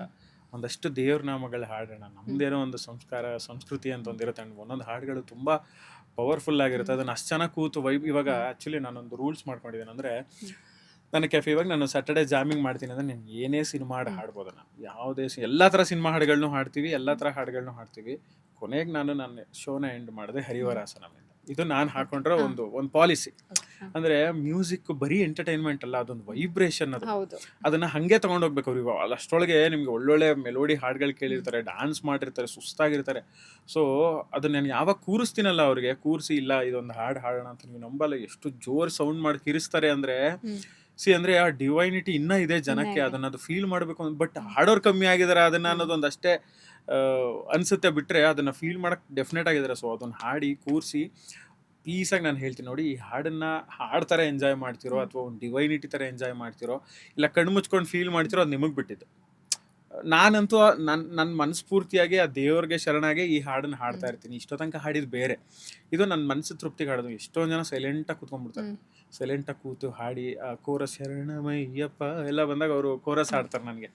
ಸೊ ಅದೊಂದು ಯಾಕಂದ್ರೆ ಅದು ನನ್ನ ಜಾಗ, ಇಲ್ಲಿ ನಾನೇ ಡಿಸೈಡ್ ಮಾಡೋದು ಏನು ಮಾಡಬೇಕು, ಈ ಶೋ ನಾನು ಹೆಂಗೆ ಎಂಡ್ ಮಾಡಬೇಕು, ಹೆಂಗೆ ನಡೆಸ್ಬೇಕು ಅನ್ನೋದು. ಸೊ ಅದೊಂದು ಫ್ರೀಡಮ್ ಬಂದಾಗೆಲ್ಲ ಖುಷಿ ಅನ್ಸುತ್ತೆ. ಯಾಕಂದ್ರೆ ಬೇರೆ ಕಡೆ ನಾವು ಇದೆಲ್ಲ ಮಾಡೋಕ್ಕಾಗಲ್ಲ.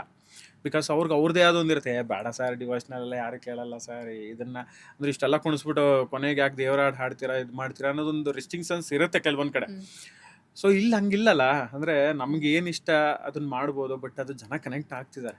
ನಾನೊಂದು ಪೋಸ್ಟ್ ಹಾಕಿದೆ, ಈ ಥರ ಇರುತ್ತೆ ನೋಡಿ ಅಂತ. ಎಷ್ಟು ಜನ ಮೆಸೇಜ್ ಮಾಡಿದ್ರು ಅದಕ್ಕೆ ಅಂದರೆ, ಸರ್ ಲಿಟ್ರಲಿ ನಾವು ವೀಡಿಯೋದಲ್ಲೇ ಅದನ್ನು ವೈಬ್ ಮಾಡ್ತಾ ಇದೀವಿ, ಒಂದಿನ ಬರಬೇಕು ನಾವು ಅಲ್ಲಿಗೆ ಫೀಲ್ ಮಾಡಬೇಕು ಅಂತ. ಕೆಲವೊಂದು ಸತಿ ಎಲ್ಲೋ ರೀಸನಿಂದ ಬರೋಕ್ಕೆ ಆಗಿರಲ್ಲ, ಅವ್ರು ಮುಂದೊಂದು ದಿನ ಬಂದೇ ಬರ್ತಾರೆ ಅನ್ನೋದೊಂದು ನಂಬಿಕೆ. ಬಂದರೆ ಒಂದು ಒಳ್ಳೆ ಮೆಮೊರೀಸ್ನ ತೊಗೊಂಡು ಹೋಗ್ತಾರೆ, ಒಂದು ಒಳ್ಳೆ ಡಿವೈನ್ ಶೋಸ್ಗಳು ಮಾಡಬೇಕು ಅನ್ನೋದೊಂದಿದೆ. ಸೊ ಇನ್ನೊಂದಷ್ಟು ಅದಕ್ಕೆ ಅಂತಲೇ ಇವಾಗ ಜನಪದ ಹಾಡೋರೇ ಇರ್ತಾರೆ. ಸೊ ಅವ್ರನ್ನೊಂದು ದಿನ ಕರೆಸಿ, ಜನಪದನು ತುಂಬಾ ತುಂಬ ಚೆನ್ನಾಗಿ ಓಡ್ತಾ ಇದೆ, ತುಂಬ ಚೆನ್ನಾಗಿ ಓಡ್ತಾ ಇದೆ. ಸೊ ಅದನ್ನು ಒಂದಿನ ಕರೆದು ಅವ್ರ ಹತ್ರನೇ ಜನಪದ ಹಾಡ್ಸ್ ಮಾಡೋಣ ಅನ್ನೋದೊಂದಿದೆ. ಸೊ ಅವಾಗಲೇ ಹೇಳ್ದಂಗೆ ಒಳ್ಳೆ ಆರ್ಟಿಸ್ಟ್ಗಳು ಮ್ಯಾಮ್, ಎಷ್ಟೊಂದು ಜನ ಕಾಲೇಜ್ ಹುಡುಗರಾಗ್ಲಿ ಏನಾಗ್ಲಿ ಒಳ್ಳೆ ಟ್ಯಾಲೆಂಟೆಡ್ ಇರ್ತಾರೆ. ಬಟ್ ಅವ್ರಿಗೆ ಚಿಕ್ಕವರು ಅನ್ನೋ ಕಾರಣಕ್ಕೆ ಕೆಲವೊಂದ್ಸತಿ ಅವಕಾಶಗಳು ಸಿಕ್ಕಲ್ಲ. ಇನ್ನು ಕಾಲೇಜ್ ಇವ್ನಿಗೆ ಏನು ಕೊಡೋದು ಅನ್ನೋದು ಸಿಕ್ಕಿಲ್ದೇ ಇರ್ಬೋದು, ಅಥವಾ ಅವ್ರ ಪೊಟೆನ್ಷಿಯಲ್ ಗೊತ್ತಿದ್ದು ಅವಕಾಶ ಕೊಡೋಕೆ ಯಾರು ರೆಡಿ ಇಲ್ಲದೆ ಇರ್ಬೋದೇನೋ, ಅಥವಾ ಸಿಗದೇ ಇರ್ಬೋದೇನೋ. ಬಟ್ ಅಂಥವ್ರಿಗೆಲ್ಲ ಇಲ್ಲೊಂದು ಜಾಗ ನಾನು ಅವಕಾಶ ಕೊಡ್ತೀನಿ ಅಂತಾನೂ ಹೇಳಲ್ಲ. ರಿಜಿಸ್ಟರ್ ಮಾಡ್ಕೋಬೇಕಾ? ರಿಜಿಸ್ಟರ್ ಮಾಡ್ಕೋಬೇಕು. ಅದು ನಿಮಗೆ ಬುಕ್ ಮೈ ಶೋ ಅಲ್ಲಿ ಟಿಕೆಟೆಡ್ ಸಿಗುತ್ತೆ.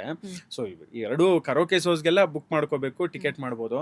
ಮುಂದೊಂದು ದಿನ ನಾನೆಲ್ಲೋ ಬೇರೆ ಕಡೆ ಬ್ಯುಸಿ ಆದಾಗ, ಅಥವಾ ನನ್ನ ಕನಸಿನಿಂದ ನಾನು ಓಡಕ್ಕೆ ಶುರು, ಯಾಕಂದ್ರೆ ಇದು ನನ್ನ ಬಿಗಿನಿಂಗ್ ಕನಸಿದು, ಬೇರೆ ಇನ್ನೇನೋ ದೊಡ್ಡದಾಗಿದೆ ಅಂದಾಗ ನಾನು ಅಲ್ಲಿಗೆ ಓಡಕ್ಕೆ ಶುರು ಮಾಡಿದಾಗ ಈ ಜಾಗನ ಅವ್ರಗಳ ಕೈಲಿ ಕೊಡಬೇಕು ಅನ್ನೋದು. ಯಾವುದೋ ಒಂದು ಬ್ಯಾಂಡ್ ಸಕ್ಕತ್ತಾಗಿ ಪರ್ಫಾರ್ಮ್ ಮಾಡ್ತಿದೆ, ಬನ್ನಿ ಇವತ್ತೊಂದು ಶೋ ಮಾಡಿ, ತಗೊಳ್ಳಿ ನಿಮ್ಮ ಪೇಮೆಂಟ್ ಏನಿರ್ತೋ ಮಾಡಿ. ಯಾಕಂದ್ರೆ ಟಿಕೆಟೆಡ್ ಎಲ್ಲ ಹ್ಯಾಂಡಲ್ ಮಾಡೋ ಜವಾಬ್ದಾರಿ ನಂದು. ಜನ ಬರ್ತಾರೆ ಕೇಳ್ತಾರೆ, ಬಟ್ ಅವ್ರಿಗೆ ಯಾವತ್ತೂ ಮೋಸ ಮಾಡಬೇಡಿ. ಯಾಕಂದರೆ ಅವರು 200 ಕೊಟ್ಟು ಬಂದಿರ್ತಾರೋ, 300 ರೂಪಾಯಿನ, ಅದು ಬೇರೆ. ಬಟ್ ಆ ದುಡ್ಡು ಅವರಿಗೆ ನೆಮ್ಮದಿ ಅನ್ನಿಸ್ಬೇಕು. ನಾನು ಕೊಟ್ಟಿದ್ದು ಸ್ಯಾಟಿಸ್ಫೈಡ್ ಆಯ್ತಪ್ಪ, ನಮಗೆ ಒಳ್ಳೆ ಇವೆಂಟ್ ಸಿಕ್ತು, ಒಳ್ಳೆ ಎಂಜಾಯ್ ಮಾಡಿದ್ವಿ ಅನ್ನೋದೊಂದು ಇರಬೇಕು. ಸ್ಟೇಜಿಗೆ ಯಾವತ್ತು ನಂದೊಂದು ಪಾಲಿಸಿ ಇದೆ, ನಮ್ಮ ಸ್ಟೇಜಿಗೆ ಯಾವತ್ತು ಮೋಸ ಮಾಡಬಾರ್ದು. ಎಷ್ಟೊಂದು ಸತಿ ಏನಾಗ್ತಿತ್ತು, ನಾನು ಕೆಫೆಲೆಲ್ಲ ಪರ್ಫಾರ್ಮ್ ಮಾಡ್ಬೇಕಾದ್ರೆ 1 ಅವರ್ ಶೋ ಇರ್ತಿತ್ತು. ಹತ್ರ 3 ಶೋ 4 ಶೋ ಇರ್ತಿತ್ತು. ನಿಮಗೆ 4 ಶೋ ಹೆಂಗಿರುತ್ತೆ ಅಂದರೆ, ಇವಾಗ ನೀವು 1 ಅವರ್ಗೆ ನೀವು ಬಂದಿದ್ದೀರ, ಶೋ ಟಿಕೆಟ್ ತೊಗೊಂಡು ಬಂದಿದ್ದೀರ, ನೀವು ಇದು ಮುಗೀತು, ನೀವು 1 ಅವರ್ ಆದ್ರೆ ಮತ್ತೆ ಬೇರೆ ಆಡಿಯನ್ಸ್ ಬರ್ತಾರೆ. ನಾನು ಇಲ್ಲಿ 1 ಅವರ್ ಏನು ಎಫರ್ಟ್ ಹಾಕಿ ಹಾಡಿ ಎಂಟರ್ಟೈನ್ ಮಾಡಿರ್ತಲ್ಲ, ನಾನು ನೆಕ್ಸ್ಟು 1 ಅವರ್ ಮಾಡಿದ್ರೆ ನಂಗೆ ಸುಸ್ತಾಗಿದೆ ಅನ್ನೋಕ್ಕಾಗಲ್ಲ. ಬಿಕಾಸ್ ಅವ್ರು ಬೇರೆಯವರು, ಅವ್ರೇನೋ ಎಕ್ಸ್ಪೆಕ್ಟೇಷನ್ ಬಂದಿರ್ತಾರೆ. ಸರಿ, ಅದು ಇನ್ನೊಂದು ಬರ್ತಾರೆ. ಅದು ಹೆಂಗೆ ಅಂದರೆ, ನಿಮ್ಗೊಂದು 3 ಅವರ್ ನೀವು ಶೋ ಇಂಡಿಪೆಂಡೆಂಟ್ 1 ಅವರ್ ಮಾಡಿದ್ರೆ, ಆ 3 ಶೋನು ಹಾಗೆ ಇರಬೇಕು ಪವರ್. ಆಮೇಲೆ ಆ ಎನರ್ಜಿ ನೀವು ಹಾಗೆ ಮೇಂಟೈನ್ ಮಾಡಬೇಕು. ನೀವೇ ನನಗೆ ಲಾಸ್ಟ್ ಶೋ ಮಾಡಿದ್ದೀನಪ್ಪ, ಸುಸ್ತಾಯಿತು ನನಗೆ ಅಂತ ಆ ಶೋ ಅಲ್ಲಿ ಬಂದವ್ರು ಕೇಳ್ತಾರೆ, ನಾನು ದುಡ್ಡು ಕೊಟ್ಟೆ ಅಲ್ವೇನಪ್ಪ ಬಂದಿದ್ದು, ಹೌದು, ಮೋಸ ಮಾಡ್ದಂಗಲ್ವ ನೀವು, ಆ ಥರ ಮಾಡಬಾರ್ದಲ್ಲ ಅನ್ನೋದೊಂದು ನನಗೆ. ಎಷ್ಟೊಂದ್ಸಲಿ ಸುಸ್ತಾಗ್ತಿರುತ್ತೆ, ಯಾಕಂದರೆ ಹಾಡೋದಿದೆಯಲ್ಲ, ನಾವು ಎಂಟರ್ಟೈನ್ ಮಾಡ್ಕೊಂಡು ಡ್ಯಾನ್ಸ್ ಮಾಡ್ಕೊಂಡು ಹಾಡ್ದಾಗ ಸುಸ್ತಾಗುತ್ತೆ. ಬಟ್ ಆ ಜನ ನೋಡಿದಾಗ, ಅವರೇನೋ ವಿಷಲ್ ನೋಡಿದಾಗ, ಅವರೇನೋ ಚಪ್ಪಾಳೆ ಹೊಡೆದಾಗ ಒಂಥರ ಎನರ್ಜಿ ಪಾಸ್ ಆಗಿಬಿಡುತ್ತೆ ಮತ್ತೆ ನಮಗೆ. ಇಲ್ಲ, ಇವ್ರಿಗೂ ಇನ್ನೊಂದು 100% ಏನೋ ಕೊಡೋಣ, ಇನ್ನೊಂದು ಚೂರು ಏನೋ ಮಾಡೋಣ ಅಂತ. ಸೊ ಆ ಉದ್ದೇಶಕ್ಕೆ ನಮ್ಮ ಕೆಫೆ ನಾದ ಓಪನ್ ಮಾಡಿ ಇವತ್ತು ನಡೀತಾ ಇದೆ ಮ್ಯಾಮ್. ಯಾಕಂದರೆ ಒಂದು 45 ಸೀಟರ್ ಕೆಪಾಸಿಟಿ ಅಷ್ಟೇ ನಾನು ಮಾಡಿದ್ದು, ತುಂಬ ಜನನ ಇದು ಮಾಡೋಕ್ಕೂ ಆಗಲ್ಲ ಅಂತ. ಸೊ ನಿಮ್ಗೆ ಅದರಲ್ಲಿ ಒಂದು ಶೋಗೆ 45 ಅಂತಂದರೆ ಒಂದು 15 ಮೆಂಬರ್ಸ್ 20 ಮೆಂಬರ್ಸ್ ಫಿಲ್ ಆಗ್ತಾ ಇದ್ದಾರೆ ಇವಾಗ. ಸೊ ಅದು ಒಂದಿನ 45ಕ್ಕೆ ಬರುತ್ತೆ ಅನ್ನೋದೊಂದು ನಂಬಿಕೆ. ಓಕೆ, ನಮ್ಮ ಕಡೆಯಿಂದನೂ ಅಷ್ಟೇ ನಿಮ್ಮ ಕೆಫೆಗೆ 100% ಸಪೋರ್ಟ್ ಇರುತ್ತೆ. ಸೊ ಈಗ ನಾನು ಒಂದಷ್ಟು ಸಿಚುವೇಶನ್ಸ್ ಕೊಡ್ತೀನಿ. ಸೊ ನೀವು ಇನ್ಸ್ಟಾ ಫ್ಯಾಮಿಲಿಗೆ ಈ ಸಾಂಗ್ಗಳನ್ನು ಡೆಡಿಕೇಟ್ ಮಾಡಬೇಕು. ಓಕೆನಾ? ಆ ಸಿಚುವೇಶನ್ಗೆ ತಕ್ಕಂತೆ, ಅಂದರೆ ನಿಮ್ಮ ಪ್ರೊಫೈಲಿಂದನೇ ನೀವು ಹಾಡಿರೋ ಹಾಡುಗಳನ್ನ ನಾನು ತಗೊಂಡಿದ್ದೀನಿ. ನಾನು ಒಂದು ಸಿಚುವೇಶನ್ ಕೊಡ್ತೀನಿ, ನೀವು ಅದನ್ನ ಹಾಡಬೇಕು. ಓಕೆನಾ? ಇದು ಡೆಡಿಕೇಟೆಡ್ ಟು ಇವರ ಇನ್ಸ್ಟಾ ಫ್ಯಾಮಿಲಿ. ಓಕೆ, ಎಲ್ಲ ನನ್ನ ಫ್ಯಾಮಿಲಿಗೋಸ್ಕರ ಸ್ಟಾರ್ಟ್ ಮಾಡೋಣ. ಇನ್ಸ್ಟಾದೇ ಒಂದು ಸಿಚುವೇಶನ್ನ ಎತ್ಕೊಂಡಿದ್ದೀನಿ. ಓಕೆನಾ? ಪ್ರೀತಿ ಇವಾಗ ಪ್ರಾರಂಭ ಆಗ್ತಾ ಇದೆ. ಸೊ ಹುಡುಗ ಹುಡುಗಿ ಮದುವೆ ಪ್ರೀತಿ ಇವಾಗ ಪ್ರಾರಂಭ ಆಗ್ತಾ ಇದೆ. ಸೊ ಯಾವ ಸಾಂಗ್ ಡೆಡಿಕೇಟ್ ಮಾಡ್ತೀರಾ? ನೀರಾಗಲೇ ನಿನ್ನ ಮೈಯ ಮೇಲೆ ಜಾರಿ ಹೋಗಲು, ಗಾಜಾಗಲೇನ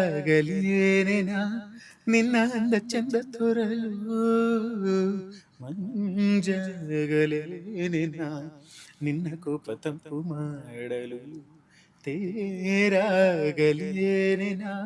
ನಿನ್ನ ಹೊತ್ತುಕೊಂಡು ಹೋಗಲು, ಕೇಳದೆ ದೇವಿ ವರವ ಕೊಡಲು, ಹೊಗಳದೆ ನಾರಿ ಮನಸ್ಸು ಕೊಡಲು, ಕನಕಾಂಬರಿ ನೀನು ಬಾರದೆ ಪೂಜೆಗೆ ಹೂವಿಲ್ಲ, ಶ್ವೇತಾಂಬರಿ ನೀನು ಬಾರದೆ ಉತ್ಸವ ಸಾಗೊಲ್ಲ, ಗೀತಾಂಜಲಿ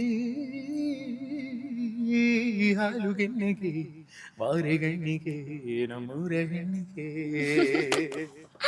ಈಗ ಸಿಚುವೇಶನ್ ಲವ್ ಮಿಡಲ್ ಅಲ್ಲಿದೆ. ಓಕೆ, ಹ್ಮ್. ಲವ್ ಮಿಡಲ್ ಅಲ್ಲಿದೆ. ಜೊತೆಯಲ್ಲಿ ಜೊತೆಯಲ್ಲಿ ಇರುವೆನು ಹೀಗೆ ಎಂದು, ಹೊಸ ಹರುಷವ ತರುವೆನು ಎಂದು. ಓ ಎಂಥ ಮಾತಾಡಿದೆ ಇಂದು ನೀ, ಎಂಥ ಮಾತಾಡಿದೆ, ನನ್ನ ಮನಸ್ಸಿನ ಭಾವನೆ ನೀನೆ ಹೇಳಿದೆ. ಜೊತೆಯಲ್ಲಿ ಜೊತೆಯಲ್ಲಿ ಇರುವೆನು ಹೇಗೆ ಎಂದು. ಈಗ ಬ್ರೇಕಪ್ ಸ್ಟೇಜಿಗೆ ಬಂದಿದೆ. ಬ್ರೇಕಪ್ ಸ್ಟೇಜಿಗೆ ಬಂದಿದೆ. ಬಂದಿದೆ. ಓ ಮರೆತರ ನಿನ್ನ ಜಗದ ಜನರು, ಇರುವುದೊಂದೇ ತಾಯಿ ಮಡಿಲು, ತೊರೆದರೆ ಹೇಗೆ ಹೆತ್ತ ಕರುಳು, ಮಲ್ಲೋರ್ಯಾರು ನಿನ್ನ ಅಳಲು. ಸುರಿಯುವ ಕಣ್ಣೀರಲಿ ಮನಸ್ಸಿನ ನೋವಿದೆ, ಒಲವಿನ ಸಮಾಧಿಲಿ ಹೃದಯದ ನೋವಿದೆ. ಕೊನೆಯಾಗುತ್ತಿದೆ ಯಾತ್ರೆ, ಹೆಜ್ಜೆ ಇಡುವ ಮುನ್ನ ತೆರೆ ಇಲ್ದೆ ಜಾತ್ರೆ ಮುಗಿದಿದೆ. ವಿಧಿಯ ನಾಟಕ, ಓ ವಿಧಿಯ ನಾಟಕ. ಓಕೆ, ಬ್ರೇಕಪ್ ಸ್ಟೇಜ್ ಇಂದ ಮದ್ವೆ ಹಂತಕ್ಕೆ ಹೋಯ್ತು ತಯಾರಿ ಇವಾಗ. ಓ ಮತ್ತೆ ಪ್ಯಾಚಪ್ ಆಗಿ ಮದುವೆ ಅಂತ ಪ್ಯಾಚಪ್ ಆಗಿ ಮದ್ವೆ ಹಂತಕ್ಕೆ ಹೋಗಿದೆ. ಮಾತುಕತೆಯಲ್ಲಿದೆ ಇವಾಗ. ಮಾತುಕತೆಯಲ್ಲಿದೆ. ಇದು ನನ್ನ ನಿನ್ನ ಪ್ರೇಮ ಗೀತೆ ಚಿನ್ನ, ಇದು ಎಷ್ಟು ಸಾರಿ ಹಾಡಿದರು ಚೆನ್ನ, ಇದು ನಿಲ್ಲಲಾರದೆಂದು ಕೊನೆಯಾಗಲಾರದೆಂದು ಈ ಪ್ರೇಮ ಲೋಕದ ಗೀತೆಯು. ಫೈನಲಿ ಎಂಗೇಜ್ಮೆಂಟ್ ಫಿಕ್ಸ್ ಆಯ್ತು.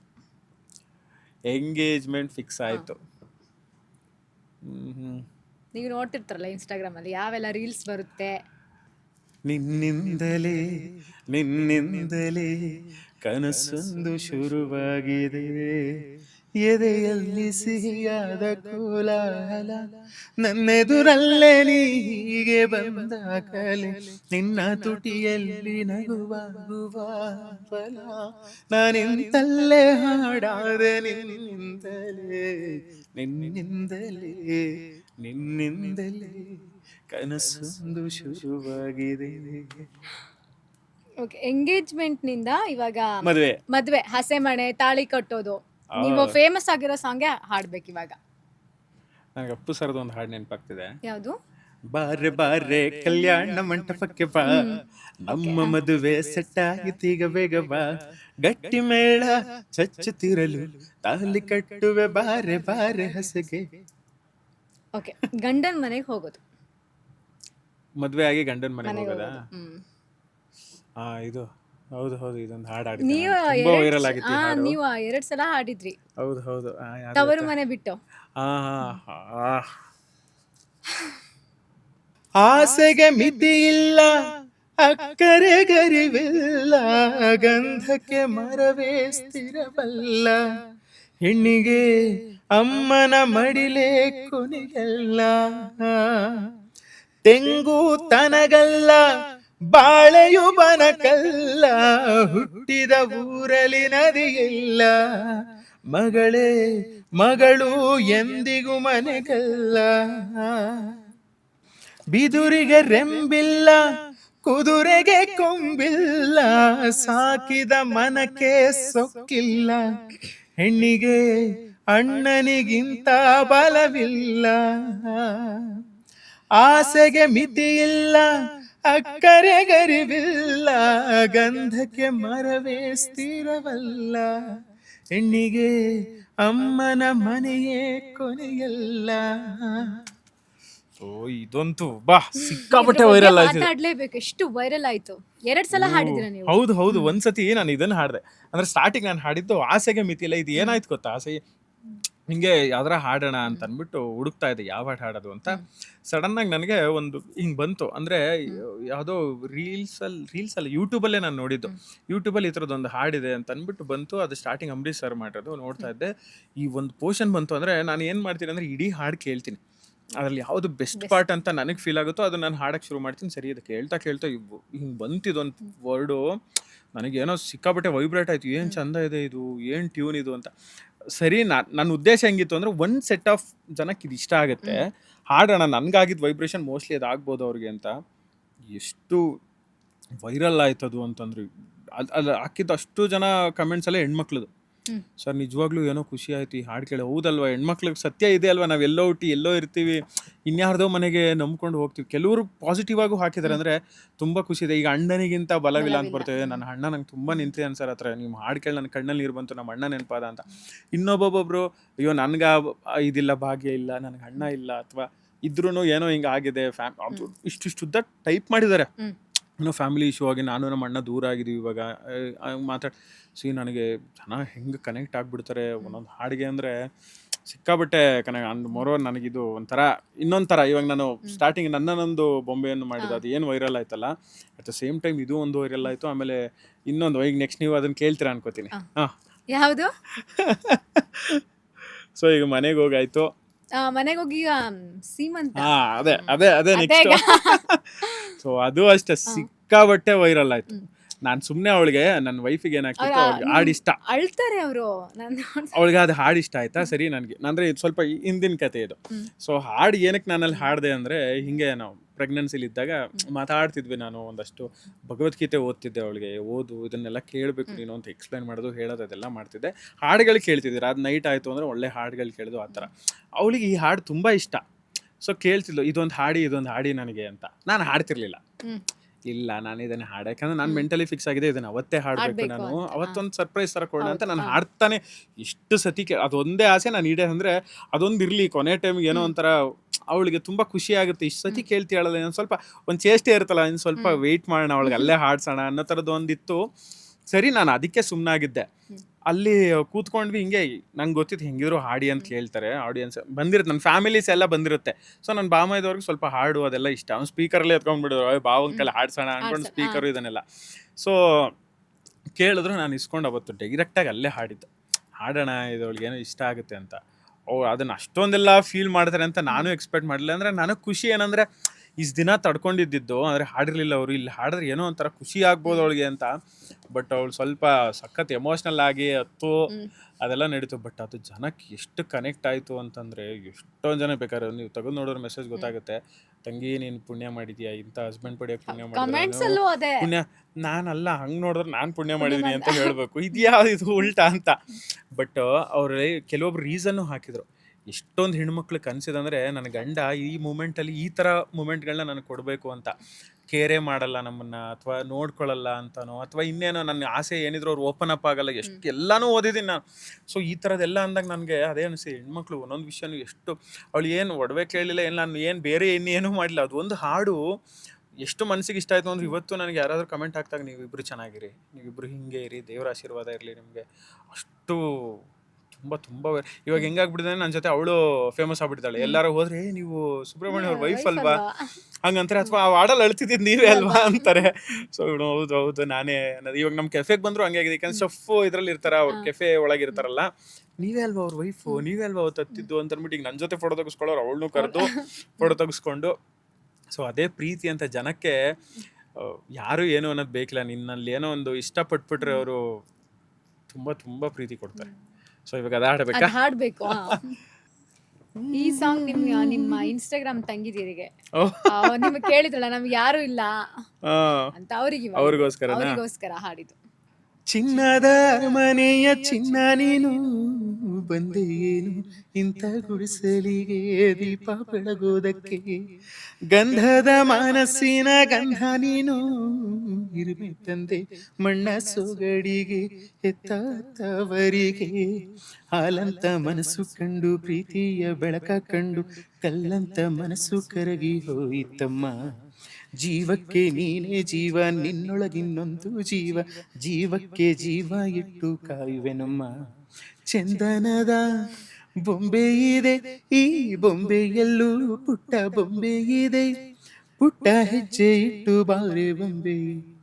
ಚೆಲುವೆ ಚೆಲುವೆ ಚೆಲುವಿಗೆ ಚೆಲುವೆ, ಒಲವೇ ಒಲವಿಗೆ ಒಲವೇ ಈ ಮಗುವಂತ ಚೆಲುವೆಗೊಂದು ಮಗುವಮ್ಮ, ಆ ಮಗುವಲ್ಲೇ ನಮ್ಮ ಬಾಳ ನಗುವಮ್ಮ, ಈ ಮಗುವಂತ ಚೆಲುವೆಗೊಂದು ಮಗುವಮ್ಮ, ಆ ಮಗುವಲ್ಲೇ ನಮ್ಮ ಬಾಳ ನಗುವಮ್ಮ. Thank you. ತುಂಬಾ ಚೆನ್ನಾಗಿ ಹಾಡಿದ್ರಿ. ಸಿ ತುಂಬ ನನಗೆ ಆಶ್ಚರ್ಯ ಆಗುತ್ತೆ ಇಷ್ಟೆಲ್ಲ. ಒಂದೊಂದ್ಸತಿ ಅನ್ಸುತ್ತೆ ನನಗೆ ಜನ ಯಾಕಿಷ್ಟು ಕನೆಕ್ಟ್ ಆಗ್ತಾರೆ. ಆ್ಯಂಡ್ ಮೋರ್ ಓವರ್ ನಾನೊಂದು ಅಬ್ಸರ್ವ್ ಮಾಡಿದ್ದೆ ನನ್ನ ಇಡೀ ಪ್ರೊಫೈಲಲ್ಲಿ, ನನಗೆ ಸ್ಯಾಡ್ ಸಾಂಗ್ಗಳಿಗೆ ಜನ ಕನೆಕ್ಟ್ ಆದಷ್ಟು ಹ್ಯಾಪಿ ಸಾಂಗ್ಗಳು ಹಾಡಿದಾಗ ಅಷ್ಟು ಕನೆಕ್ಟ್ ಆಗಿಲ್ಲ. ಅವ್ರನ್ನೆಲ್ಲ ಯಾರಾದರೂ ಸಿಕ್ತಾಗ ಹಂಗೆ ಕೇಳ್ತೀನಿ, ಇಲ್ಲ ಅವರೇ ಯಾವಾಗಾರು ಹೇಳ್ತಾರೆ ಈ ಹಾಡು ಎಲ್ಲರೂ ಹಾಡಿದಾರಪ್ಪ, ಅಂದರೆ ಮೀನ್ಸ್ ತುಂಬ ಜನ ಹಾಡಿರೋದು ನಾವು ಕೇಳಿದೀವಿ, ಬಟ್ ಅದೇನೋ ನಿಮ್ಮ ವಾಯ್ಸಲ್ಲಿ ಕೇಳಿದಾಗ ಮನ್ಸಿಗೆ ಬೇಗ ಹತ್ರ ಆಗ್ಬಿಡ್ತೀರಾ, ಬೇಗ ಏನೋ ಇಷ್ಟ ಆಗುತ್ತೆ ಅಂತ. ಅದು ನಿಜವಾಗ್ಲೂ ನನಗೂ ಗೊತ್ತಿಲ್ಲ ಏನಕ್ಕೆ ಹಂಗೆ ಅಂತ. ನಾನು ಆ ಪ್ರೆಸೆಂಟಿಗೆ ಆ ಹಾಡಿಗೆ ಏನು ಭಾವನೆ ಹಾಕ್ಬೋದು ಅನ್ಸುತ್ತೋ ಅಷ್ಟನ್ನು ಮಾತ್ರ ನಾನು ಯೋಚನೆ ಮಾಡಿ ಹಾಡಿರ್ತೀನಿ. ಬಟ್ ಅದ್ರ ಬಿಹೈಂಡ್ ತೊಗೊಂಡೋಗೋದೇ ಆಡಿಯನ್ಸ್. ಅದನ್ನು ಕೇಳಿದಾಗ ಅವ್ರು ಅಂದಾಗೆಲ್ಲ ನಂಗೆ ಖುಷಿ ಆಗುತ್ತೆ. ಹೌದಾ ಅದು ಹೆಂಗೆ ಅದು ಚೆಂದ ಕೇಳುತ್ತಾ. ಎಲ್ಲರೂ ಹೋದ್ರೆ ಇವಾಗ ನಾನು ಕೆಫೆ ಎಲ್ಲರೂ ಪರ್ಫಾರ್ಮ್ ಮಾಡ್ತೀನಿ, ಅಲ್ಲೂ ಈ ಹಾಡು ಕೇಳ್ತಾರೆ. ಮೊನ್ನೆ ಯಾರೋ ಒಬ್ಬ ಪ್ರೆಗ್ನೆಂಟ್ ಲೇಡಿ ಬಂದಿದ್ರು ಅಲ್ಲಿಗೆ. ಸೊ ಸರ್ ನಿಮ್ಮ ಈ ಹಾಡನ್ನು ಕೇಳಬೇಕು ಅಂತಲೇ ನಾನು ಬುಕ್ ಮಾಡ್ಕೊಂಡು ಬಂದಿದ್ದೀನಿ, ಸೊ ದಯವಿಟ್ಟು ಹಾಡಿ ಇದನ್ನು ಅಂತ ಹೇಳಿ ವಿಡಿಯೋನೇ ತೋರಿಸಿದ್ರಿ, ಹೆಂಗಿದೆ ನೋಡಿ ಇದನ್ನು ಹಾಡಿ ಅಂತ. ಸೊ ಅವಾಗೆಲ್ಲ ಖುಷಿ ಆಗುತ್ತೆ. ಅಟ್ಲೀಸ್ಟು ಅವ್ರದ್ದೇನೋ ಒಂದು ಮೂಮೆಂಟ್, ನಾವು ಒಬ್ಬ ಸಿಂಗರ್ ಆಗಿ ಒಬ್ಬ ಆರ್ಟಿಸ್ಟ್ ಆಗಿ ನಮ್ಮಿಂದ ಅದನ್ನು ಕೇಳಿ ಅವ್ರು ಖುಷಿ ಪಡ್ತಾರಲ್ಲ, ಸೊ ಅದಕ್ಕಿಂತ ಬ್ಲೆಸ್ಡ್ ಏನಿರಲ್ಲ ಅನ್ಸುತ್ತೆ. ಮತ್ತೊಂದಿಲ್ಲ. ನೀವು ಒಂದ್ಸಲ ನಂಗೊಂದು ಸ್ಟೋರಿ ಹೇಳಿದ್ರಿ, ನೆನಪಿದ್ಯಾ? ನಾನು ದೇವ್ರ ಮುಂದೆ ಕುತ್ಕೊಂಡಾಗ ದೇವ್ರು ನಂಗೆ ಎಲ್ಲದೂ ಕೊಟ್ಟಿದ್ದಾನೆ, ನಾನು ದೇವ್ರಿಗೆ ಏನು ಕೊಡ್ಬೋದು ಅಂತ ನೋಡಿದಾಗ ನಂಗೆ ದೇವ್ರು ಒಂದು ಒಳ್ಳೆ ಕಂಠ ಕೊಟ್ಟಿದ್ದಾನೆ, ಅದ್ರ ಮೂಲಕ ನಾನು ಹಾಡ್ಬೋದು. ನನಗೆ ಇದನ್ನು ಯಾರೋ ಹೇಳಿದ್ರು ಆಯ್ತಾ, ಹಿಂಗೆ ಒಂದಷ್ಟು ನಾನು ಹೇಳಿದ್ನಲ್ಲ ಶೋಸ್ ಇಲ್ಲ ಸ್ವಲ್ಪ ಆ ಟೈಮಿಗೆ ಒಂದು ಆಲ್ಮೋಸ್ಟ್ ಒಂದು ಲೈಟ್ ಡಿಪ್ರೆಷನ್ ಅಂತಾರಲ್ಲ ಆ ಥರ ಬಂದಿರುತ್ತೆ ನಿಮಗೆ ಲೈಫಲ್ಲಿ. ಏನು ಬೇಡಾಗರು ಇದು ಯಾವುದು ವರ್ಕ್ ಆಗಲ್ಲ, ಸುಮ್ಮನೆ ಎಲ್ಲರ ಕೆಲಸ ಮಾಡ್ಕೊಂಡು ಫ್ಯಾಮಿಲಿ ತಳ್ಕೊಂಡು ಹೋಗ್ಬಿಡೋಣ ಅಂದರೆ ನೋಡ್ಕೊಂಡು ಹೋಗೋಣ ಎಲ್ಲರ ಥರ ನಾವು ಬದುಕೋಣ ಅಂತ. ಅದು ಒಂದು ಸ್ವಲ್ಪ ದಿನ ಹಂಗಿರುತ್ತೆ. ಅವಾಗ ನನಗೆ ಯಾರೋ ಒಬ್ರು ಸಿಕ್ಕಿದ್ರು ಹಿಂಗೆ. ಅಂದರೆ ನಾನು ಸ್ವಲ್ಪ ತುಂಬ ಸ್ಪಿರಿಚುವಲ್ ಇರ್ತೀನಿ ನಾನು ಯಾವಾಗಲೂ. ನನಗೆ ಏನೋ ಬಿಲೀವ್, ಏನೋ ಒಂದು ವರ್ಕ್ ಆಗುತ್ತೆ, ಯೂನಿವರ್ಸ್ ಏನೋ ಆಗುತ್ತೆ, ನಮಗೇನೋ ಬರುತ್ತೆ ಅಂತ. ಆ್ಯಂಡ್ ಇದಕ್ಕೊಂದು ಹೇಳ್ಬೇಕಂದ್ರೆ, ನಾನು ಕಾಲೇಜ್ ಡೇಸಲ್ಲಿ ಏನಿದ್ನಲ್ಲ ಊರಲ್ಲಿ, ಆಗ ಅಪ್ಪ ಏನಾರ ಕೇಳಿಗೆ ಏನು ಓದ್ತೀಯೋ ನೀನು, ಏನು ಮಾಡ್ತೀಯೋ ಅಂತ ಎಲ್ಲ ಕೇಳೋರು. ನಾನಿಲ್ಲ ಬೆಂಗಳೂರಿಗೆ ಹೋಗೋದು, ಮ್ಯೂಸಿಕಲ್ಲಿ ಏನೋ ಮಾಡ್ತೀನಿ. ಹೆಂಗೆ ಮಾಡ್ತೀಯಾ, ಯಾರು ಗೊತ್ತು ನಿನಗೆ ಅಂತ ಅನ್ನೋರು. ನೀವು ನಂಬಲ್ಲ, ಪ್ರತಿ ಕ್ಷಣನೂ ನಾನು ಫೀಲ್ ಮಾಡಿದ್ದೀನಿ, ಇಲ್ಲ ಏನೋ ಒಂದು ಆಗುತ್ತೆ, ಹಾಗೇ ಆಗುತ್ತೆ, ನಾನು ಮಾಡೇ ಮಾಡ್ತೀನಿ. ಅವಾಗ್ಲಿಂದಲೂ ಅದೇನೋ ಫೀಲ್. ಹೆಂಗೆ ಮಾಡ್ತೀಯ ನನಗೂ ಗೊತ್ತಿಲ್ಲ, ಬಟ್ ಅವಕಾಶ ಸಿಗುತ್ತೆ, ನಾನು ಅದನ್ನು ಯೂಸ್ ಮಾಡ್ಕೊಂಡಂತೂ ಹೋಗ್ತೀನಿ. ಸೊ ಇಲ್ಲಿಗೆ ಬಂದ ತಕ್ಷಣ ಸ್ಟಾರ್ಟಿಂಗ್ ಒಂದು ಸ್ಕೂಲಿಗೆ ಟೀಚರಾಗಿ ಸೇರಿಕೊಂಡೆ. ಸೊ ಅಲ್ಲಿ ಒಂದು ಇನ್ಕಮ್ ಅಂತ ಮಾಡ್ಕೊಂಡು ಅದಾದಮೇಲೆ ಹುಡ್ಕಾಡೋಕ್ಕೆ ಶುರು ಮಾಡಿದೆ. ನೋಡಿ ಅವತ್ತು ನಂಬಿದ ಬಿಲೀವ್ ಇವತ್ತವರೆಗೂ ಇಲ್ಲಿಗೆ ತಂದು ನಿಲ್ಲಿಸಿದೆ. ಸೊ ನಾನು ಅದನ್ನೇ ಬಿಲೀವ್ ಮಾಡ್ತೀನಿ, ಯೂನಿವರ್ಸ್ ಏನೋ ಇದೆ, ಅದು ವರ್ಕ್ ಆಗುತ್ತೆ, ನಾವು ಸ್ಟ್ರಾಂಗಾಗಿ ಬಿಲೀವ್ ಮಾಡಬೇಕಷ್ಟೇ. ನಂಗೆ ಈ ಥರದ್ದು ಒಬ್ರು ಸಿಕ್ಕಿದ್ರು ಆಯಿತಾ, ಹಿಂಗಾಗಿದೆ ಅಮ್ಮ, ಅಂದರೆ ಅವ್ರ ಅಮ್ಮ ಅಂತ ಕರಿತೀನಿ ನಾನು, ಹಿಂಗಾಗಿದೆ ಏನು ಮಾಡೋದು, ಏನೂ ವರ್ಕ್ ಆಗ್ತಿಲ್ಲ ಅಂತ. ಅವಾಗ ಅವರು ಅದನ್ನೇ ಹೇಳಿದ್ದು, ಫಸ್ಟು ಬಿಲೀವ್ ಮಾಡೋಕ್ಕೆ ಶುರು ಮಾಡು, ಆಗುತ್ತೆ. ಆ ಪ್ರೊಸೆಸಲ್ಲಿ ಇರು ನೀನು, ಅದು ವರ್ಕ್ ಆಗುತ್ತೆ. ಅದು ಯಾವತ್ತು ನಂಬಿಕೆ ಮಾತ್ರ ಕಳ್ಕೊಬೇಡ. ಸೊ ಅದೊಂದು ಅವರು ತುಂಬ ಸ್ಟ್ರಾಂಗಾಗಿ ಹೇಳಿದ್ರು. ಅದನ್ನೇ ನಾನು ಹೇಳಿದ್ದು ನಿಮ್ಗೆ ಅವಾಗಲೇ. ಅಂದರೆ ಮೀನ್ಸ್ ಆಗುತ್ತದು, ನಾವು ಆ ಪ್ರೋಸೆಸ್ನ ಬಿಡಬಾರ್ದು. ಇವಾಗ ನಾನು ನಿಮ್ಮ ಮೋಸ್ಟ್ಲಿ 1 ವರ್ಷ ಆಯಿತು ಅನ್ಸುತ್ತೆ ನಾನು ನಿಮ್ಮ ಜೊತೆ. ಬಟ್ ಅವಾಗ್ಲಿಗೂ ಇವಾಗ್ಲಿಗೂ ಬೇರೆ ಇನ್ನೇನೋ ಚೇಂಜ್ ಆಗಿದೆ ಲೈಫು, ಇನ್ನೇನೋ ಥರ ಓಡ್ತಾ ಇದೆ. ಸೊ ಅದಾಗುತ್ತೆ, ನಂಬೇಕಷ್ಟೆ. ನಂಬಿಕೆ ಒಂದು ಇಟ್ಕೊಂಡು ಹೋದರೆ, ಯಾಕಂದರೆ ಅದು ಮಾಡಿದ್ದೀನಿ ನಾನು. ಹೇಳ್ತಿಲ್ವ ಟಿ ವಿ ಚಾನಲ್ದು ಯಾವುದೋ ಶೋಸ್ಗಳೇ ಸಿಗ್ತಿಲ್ಲ ಅಂತ ದಿನ ಪೂರ್ತಿ ಕಣ್ಣೀರು ಹಾಕಿದ್ದೀನಿ ನಾನು. ಯಾವ ರೇಂಜ್ಗೆ ಅಂದರೆ, ಅದು ಮೋಸ್ಟ್ಲಿ ನನ್ನ ಹೆಂಡ್ತಿಗೆ ಮಾತ್ರ ಗೊತ್ತಿರುತ್ತೆ. ಆ ರೇಂಜಿಗೆ ಕಣ್ಣೀರು ಹಾಕಿ ಡಿಪ್ರೆಷನ್ಲಿ ಇದ್ದವನು, ಅದ್ರ ನೆಕ್ಸ್ಟೇ ಅದ್ರದ್ದು ಏನೋ ಸಿಗುತ್ತೆ ಅನ್ನೋದೊಂದು ನಂಬಿಕೆ. ಇವಾಗ ಎಲ್ಲೋ ಕೆಫೇಲಿ ಹೋಗಿ ಒಂದು ಪರ್ಫಾರ್ಮ್ ಮಾಡಿದ್ರೆ ಸಾಕಪ್ಪ, ದೊಡ್ಡ ಶೋಸ್ ಅಂತ ಯಾವುದೂ ಸಿಗ್ತಿಲ್ಲ, ಕೆಫೇಲಿ ಹೋಗಿ ಪರ್ಫಾರ್ಮ್ ಮಾಡಿದ್ರು ಸಾಕು ನಂಗೆ ಅದ್ರ ತೃಪ್ತಿ ಅನ್ನೋನು. ಇವಾಗ ದೇವ್ರು ನಾನೇನು ಕೆಫೆ ಓಪನ್ ಮಾಡೋಷ್ಟು ಕೊಟ್ಟಿಯಾನೆ. ಬಿಲೀವ್ ಮಾಡಬೇಕು, ಹೋಗ್ಬೇಕು ಅದರಿಂದ. ನೀವು ಎಲ್ಲಿವರೆಗೂ ಕಾಲ್ ಕಿತ್ತು ಮುಂದೆ 8 ವರ್ಷ ಮ್ಯಾಮ್ ನಾನು ರೆಗ್ಯುಲರಾಗಿ ಸ್ಕೂಲ್ ಟೀಚರಾಗಿ ವರ್ಕ್ ಮಾಡಿದ್ದೀನಿ. ಈ ಸತಿ ರಿಸೈನ್ ಮಾಡಿದ್ದೀನಿ.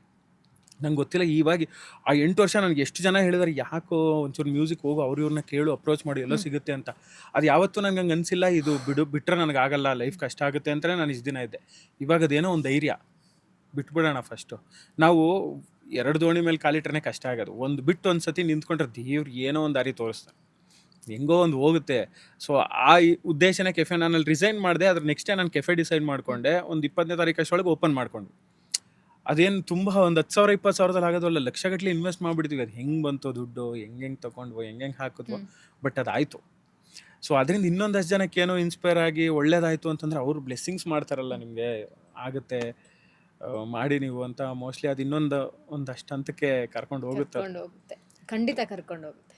ಸೊ ಖುಷಿ ಇದೆ ಮ್ಯಾಮ್. ಆಮೇಲೆ ಎಲ್ಲಾರ್ಗೂ ಒಂದು ಅವಕಾಶ ಕಾಯ್ತಾ ಇರ್ತಾರೆ, ನಿನ್ನ ಕೈಲಿ ಆಯ್ತಾ, ಸಾಧ್ಯ ಆಯ್ತಾ, ನೀನು ಮಾಡಿ. ಯಾಕಂದ್ರೆ ನಾನು ಅಪ್ಪು ಸರ್ದು ಆ ಥರದ್ದೆಲ್ಲ ನೋಡಿದ್ದೀನಿ. ಅಂದರೆ ಮನುಷ್ಯ ಇದ್ದಾಗ ಎಲ್ಲನೂ ಮಾಡಿಬಿಡ್ಬೇಕು, ನಮ್ಮ ಕೈಲಿ ಏನು ಸಾಧ್ಯ ಆಗುತ್ತೋ ಅದನ್ನು ಮಾಡಬೇಕು. ಆಮೇಲೆ ಒಳ್ಳೆ ಮನಸ್ಸಿಂದ ಮಾಡಬೇಕು. ಅಪೇಕ್ಷೆ ಇವಾಗ ದುಡ್ಡಿಲ್ಲ ಅಂತಲ್ಲ. ಮೊನ್ನೆ ಒಂದು ವಿಡಿಯೋ ಇದೆ ನನ್ನ ಹತ್ರ, ಬೇಕಾದ್ರೆ ತೋರಿಸ್ತೀನಿ. ಒಬ್ರು ಹಿಂಗೆ ಓಪನ್ ಮೈಕಿಗೆ ಬಂದಿದ್ರು ಆಯ್ತಾ, ಅವ್ರು ಎಲ್ಲ ಹಾಡಾಯ್ತು, ಖುಷಿ ಪಟ್ಟರು, ಕೇಳಿದ್ರು. ಅಂದರೆ ಅವ್ರು ಮಾತಾಡೋಕೆ ಒಂದು 5 ನಿಮಿಷ ಟೈಮ್ ಕೊಟ್ಟಾಗ ಅವ್ರು ಏನಂತಂದರೆ, ಇದನ್ನೆಲ್ಲ ಮಾಡ್ತಾ ಇದ್ದಾರೆ, ಆ ವ್ಯಕ್ತಿಗೆ ಇದೆಲ್ಲ ಅವಶ್ಯಕತೆ ಇಲ್ಲ. ಮೋಸ್ಟ್ಲಿ ಅವರು ಸಂಡೇನೂ ಜಾಮಿಂಗ್ ಇಟ್ಕೊಂಡು ದುಡ್ಡೇ ಮಾಡಬೇಕು ಅನ್ನಂಗಿದ್ರೆ ಸಂಡೇನೂ ಜಾಮಿಂಗ್ ಇಟ್ಕೊಂಡು ಟಿಕೆಟೆಡ್ ಮಾಡ್ಕೊಂಡು ಮಾಡ್ಬೋದಿತ್ತು. ಬಟ್ ಇವಾಗ ಇವ್ರು ಇದನ್ನು ಮಾಡ್ತಿದ್ದಾರೆ. ಇದಕ್ಕೆ ಏನೋ ಒಂದು ಟಿಕೆಟ್ ಪ್ರೈಸ್ ಇರುತ್ತೆ ಅಂದರೆ ದಯವಿಟ್ಟು ಅರ್ಥ ಮಾಡ್ಕೊಳ್ಳಿ. ಬಿಕಾಸ್ ಅವ್ರ ಮನೇಲಿ ಮಾಡ್ತಿಲ್ಲ ಇದನ್ನು. ಒಂದು ಜಾಗ ಅಂತ ಇದೆ, ಅವ್ರಿಗೆ ಅದಕ್ಕೆ ರೆಂಟ್ ಅಂತ ಇರುತ್ತೆ, ಒಂದು ಸ್ಪೀಕರ್ ಅರೇಂಜ್ಮೆಂಟ್ ಮಾಡಿರ್ತಾರೆ, ಇಷ್ಟೆಲ್ಲ ಡೆಕೋರೇಟ್, ಏನೋ ದುಡ್ಡಿರುತ್ತೆ. ಆ ನಿಮ್ಮ ಚಿಕ್ಕ ದುಡ್ಡು ಅವ್ರಿಗೂ ಹೆಲ್ಪ್ ಆಗುತ್ತೆ. ನಾನು ಲಿಟ್ರಲಿ ಅವರು ಮಾತಾಡಿದ್ ನೋಡ್ಬಿಟ್ಟು, ಹೌದಲ್ಲ, ಇಷ್ಟು ಸಿಂಪಲ್ ವಿಷಯನೇ ನಾವು ಇಟ್ಕೊಂಡ್ರೆ ತಲೆಯಲ್ಲಿ. ದುಡ್ಡೇ ಮಾಡಬೇಕು ಅನ್ನಂಗಿದ್ರೆ ಬೇರೆ ಏನೇನೋ ಜಾಮಿಂಗ್ ಮಾಡ್ಕೊಂಡು ನಿಮ್ಗೆ ಅವಕಾಶ ಮಾಡ್ಕೊಡೋದು ಅನ್ನೋದಕ್ಕಿಂತ ನಿಮ್ಮನ್ನು ಹಾಡಿಸಿ ನಾನು ಹೆಂಗೆ ಇದು ಮಾಡೋಕ್ಕಾಗುತ್ತೆ. ಹಾಡಿಸ್ಬೇಕು ಅನ್ನೋದು ನನ್ನ ಮನಸ್ಥಿತಿ. ನನ್ನ ಯಾರಿಗೋ ಒಂದು ಏನೋ ನಿಲ್ಲಿಸ್ಬೇಕು ಅಂತ. ದುಡ್ಡು ಅವಶ್ಯಕತೆ ಅದಷ್ಟೇ. ಅಂದರೆ ನನಗೇನೋ ರೆಂಟ್ ಇರುತ್ತೆ, ಒಂದು ತಿಂಗಳಾದ್ರೆ ನಾನು ಕೊಡ್ಬೇಕು, ಹಂಗೆ ನೆಕ್ಸ್ಟ್ ಉಳಿಸ್ಕೋಬೇಕಲ್ಲ ನಾನು ಅದನ್ನು. ಸೊ ಅದಕ್ಕೇನಾದರೂ ಒಂದು ಮಾಡಬೇಕು, ಫ್ರೀಯಾಗಂತೂ ಮಾಡೋಕ್ಕಾಗಲ್ಲ. ಸೊ ಆ ವ್ಯಕ್ತಿ ಹೇಳಿದಾಗಲೇ ನಂಗೆ ಅರ್ಥ ಆಗಿದ್ದು, ಅದನ್ನು ಯೋಚನೆ ಮಾಡೋ ಜನಗಳಿದ್ದಾರೆ. ಆ್ಯಂಡ್ ಬರ್ತಾರೆ. ಕೆಲವೊಂದು ಮನಸ್ಥಿತಿ ಹಂಗಿರುತ್ತೆ. ದುಡ್ಡು ಆಮೇಲೆ ಫೋನ್ ಮಾಡಿ, ಟಿಕೆಟಾ, ದುಡ್ಡು ಕೊಡಬೇಕಾ, ದುಡ್ಡು ಕೊಡಂಗಿದ್ರೆ ನಾವು ಬರಲ್ಲ ಅಂತ ಹೇಳಿರೋದು. ಯಾಕಂದರೆ ಅದನ್ನೆಲ್ಲ ನನ್ನ ವೈಫ್ ಹ್ಯಾಂಡಲ್ ಮಾಡೋದು. ಏನು ಪಾಪ ದುಡ್ಡು ಕೊಡಬೇಕಾ, ಇಲ್ಲಾಂದ್ರೆ ಬರಲ್ಲ ಅಂತ ಕೇಳ್ತಾವ್ರೆ. ಏನು ಮಾಡೋಕ್ಕಾಗುತ್ತೆ ಅದಕ್ಕೆ? ಫ್ರೀಯಾಗಿ ಎಷ್ಟು ಜನಕ್ಕೆ ಅಂತ ಮಾಡೋಕ್ಕಾಗುತ್ತೆ. ಆ್ಯಂಡ್ ಎಲ್ಲಿವರೆಗೂ ಮಾಡೋಕ್ಕಾಗುತ್ತೆ ನಾನು ಫ್ರೀಯಾಗಿ? ಏನೋ ನನ್ನದೇ ಸ್ವಂತ ಜಾಗಪ್ಪ, ನಾನು ಯಾರಿಗೂ ಏನೋ ಕೊಡಂಗಿಲ್ಲ ಅಂದರೆ ಒಂಥರ ಬಿಡು, ಬಂದವ್ರು ಬರಲಿ, ಫ್ರೀ ಮಾಡೋದು. ನಾನು ಏನೋ ರೆಂಟ್ ಕಟ್ಟಬೇಕು, ನಾನು ಏನೋ ಮಾಡ್ಬೇಕಂದಾಗ ಒಂದು ಮಿನಿಮಲ್ ಪ್ರೈಸ್ ಅಂತೂ ತೊಗೋಬೇಕಾಗುತ್ತೆ ಅಂತ. ಬಟ್ ಇಟ್ಸ್ ಓಕೆ, ಅದಕ್ಕೆ ಸಪೋರ್ಟ್ ಮಾಡೋರು ಇದ್ದಾರೆ. ಬಿಲೀವ್ ಮಾಡೋಣ, ನಡ್ಸ್ಕೊಂಡು ಹೋಗೋಣ. ಒಂದಿನ ತುಂಬ ಜನ ಅಲ್ಲಿ ಬಂದು, ಸರ್ ನನಗೆ ಒಂದೇ ಮೊನ್ನೆನೋ ಯಾರೋ ಹೇಳಿದ್ರು ನಮಗೆಲ್ಲ, ನಾನು ಅದನ್ನು ಇದಕ್ಕೆ ಹಾಕಿದೆ, ಅಂದರೆ ಇನ್ಸ್ಟಾಗ್ರಾಮ್ಗೆ ಹಾಕಿದೆ. ನಮ್ಗೆ ಎಷ್ಟು ಜನ ಬರಬೇಕು ಇಲ್ಲಿಗೆ ಅಂದರೆ ನಮಗೆಲ್ಲ ಒಂದೊಂದೇ ಹಾಡು ಸಿಗೋ ಥರ ಅವಕಾಶ ಸಿಗೋ ಥರ ಇರಬೇಕು, ಅಷ್ಟು ಜನ ತುಂಬಿರಬೇಕು ಇಲ್ಲಿ ಅನ್ನೋ ಆಸೆ ಇದೆ. ತುಂಬ ಒಳ್ಳೆಯದಾಗಲಿ ನಿಮಗೆ ಅಂತ ಹಾರೈಸಿದ್ರು. ಸೊ ಅದು ಆರೈಕೆಗಳಿಗೆ ಒಂದು ಶಕ್ತಿ ಬರುತ್ತೆ ಒಂದಿನ. ಅವಾಗ ನಮ್ಮನ್ನು ಅದು ಈಸಿಯಾಗಿ ಎತ್ಕೊಂಡಾಗ ನಮ್ಮ ಗುರಿ ಹತ್ರ ನಿಲ್ಸುತ್ತೆ. ಅದು ಆ ಕ್ಷಣಕ್ಕೆ ವರ್ಕ್ ಆಗಲ್ಲ ಅಂತ ಅನಿಸ್ಬೋದೆ. ಆಶೀರ್ವಾದ ಎಲ್ಲ ನಾನು ತುಂಬ ಬಿಲೀವ್ ಮಾಡ್ತೀನಿ. ಆಶೀರ್ವಾದಗಳೆಲ್ಲ ಒಂದು ಟೈಮಲ್ಲಿ ನಿಮ್ಗೆ ಕೈ ಹಿಂಗೆ ಎತ್ತುತ್ತಾರೆ ಗೊತ್ತಾ, ಆವಾಗ ಅದು ವರ್ಕ್ ಆಗುತ್ತೆ. ಯಾರೋ ಒಬ್ರು ನಿಮ್ಮ ಮನಸ್ಫೂರ್ತಿಯಾಗಿ ಆಶೀರ್ವಾದ ಮಾಡೋದ್ರೆ ಸೊ ಅದು ವರ್ಕ್ ಆಗುತ್ತೆ ಅನ್ನೋದೊಂದು ನಂಬಿಕೆ ನನಗೆ. ಈಗ ಸಿಚುವೇಶನ್ಗೆ ಹೋಗೋಣ ಮತ್ತೆ. ಸಿಚುವೇಶನ್ ಇವಾಗ ಸೀಮಂತದಿಂದ ಮಗು ಹುಟ್ಟುತ್ತೆ. ಅದು ತುಂಬಾ ಅದು ವೈರಲ್ ಆಯಿತು. ಅದು ಆಕ್ಚುಲಿ ನನ್ನ ಮಗು ರಿವೀಲ್ ಮಾಡೋದು ಬೇಡ, ಬಟ್ ಹಾಡೋಣ ಅನ್ನೋದು ಅವ್ನು ಕಾಲ್ ಮಾತ್ರ ಶೂಟ್ ಮಾಡಿಕೊಂಡು ಹಾಡಿದ್ದೆ ಅದನ್ನ. ಹೂವು ಗೆದ್ದರೆ ಭೂಮಿಯಾದಯೇ, ನಾರು ಗೆದ್ದರೆ ಹೂವಿನಾದಯೇ, ಹೂವು ಗೆದ್ದರೆ ಭೂಮಿಯಾದಯೇ, ನಾರು ಗೆದ್ದರೆ ಹೂವಿನಾದಯೇ, ಮಗುವಿನ ದಯದಿ ತಂದೆಯ ಪದವಿ ದೋಚಿಕೊಂಡೆ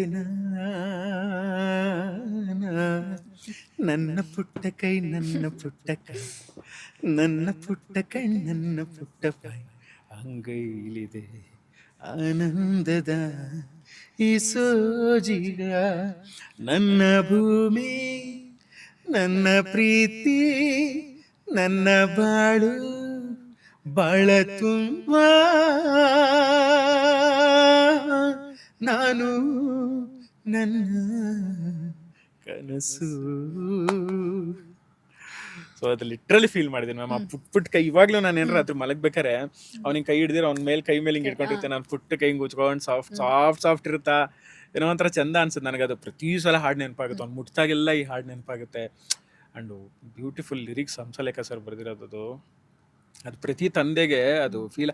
ತಂದೆನೇ ಆಗಬೇಕು ಅಂತ ಏನಿಲ್ಲ ಮ್ಯಾಮ್. ಅಂದರೆ ಇವಾಗ ನಿಮ್ಮ ಪಾಪನೂ ಇರುತ್ತೆ, ನಾನು ನೋಡಿದ್ದೀನಿ ಅದನ್ನ. ಅದು ನಿಮಗೂ ಫೀಲ್ ಆಗುತ್ತೆ, ಎಷ್ಟು ಮುದ್ದಲ್ವಾ ಇವೆಲ್ಲ ಆಟ ಆಡೋದಾಗ್ಲಿ, ಅವನು ಒಂದೊಂದು ನಕ್ಕದಾಗ, ಅವರು ಬಿದ್ದೆದ್ದು ಹತ್ತದಾಗ, ಅಥವಾ ನಮ್ಮ ನೋಡಿ ಬಂದು ತಪ್ಕೊಂಡಾಗ ಅದೊಂಥರ ಫೀಲೇ ಬೇರೆ ಅದು. ಸೊ ಅದು ಒಂದು ವೈರಲ್ ಆಯಿತು ಹಾಡು. ಅದಕ್ಕೆ ಎಷ್ಟೋ ಜನ ರೀಲ್ಸ್ ಮಾಡಿದ್ರು, ತಂದೆ ಥರ ಫೀಲ್ ಮಾಡಿದ್ರು. ಸೊ ಏನೋ ಮ್ಯಾಮ್, ಆಯಾ ಹಂತಕ್ಕೆ ಏನು ಹೋಗಬೇಕು ಅಂದರೆ, ಒಂದು ಹೈಡಾಗಿರ್ತಾನೆ ದೇವರು ರನ್ನಿಂಗಲ್ಲಿ ಇಟ್ಟಿಯಾನೆ. ಓಕೆ, ಒಂದೊಂದು ಸತಿ ಏನಾಗಿದೆ ಗೊತ್ತಾ, ಆ ಮಿಲಿಯನ್ಸ್ ಇದ್ದೇ ಬಿದ್ದಾಗ ನಿಮ್ಗೆ ಒಂದಿನ ಎಲ್ಲ ಖಾಲಿ ಖಾಲಿ ಆಗ್ಬಿಡುತ್ತೆ. ಇನ್ಯಾವ ಹಾಡು ಹಾಡೋದು? ಆಮೇಲೆ ಹೇಳಿದ್ನಲ್ಲ, ಈಸಿಯಾಗಿ ಅನ್ಫಾಲೋ ಆಗ್ತಾ ಬರುತ್ತೆ ನಿಮ್ಗೆ. ಅದೇನು ಜನನೇ ಅನ್ಫಾಲೋ ಮಾಡ್ತಾರೋ ಇಲ್ವೋ, ಅಲ್ಗಾರಿದಮ್ ಅನ್ಫಾಲೋಸ್ ಮಾಡುತ್ತೋ ಏನೋ ಗೊತ್ತಿಲ್ಲ. ಬಟ್ ನೀವು ಕಂಟೆಂಟ್ನ ಸ್ಟ್ರಾಂಗ್ ಆಗಿರೋ ಕಂಟೆಂಟ್ ಹಾಕ್ಲಿಲ್ಲ ಅಂದ್ರೆ ಅದು ಅನ್ಫಾಲೋ ಆಗ್ತಾ ಬರುತ್ತೆ. ಎಷ್ಟೊಂದು ಜನಕ್ಕೆ ನೀವು ಕೆಲವೊಂದು ಸತಿ ನೋಡ್ತೀರಾ, ಇವಾಗ ನಿಮಗೆ ಫೇಕ್ ಪ್ರಮೋಷನ್ಸ್ ಅಥವಾ ಫೇಕ್ ಫಾಲೋವರ್ಸ್ ಮಾಡ್ಬಿಟ್ಟು ಟಕ್ ಟಕ್ ಟಕ್ ಟಕ್ ಅಂತ ಏರ್ಬಿಡ್ತಾರೆ. ಕೆಲವೊಬ್ರಿಗೆ ಏನಾಗುತ್ತೆ, ನೀವು ನೋಡ್ತಾನೆ ಇರ್ತೀರ, ಒಂದು 6 ತಿಂಗಳು ಬರೀ ಇವಾಗ 1 ಲಕ್ಷ ಇದ್ರೆ 1 ಲಕ್ಷದಲ್ಲೇ ಇರ್ತಾರೆ. ಅದು ಆಕ್ಚುಲಿ ಏನಾಗಿರುತ್ತೆ ಅಂದ್ರೆ 1 ಲಕ್ಷದ 1,000 ಆಗ್ತಾ ಇರುತ್ತೆ. 900ಕ್ಕೆ ಬಂದಿರುತ್ತೆ, ನೀವೇನೋ ಅಪ್ಡೇಟ್ ಮಾಡಿಲ್ಲ ಅಂದ್ರೆ 900ರಿಂದ 800ಕ್ಕೆ ಬರುತ್ತೆ, 500ಕ್ಕೆ ಬರುತ್ತೆ, 300ಕ್ಕೆ ಬರುತ್ತೆ, 200ಕ್ಕೆ ಬರುತ್ತೆ. ನಿಮ್ಗೆ 6 ತಿಂಗಳು ಏನು ಬರೀ 1 ಲಕ್ಷದಲ್ಲೇ ಇದ್ದಾನೆ ಅಂತ. ಮತ್ತೆ ನೀವು ಯಾವಾಗ ಕಂಟೆಂಟ್ ಹಾಕಕ್ಕೆ ಶುರುವಾಗ್ತಿರೋ ಅದು ಮತ್ತೆ ರೈಸ್ ಆಗ್ತಾ ಶುರುವಾಗುತ್ತೆ. ಸೊ ಅದನ್ನ ಉಳಿಸ್ಕೊಳ್ಳೋ ಪ್ರೋಸೆಸ್ ಒಂದು ದೊಡ್ಡ ಕಷ್ಟ. ಎಸ್ಪೆಷಲಿ ಇವಾಗ ನಾವು ಆರ್ಟಿಸ್ಟ್ಗಳಂದ್ರೆ ಇವಾಗ ನನಗೆ ಅದೇ ಜೀವನ. ನಾನು ಅದನ್ನ ಕೆಟ್ಟದಕ್ಕಂತ ಯೂಸ್ ಮಾಡ್ಕೋತಿಲ್ಲ, ಬೇರೆ ಏನೂ ಮಾಡ್ತಿಲ್ಲ. ಅದರಿಂದ ಬೇರೆ ಯಾರಿಗೂ ಇನ್ಸ್ಪೈರ್ ಆಗೋ ಥರನೋ ಏನೋ ಹಾಡೋ ಥರನೋ. ಆ್ಯಂಡ್ ತುಂಬ ನಾನು ಹಾಕ್ಬೇಕಾದ್ರೆ ಒಂದೊಂದು ಹಾಡನ್ನು ಒಂದೊಂದು ಲೈನನ್ನು ತುಂಬ ಫೀಲ್ ಮಾಡಿ ನೋಡಿರ್ತೀನಿ. ಅಂದರೆ ಏನು ಹಾಡಿದ್ದಾರೆ ಒರಿಜಿನಲಲ್ಲಿ, ನಾನು ಏನು ಟಚ್ ಮಾಡ್ಬೇಕು, ಅಟ್ಲೀಸ್ಟ್ ಅಷ್ಟಾಗುತ್ತೋ ಇಲ್ವೋ, ಬಟ್ ಅದನ್ನು ಟಚ್ ಮಾಡಬೇಕು. ಆವಾಗಲೇ ಜನಕ್ಕೇನೋ ಅದು ರೀಚ್ ಆಗೋದು. ನಾನು ಹೆಂಗೆ ಬೇಕಂಗೆ ಹಾಡಿದ್ರೆ ಅಲ್ಲಿ ಒಂದೇನಾದರೂ ಇರಬೇಕಲ್ವಾ, ಕಂಟೆಂಟ್ ನೀಟಾಗಿ ಇರಬೇಕು. ಹೆಂಗೆ ಬೇಕಂಗೆ ಆಡ್ಬಾರ್ದು. ತುಂಬ ಹುಷಾರಾಗಿ ಒಂದೊಂದು ಲೈನು ಹಾಡಿರ್ತೀನಿ. ಬಟ್ ಕೆಲವೊಬ್ರಿಗೆ ಅದೇ ಇಷ್ಟ ಆಗುತ್ತೆ. ಅದೇ ನಾನು ಹೇಳಿದ್ನಲ್ಲ, ಒಂದು ಶೋಲಿ ನೋಡಿ ಹಿಂಗೆ ನನ್ನ ಫ್ರೆಂಡ್ ತೋರಿಸ್ತಾನೆ, ಹಿಂಗಾಡು ಅಂತ ತೋರಿಸ್ತಾರೆ ಅಂತ. ಅವಾಗ ಅನ್ಸುತ್ತೆ ಕರೆಕ್ಟು, ನಾನು ಅಲ್ಲಿ ಕೂತು ಅದೇ ಪೋರ್ಷನ್ಗೆ ತುಂಬ ಒದ್ದಾಡಿರ್ತೀನಿ, ಇಲ್ಲ ಇದು ಹಿಂಗೆ ಬರಬೇಕು ಅಂತ. ಸೊ ಅದನ್ನ ಇನ್ನೊಬ್ರು ಯಾರೋ ನೋಟಿಫೈ ಮಾಡಿ ಹೇಳಿದಾಗ ಖುಷಿ ಆಗುತ್ತೆ. ಈಗ ಓಪನ್ ಮೈಕಿಗೆ ಬರ್ತಾರಲ್ಲ, ನನಗೆ ಆಲ್ಮೋಸ್ಟ್ ನಾನು ಫಾಲೋ ಮಾಡೋರೇ ಇರ್ತಾರಲ್ಲಿ, ಅಂದರೆ ಫಾಲೋ ಮಾಡಿ ಬರೋ ಥರದವ್ರು ಇರ್ತಾರೆ. ಅವರೆಲ್ಲ ಅದೇ ಅಂತಾರೆ, ನನ್ನ ಫ್ರೆಂಡಿಗೆ ತೋರಿಸ್ತಾ ಇದ್ದೆ, ನೋಡಿ ಇವ್ರು ಎಷ್ಟು ಚೆನ್ನಾಗಿ ಹಾಡ್ತಾರೆ, ಇವ್ರ ಥರ ಹಾಡಬೇಕು ನೀನು ಅಂತ. ಅವ್ರನ್ನ ಕರ್ಕೊಂಬಂದಿದ್ದೀನಿ ನಾನು ಇವತ್ತು, ನೋಡಿ ಇವರೇ ಅದು, ಆ ಥರ ಹಾಡಿಸ್ತೀನಿ ನಾನು ಅಂತ. ಅಂದರೆ ನನ್ನ ಉದ್ದೇಶ, ನಾನು ಏನು ಅನ್ಕೋತಾ ಇರ್ತೀನಲ್ಲ ಹಾಡ್ಬೇಕಾದ್ರೆ, ರೆಕಾರ್ಡ್ ಮಾಡ್ಬೇಕಾದ್ರೆ, ಅದು ಜನಕ್ಕೆ ಹಂಗೆ ರೀಚ್ ಆಗ್ತಿದೆಯಲ್ಲ, ಅದೊಂದು ಖುಷಿ ಇದೆ. ಅಂದರೆ ಆ ಶ್ರಮಕ್ಕೆ ಜನ ಅದನ್ನ ನೋಟಿಫೈ ಮಾಡ್ತಾರಲ್ಲ, ದಟ್ ಈಸ್ ಮೇಯ್ನ್ ಇಂಪ್ಯಾಕ್ಟ್ ಅದು ಅಂತ. ಓಕೆ, ನಾನು ಇವಾಗ ಲೆಜೆಂಡ್ಸ್ ಹೆಸರು ಹೇಳ್ತೀನಿ, ನಿಮಗೆ ಅವ್ರ ಸಾಂಗ್ ಯಾವ್ದು ನೆನಪಾಗುತ್ತೆ ಅದನ್ನ ಹೇಳಬೇಕು. Okay, SPB sir. SPB ಸರ್ದು ತುಂಬ ಹಾಡು ಇಷ್ಟ ನನಗೆ. ಅದರಲ್ಲಿ ಆ್ಯಕ್ಚುಲಿ ಜೊತೆಯಲ್ಲಿ ಇಷ್ಟ, ಬಟ್ ಅವಾಗಲೇ ಹಾಡಿದೆ ಅದನ್ನು. SPB ಸರ್ ಎಷ್ಟು ಅವ್ರದ್ದು ಹಾಡು ನನಗೆ ತಲೆಗೆ ಒಂದು ಅಷ್ಟು ಬಂಚ್ ಆಫ್ ಹಾಡು ಬರ್ತಿದೆ.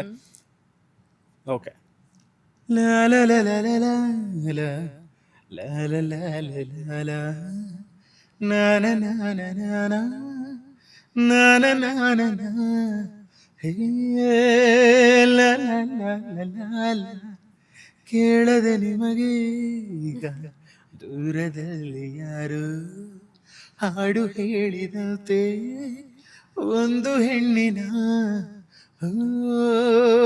ನೊಂದ ವಿರಹ ಗೀತೆ. ರಾಜೇಶ್ ಕೃಷ್ಣನ್ ಸರ್. ರಾಜೇಶ್ ಸರ್ದು ಬಾಳೆಂದರೆ ಪ್ರಣಯಾನುಭಾವ, ಕವಿತೆ ಆತ್ಮಾನುಸಂಧಾನ, ನೆನಪೆಂದರೆ ಮಳೆ ಬಿಲ್ಲ ಛಾಯೆ, ಲೋಕದ ಸುಖವೆಲ್ಲ ಲೋಕದ ಸುಖವೆಲ್ಲ ನಿನಗಾಗಿ ಮೂಡಿತಿರಲಿ, ಇರುವಂಥ ನೂರು ಕೈ ಇರಲಿರಲಿ ನನಗಾಗಿ, ಕಾಯುವೆನು ಕೊನೆವರೆಗೂ ಕಣ್ಣಾಗಿ. 100 ಜನ್ಮಕ್ಕೂ 100 ಜನ್ಮಕ್ಕೂ ಒಲವಾಧಾರಿ ಒಲಿದೊಲಿದು ಬಾರಲಿ, ನನ್ನ ಆತ್ಮ ನನ್ನ ಪ್ರಾಣ ನೀನೆಂದು 100 ಜನ್ಮಕ್ಕೂ. ಯೇಸುದಾಸ್ ಸರ್. ಎಷ್ಟೊಂದಿದೆ, ನೀವೇ ಕೇಳಿ ಅದ್ರಲ್ಲಿ ಯಾವುದು ಅಂತ. ಯಾಕಂದ್ರೆ ಒಂದ್ ಸ್ವಲ್ಪ ಈಗ ಹೆಂಗಾಗ್ಬಿಡಿದೆ ಅಂದ್ರೆ, ಅವರು ವಾಯ್ಸ್ ಯೇಸುದಾಸ್ ಅವ್ರ ತರ ಹಾಡ್ತಾರೆ. ಅದು ಆಕ್ಚುಲಿ ನಾನು ಲಿಟ್ರಲಿ ಬೇಕು ಅಂತ ಹಾಡೋನಲ್ಲ, ನನಗೆ ಇಷ್ಟ ಅಂದ್ರೆ. ಅಂಡ್ ಮೋರೋವರ್ ನಾನು ಚಿಕ್ಕದ್ರಿಂದ ತುಂಬಾ ಅವ್ರ ಹಾಡು ಕೇಳಿದ್ದೇನೆ. ಅಂದ್ರೆ ಅವ್ರದ್ದು ಯಾವ್ದಾರು ಕಚೇರಿ ಹಾಡು ಹಾಕೊಂಡು ಕೇಳ್ತಿದ್ದೆ ನಾನು. ಅದೇನಾಗಿದೆ, ನಂಗೆ ಕೇಳಿ ಕೇಳಿ ಮೋಸ್ಟ್ಲಿ ಸಬ್ ಕಾನ್ಶಿಯಸ್ ಅಲ್ಲಿ ಕುತ್ಕೊಂಡ್ಬಿಡಿದೆ, ಅವ್ರು ಈ ಪೋರ್ಷನ್ ಹಿಂಗೆ ಹಾಡಿರ್ತಾರೆ ಅನ್ನೋದು. ಸೊ ಆ ಥರದ್ದೊಂದು ಆಗಿರೋದಕ್ಕೆ ಅದು ಹಂಗೆ ಬ್ರ್ಯಾಂಡ್ ಆಗ್ಬಿಡಿದೆ. ಇವಾಗ ಯಾರು ನೋಡಿದ್ರು, ನೀವು ಬಿಡಿ ಸರ್ ಹಂಗೆ ಆಡ್ತೀರಾ ಅಂತ. ಎಷ್ಟೊಂದೊಂದು ಯೇಸುದಾಸ್ ಸರ್ ತುಂಬಾ ವರ್ಕ್ ಆಗಿದೆ ಇನ್ಸ್ಟಾಗ್ರಾಮ್. ಅವ್ರದ್ದಾ? ಇಲ್ಲ, ಅದು LN ಶಾಸ್ತ್ರಿ ಸರ್ದು. ಇದು ಅನಾಥ ಮಗುವಾದೆ ಅವ್ರದ್ದು. ಆಮೇಲೆ ಬಂಗಾರದಿಂದ ಅವ್ರದ್ದು. ಬಂಗಾರದಿಂದ ಚಂದಮಾಮನಿಂದ ಹೊಳಪನು ತಂದ, ಬಾಳದಿಂಡಿನಿಂದ ನುಣುಪನು ತಂದ, ಅಂದ ಅಂದ ಅಂದ ಚಂದ ಹೊರುವ ಕಂಬದ ಜೋಡಿಗೆ ಮಿಂಚಿರಿ ಎಂದ. ಹಂಸದಿಂದ ಕೊಂಚ ನಡಿಗೆಯ ತಂದ, ನವಿಲಿನಿಂದ ಕೊಂಚ ನಾಟ್ಯವ ತಂದ, ನಯವೋ ಲಯವೋ ನಯವೋ ಲಯವೋ ರೂಪ ಲಯವೋ ರಸಿಕನೇ ಹೇಳು ನೀಯಂತ, ತಂಗಾಳಿಯಿಂದ ಸ್ನೇಹನ ತಂದ, ಲತೆ ಬಳ್ಳಿಯಿಂದ ಸಿಗ್ಗನ್ನು ತಂದ, ಸಿಗ್ಗನ್ನು ಇವಳ ನಡುವಾಗು ಎಂದ, ನಡುವನ್ನು ಅಳಿಸಿ ಎದೆ ಭಾರ ತಂದ, ನನ್ನನ್ನು ಲತೆಗೆ ಮರವಾಗು ಎಂದ. Ravi sir Ravichandran sir. ಅದನ್ನೇ ಆಡ್ಬೇಡಿ, ನನ್ನೊಂದು ಗೊಂಬೆ ಎಂದು ಮಾಡಿ. ಓಕೆ. ನನ್ನನೊಂದು ಬೊಂಬೆ ಎಂದು ಮಾಡಿದ, ಸರಿ ತಪ್ಪು ಕಲಿಸದೆ ದೂಡಿದ, ಸಿರಿಯಾಳು ಮನೆಯಲ್ಲಿ ಮನೆಯಾಳು ನಾನಿಲ್ಲಿ, ನನ್ನ ಹಾಡಿಗೆ ಬೆಲೆಯೇ ಹಣೆಯಲ್ಲಿ ಬಡತನ ಗೀಚಿದ, ಬುದ್ಧಿ ಮೇಲೆ ಕಪ್ಪು ಮಸಿರಾಚಿದ, ಎಲೆ ಹಾಕಿ ತೆಗೆಯೋನು ಹಸು ಎಮ್ಮೆ ಮೇಸೋನು ಸೋಪಾನಕ್ಕೆ ಸರಿಯೇ, ಇರುಳಲ್ಲಿ ಬರಿಬಾವಿ ನೋಡಿದೆ, ಹಗಲಲ್ಲಿ ಹಾರೆಂದರೆ ಹಾರಿದೆ, ಆ ರಾತ್ರಿ ಗಂಟೆಂದರೆ ಹಾಕಿದೆ, ಈ ರಾತ್ರಿ ಹಾಡೆಂದರೆ ಹಾಡಿದೆ, ಕೈಗೊಂಬೆ ನಾನು ಕುಣಿಸೋನು ನೀನು, ನಾ ಯಾರಿಗೆ ಹೇಳಲೇ,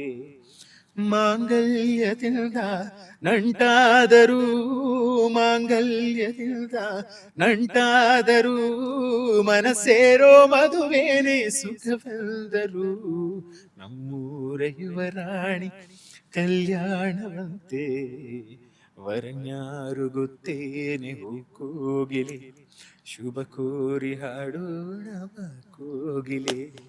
ಎಮೋಷನ್ಸ್ ಎಷ್ಟು ಸೊ ಮೋಸ್ಟ್ಲಿ ಜನಕ್ಕೆ ಆ ಎಮೋಷನ್ಸ್ ಕನೆಕ್ಟ್ ಆಗೋದು ಬೇಗ. ಕನೆಕ್ಟ್ ಆಗೋದು ಅಂತ ಅನ್ಸುತ್ತೆ ಅಷ್ಟೇ. ಹಾಡಂದ್ರೆ ಜೀವ. ಅದು ನಾನು SPB ಸರಿಂದ ಅದನ್ನ ಕಲ್ತಿದ್ದೆ. ಅಂದ್ರೆ ಅವ್ರ ಪ್ರತಿ ಹಾಡಲ್ಲೂ ನೋಡಿ ಹಾಡಿಗೆ ಏನು ಭಾವನೆ ಬೇಕು ಅದು ಪರ್ಫೆಕ್ಟ್ ಆಗಿರುತ್ತೆ. ಅಂಡ್ ಅದನ್ನ ಆ ಹಾಡುಗಳನ್ನ ಹಂಗ ಹಾಡಿದ್ರೆ ಅದು ಚಂದ ಅಂತ. ಯಾಕಂದ್ರೆ ಪ್ಲೈನ್ ಆಗಿ ಹಾಡಿದ್ರೆ ಹಾಡಾಗಿರುತ್ತೆ, ಹಾಡು ಭಾವನೆಗಳ ಕನ್ವರ್ಟ್ ಆಗದೆ ನೀವು ಅದಕ್ಕೆ ಜೀವ ತುಂಬಿದಾಗ. ಸೊ ನಾನು ಆದಷ್ಟು ಅದನ್ನ ಬಿಲೀವ್ ಮಾಡ್ತೀನಿ ಅಂಡ್ ಪ್ರತಿ ಹಾಡಲ್ಲೂ ಅದನ್ನ ಇನ್ವಾಲ್ವ್ ಮಾಡ್ಕೊಳ್ಳೋ ಅಂತ ಪ್ರಯತ್ನ ಮಾಡ್ತೀನಿ. ಬಿಕಾಸ್ ಅಂತ ಲೆಜೆಂಡ್ಸ್ಗಳು ಅಂತ ಅದೆಲ್ಲ ಹಾಡು ಹೋಗಿದ್ದಾರೆ, ಅಟ್ಲೀಸ್ಟ್ ಅದನ್ನ ಫಾಲೋ ಮಾಡ್ಬೇಕಲ್ವಾ. ಯಾರಾದ್ರೂ ನನಗೆ ಇನ್ಸ್ಟಾಗ್ರಾಮಲ್ಲಿ ಹಾಡಿ ಕಳಿಸ್ತಾರೆ, ಅಣ್ಣ ನೋಡಿ ಇದೊಂದ್ಸತಿ ಕೇಳಿ ಹೆಂಗಿದೆ ಹಾಡು ಅಂತ. ಅಥವಾ ಇನ್ನೂ ಕೆಲವ್ರು ಅಂದ್ರೆ ತೀರಾ ಕಮ್ಮಿ ಹತ್ರ ಬರೋದು, ಇನ್ನೊಬ್ರು ಯಾರೋ ಒಬ್ರು ಹಿಂಗೆ ಹಾಡ್ತಾ ಇರ್ತಾರೆ. ಅವ್ರು ಇವಾಗ ನಾನು ಏನಾರ ಹಾಡು ಹಾಕಿದ್ರೆ ಇದಕ್ಕೆ ಇನ್ನೇನೋ ಹಾಡ್ಬೇಕಿತ್ತು, ಇನ್ನೇನೋ ಮಾಡ್ಬೇಕಿತ್ತು ಅಂತ ಬರುತ್ತೆ. ಸೊ ನಾನು ಸ್ಟಾರ್ಟಿಂಗ್ ಅದನ್ನ ಪಾಸಿಟಿವ್ ಆಗೇ ತಗೋತೀನಿ. ಓಕೆ ನೋಡೋಣ ಅಂದ್ರೆ ಹೌದು ನಾನು ಕಲಿಯೋದೇನೋ ಇರುತ್ತೇನೋ ಅಂತ. ಅವ್ರ ಪ್ರೊಫೈಲ್ ಓಪನ್ ಮಾಡಿ ನೋಡಿದ್ರೆ ನೀವು ನಂಬಲ್ಲ, ನೀನೇ ಇನ್ನ ಕಲಿಬೇಕಪ್ಪ ತುಂಬಾ.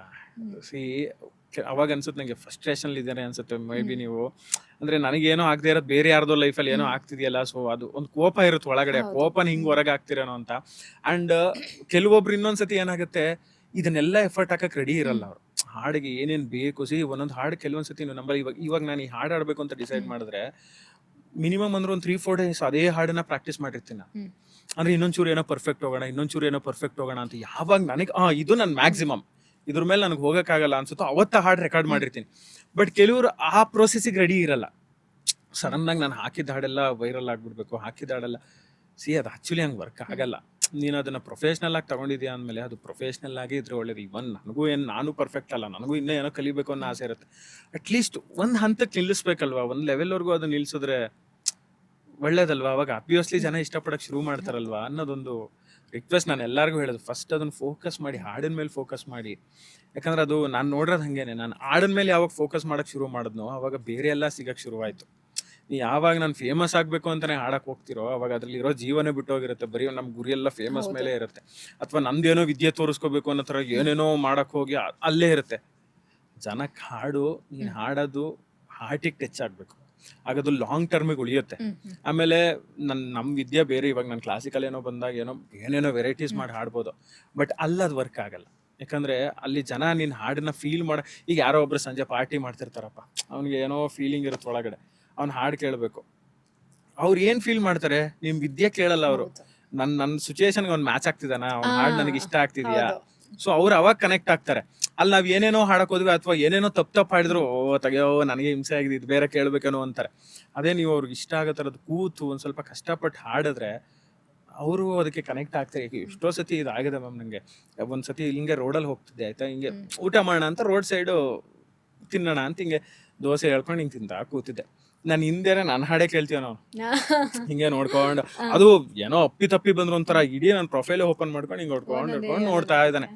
ಸರಿ ಆಯ್ತು, ನಾನು ಹಿಂಗೆ ತಿಂತ ಕೂತಿದ್ದೆ, ಅವ್ನು ಹಾಡು ಕೇಳ್ದ. ಮೋಸ್ಟ್ಲಿ ಊಟ ಆಯ್ತು ಅನ್ಸುತ್ತೆ, ಕೈ ತೊಳ್ಕೊ ಬರಕ್ಕೆ ಅಂತ ಹೋದ. ಹಿಂಗೆ ಕೈ ತೊಳ್ದ, ಹಿಂಗೆ ನೋಡ್ದ ನನ್ನ, ಮತ್ತೆ ಹಿಂಗೆ ಹೋದ. ವಾಪಸ್ ಬಂದ್ರು, ಮತ್ತೆ ಹಿಂಗೆ ನೋಡಿದ್ರು. ಮತ್ತೆ ನನಗೆ ಗೊತ್ತಾಯ್ತು ಇವ್ರು ನೋಡಿದಾರೆ, ಯಾಕಂದ್ರೆ ಹಾಡು ಕೇಳಿಸಿದ್ ನನಗೆ. ನೋಡಿದಾರೆ, ಸರ್ ನೀವೇನಾ ಅಂತ. ಹೌದಪ್ಪ ನಾನೇ. ಸಾರಿ ನೋಡಿ ಸರ್ ಅಂತ. ನೀವು ನಂಬಲ್ಲ ಮ್ಯಾಮ್, ಹಬ್ಬ ಅಂದ್ರೆ ಒಂದು 10-15 ಹಾಡು ಸೇವ್ ಮಾಡಿ ಇಟ್ಕೊಂಡಿದ್ದಾರೆ ಗ್ಯಾಲರಿಗೆ ಅವರು. ಇದನ್ನು ಡೈಲಿ ನೋಡ್ತೀನಿ ಸರ್, ನನಗೆ ಇಷ್ಟ ನೀವು ಅಂತ. ಸರಿ ಆಯ್ತು ಸರ್, ಒಂದೇ ಒಂದು ಫೋಟೋ ಅಂದ್ರೆ ಸ್ವಲ್ಪ ಫೋಟೋ ತಗೊಂಡೆ. ದೋಸೆ ಹಾಕ್ತಿದ್ದವ್ರು, ಅವರು ಹಿಂಗೆ ಹಾಕ್ತಿವಿ, ಫೋಟೋ ಎಲ್ಲ ತಕ್ಕತ್ತವ್ರಲ್ಲ ಅಂತ ನೋಡಿ.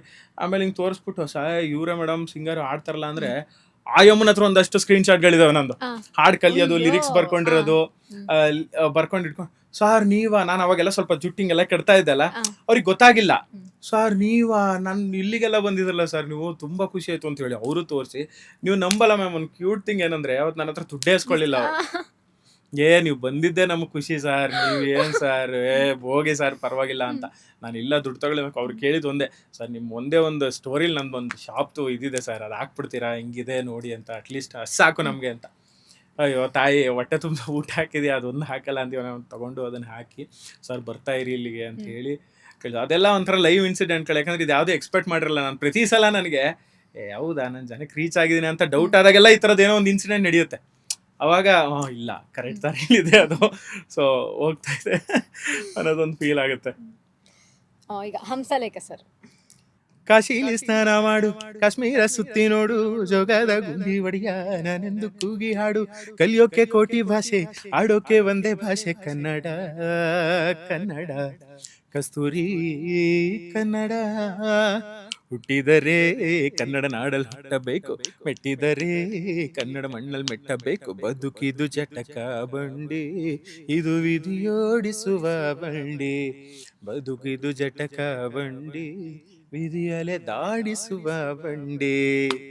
ರೀಸೆಂಟ್ ಆಗಿ ಅಪ್ಪಾಜಿ ಅವ್ರ ಬರ್ಡೇ ಆಯ್ತು. ನಾನು ಹೇಳ್ತೀನಿ, ಆ ಸಾಂಗ್ ನ ಹೇಳ್ಬೇಕು. ಓಕೆನಾ?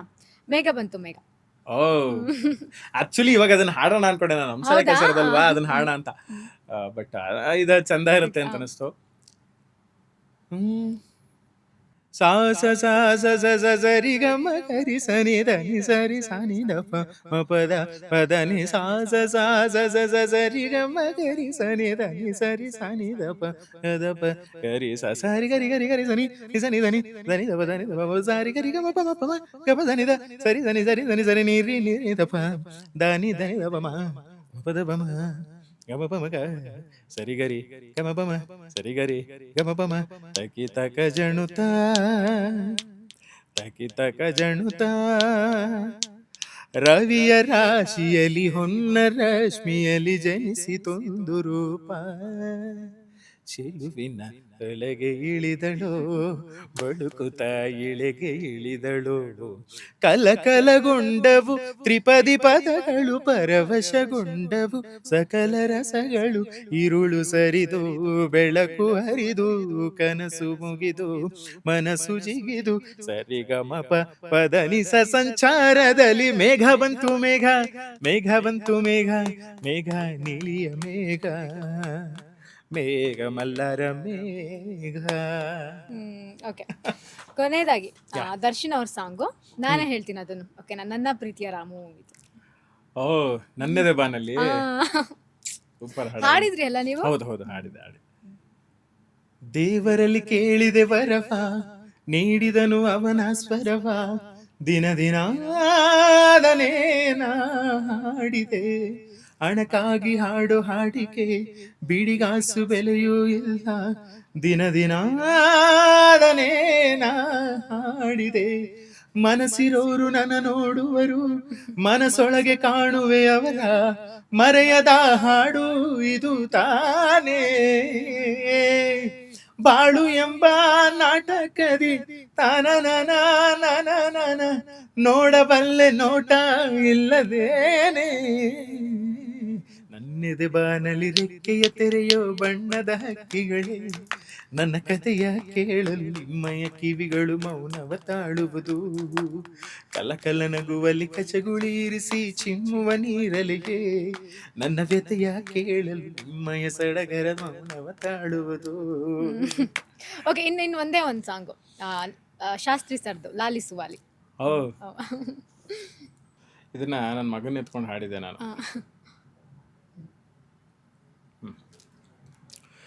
ಯಾವ ಜನ್ಮದ ಬಂಧ ನಮ್ಮ ಜೋಡಿ, ನಾನು ನಿನ್ನ ನೀ ನನ್ನ ಜೀವನಾಡಿ, ಹೋ ಮೇಲೆ ಮುಕ್ಕೋಟಿ ದೈವ ಒಮ್ಮೆ ನೋಡಿ, ತುಂಬು ಹಾರೈಸುವರು ಶುಭ ಹಾಡಿ, ನನ್ನ ಬಾಳ ಸೌಭಾಗ್ಯವೆಲ್ಲ ನೀನೇ, ನನ್ನ ಹಾಡು ಸಂಗೀತವೆಲ್ಲ ನೀನೇ,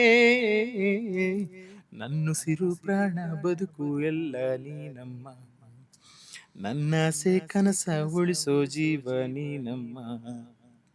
ಲಾಲಿಸುವಾಲಿ ಹಾಡಲ್ಲಲ್ಲಿ ನನ್ನ ಚೆಲುವಿಗೆ ಸೊಗಸಾದಲ್ಲಾಲಿ, ಮನಕ್ಕೆ ಮುಗಿಲಿ ನಾ ರಾಜಕುಮಾರಿ, ಕನಸಾಗೆ ಬರುವೆ ನಾ ಕೇಳಿ ಸಿಂಗಾರಿ. ಲಾಲಿಸುವಾಲಿ ಹಾಡಲ್ಲಲ್ಲಿ ನನ್ನ ಚೆಲುವಿಗೆ ಸೊಗಸಾದಲ್ಲಾಲಿ. ಎಷ್ಟು ಸೊಗಸಾಗಿ ಹಾಡಿದ್ರಿ ನೀವು ಹಾಡನ್ನ. Thank you ma'am, thank you. Finally sir, ನಿಮ್ಮ ಫೇವ್ರೆಟ್ ಸರ್ ಯಾವ್ದಾದ್ರು ಇದೆಯಾ ಸರ್ ಸಾಂಗು? ಅವ್ರು ಮೋಸ್ಟ್ಲಿ ನೋಡೇ ಇರಲ್ಲ ಅನ್ಸುತ್ತೆ ನನ್ನ. ನಿಮ್ಮ ಫೇವ್ರೆಟ್ ಸಾಂಗ್ ಯಾವ್ದಾದ್ರು ಇದೆಯಾ ಸರ್? ಹಾಡ್ತಾರೆ. ಇಷ್ಟು ಸಿಕ್ಕಾಪಟ್ಟೆ ಖುಷಿ ಆಯಿತು, ಒಳ್ಳೊಳ್ಳೆ ಸಾಂಗ್ಸ್ ಹಾಡಿದ್ರಿ. ಫೈನಲಿ ಈ ಒಂದು ಜರ್ನಿನ ನೆನೆಸ್ಕೊಂಡಾಗ ಏನು ಅನಿಸುತ್ತೆ? ಖುಷಿ ಇದೆ ಮ್ಯಾಮ್, ತುಂಬ ಖುಷಿ ಇದೆ. ಆ್ಯಂಡ್ ಮೋರ್ ಓವರ್ ಮೋಸ್ಟ್ಲಿ ಇದು ಎಷ್ಟು ಜನಕ್ಕೆ ತಲುಪುತ್ತೋ ನಾನು ಅವ್ರಿಗೆ ಅದನ್ನೇ ಹೇಳೋದು, ಕನಸನ್ನು ಬಿಡಬೇಡಿ. ಕಷ್ಟ ಬಂದೇ ಬರುತ್ತೆ, ನಿಜವಾಗ್ಲೂ ತುಂಬ ತುಂಬ ಪ್ರಾಬ್ಲಮ್ಸ್ ಬರುತ್ತೆ. ಅದು ಮೇ ಬಿ ಇದು ಮ್ಯೂಸಿಕ್ ಫೀಲ್ಡ್ ಸಿಂಗರ್ಸ್, ಎಷ್ಟು ಜನ ಸಿಂಗರ್ಸ್ ಆಗಬೇಕು ಅಂತಿರ್ತಲ್ಲ, ಮೋಸ್ಟ್ಲಿ ಅವರಿಗೆ ಹೇಳಕ್ಕೆ ಇಷ್ಟಪಡ್ತೀನಿ, ಕನಸನ್ನು ಬಿಡಬೇಡಿ. ಒಂದಿನ ನೋಡಿ ಇವತ್ತಿಲ್ಲಿ ಕೂರಿಸಿದೆ ನನ್ನದು. ಯಾಕಂದರೆ ಇದು ಇಷ್ಟು ಈಸಿಯಾಗಿ ಬರಲ್ಲ. ನೀವು ಇದು ಯಾರನ್ನೋ ಕರೆದು ಇಂಟರ್ವ್ಯೂ ಮಾಡಿ ಮಾಡೋದು ಅಷ್ಟು ಈಸಿ ಅಲ್ಲ. ಪ್ರತಿ ಸಲ ಈ ಮೂಮೆಂಟ್ನೆಲ್ಲ ನಾನು ಫೀಲ್ ಮಾಡ್ತೀನಿ. ಅಂದರೆ ಇದೊಂದು 10-15 ವರ್ಷದಿಂದ 20 ವರ್ಷದಿಂದ ನಂಗೆ ಕನ್ಸ್ಕೊಂಡಿದ್ದ ದಿನಗಳು. ಅಂದರೆ ಈ ಥರದ್ದು ಏನೋ ಆಗಬೇಕು, ಈ ಥರದ್ದೆಲ್ಲ ವೈರಲ್ ಆಗಬೇಕು, ಅಥವಾ ಈ ಥರ ದೊಡ್ಡ ಸಿಂಗರ್ ಆಗಬೇಕು, ಈ ಥರ ಇಂಟರ್ವ್ಯೂಗಳು ಮಾಡಬೇಕು, ಕುತ್ಕೋಬೇಕು ಅನ್ನೋದು. ಅದು ಒಂದೊಂದೇ ಹಂತ ಹೋಗುತ್ತೆ. ಬಟ್ ಆ ಪೇಷನ್ಸ್ ನಮ್ಗೆ ಇರಬೇಕು. ಅದು ಯಾವುದೇ ಫೀಲ್ಡಾರು ಆಗಲಿ ಪೇಷನ್ಸ್ ಇರಬೇಕು. ಆ್ಯಂಡ್ ಆ ದಾರಿಯಿಂದನೇ ಓಡಬೇಕು, ಡೈವರ್ಟ್ ಮಾತ್ರ ಖಂಡಿತ ಆಗಬಾರ್ದು. ಆ್ಯಂಡ್ ನಮ್ಮ ಮನ್ಸಿಗೆ ಅನಿಸಿದ್ದು ಮಾಡಿಬಿಡ್ಬೇಕು. ಬ್ಯಾಕಪ್ ಇಟ್ಕೋಬೇಡಿ ಅಂತ ನಾನು ಹೇಳಲ್ಲ, ಯಾಕಂದರೆ ನಾನು ಒದ್ದಾಡಿದೆ. ಒಂದಷ್ಟು ಫ್ಯಾಮಿಲಿ ಬ್ಯಾಕಪ್ಸ್ ಬೇಕು, ಫೈನಾನ್ಷಿಯಲಿ ಏನೋ ಬೇಕು ಅಂತ. ಫಸ್ಟ್ ಅದ್ರ ಕಡೆ ಫೋಕಸ್ ಮಾಡಿ ಒಂದಷ್ಟು ಬ್ಯಾಕಪ್ ಅಂತ ಮಾಡಿಬಿಟ್ಟು ಸೀದಾ ಇಲ್ಲಿಗೆ ಬಂದುಬಿಡಿ.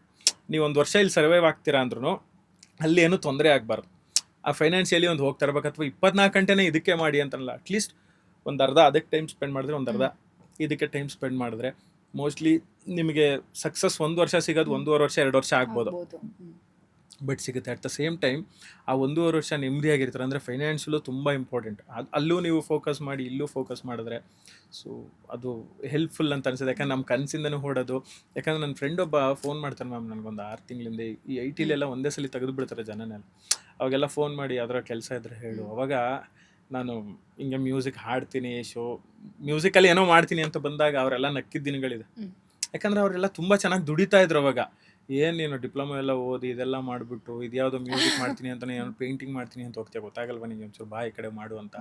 ಇವತ್ತು ಅದೇ ಫ್ರೆಂಡ್ಸ್ ಫೋನ್ ಮಾಡಿ ಕೆಲಸ ಇಲ್ಲ, ಸಡನ್ನಾಗಿ ಏನೋ ಕೆಲಸ ಹೋಗಿದೆ ನಮ್ಮದು, ಎಲ್ಲರೂ ಇದ್ದರೆ ಹೇಳು ಮಾಡು ಅಂದಾಗ ಲಿಟ್ರಲಿ ಬೇಜಾರಾಗುತ್ತೆ. ಅಟ್ ದ ಸೇಮ್ ಟೈಮ್ ನೆಮ್ಮದಿ ಸಿಗುತ್ತೆ. ಅಂದರೆ ನಾನು ಅವತ್ತು ಮಾಡಿದ ಡಿಸಿಷನ್ನು ಇವತ್ತು ನಮ್ಮನ್ನ ಇಲ್ಲಿ ಕರ್ಕೊಂಡು ಹೋಗ್ತಿದ್ದೆ. ಅವತ್ತು ನಾನು ಏನಾದ್ರು ಬಿದ್ದಿದ್ರು ಮೋಸ್ಟ್ಲಿ ಇವತ್ತು ಅವರಲ್ಲಿ ಒಬ್ಬ ಆಗಿರ್ತಿದ್ನೇನೋ ಅಂತ. ಇವಾಗ ನನ್ನ ಫೀಲ್ಡಲ್ಲಿ ಅವ್ರಿಗಿಂತ ಕಷ್ಟ ನಾನು ಪಡ್ತಿರ್ಬೋದು, ಬಟ್ ಇದು ನನ್ನ ಫೀಲ್ಡು ಅನ್ನೋದೊಂದು ಪ್ರೀತಿ ಇದೆ, ಇದರಲ್ಲಿ ಏನೇ ಪಟ್ಟರು ನಂದು ಅನ್ನೋದೊಂದು ಧೈರ್ಯ ಇದೆ, ಒಂದು ನೆಮ್ಮದಿ ಇದೆ. ಸೊ ಖುಷಿ ಇದೆ ಮ್ಯಾಮ್. ಈ ಜರ್ನಿ ಏನೇನು ಆಗಬೇಕು ಅಂತ ಮೋಸ್ಟ್ಲಿ ಇದೆಲ್ಲ ತುಂಬ ನಿಧಾನಕ್ಕೆ ಸಿಗ್ತಿದೆ ಅನ್ನೋದೊಂದು ಬೇಜಾರು ಜೊತೆಗೆ ಸಿಗ್ತಾ ಇದೆಯಲ್ಲ, ನಿಧಾನನೋ ಫಾಸ್ಟೋ ಸಿಗ್ತಾ ಇದೆಯಲ್ಲ. ಇವತ್ತು ಇಲ್ಲಿರೋರು ಮುಂದೊಂದು ದಿನ ಇನ್ಯಾವುದೋ ಹೋಗ್ಬೋದು. ಆ್ಯಂಡ್ ಮ್ಯೂಸಿಕ್ ಜರ್ನಿ ನಡೀತಲ್ಲ. ನಾನು ಹೇಳಿದ್ನಲ್ಲ, ಯಾವಾಗಲೂ ಸ್ಟೇಜ್ ಮೇಲೆ ಹಾಡು ಹೇಳ್ಕೊಂಡು ಅಥವಾ ಮ್ಯೂಸಿಕ್ ಏನೋ ಕಂಪೋಸ್ ಮಾಡಿಕೊಂಡು ಇದ್ಬಿಡ್ಬೇಕು, ಅದು ಚಂದ ಇದೆ. And thank you so much ಎಲ್ರಿಗೂ. ಯಾಕಂದರೆ ಇವತ್ತು ನಾನು ಇಲ್ಲಿ ಕೂತಿದ್ದೀನಿ ಅಂತಂದರೆ ಅದಕ್ಕೆ ನಾನು ಇನ್ಸ್ಟಾಗ್ರಾಮಲ್ಲಿ ನಾನು ಏನು ಪ್ರೀತಿ ಕೊಟ್ಟು ಇಷ್ಟು ಜನ ಫಾಲೋವರ್ಸ್ ಆಗಿದಲ್ಲ, 2 ಲಕ್ಷದ ಸಮಥಿಂಗ್ ಏನು ಜನ ಇದಾರಲ್ಲ ಅಷ್ಟು ಜನನೂ ಕಾರಣ.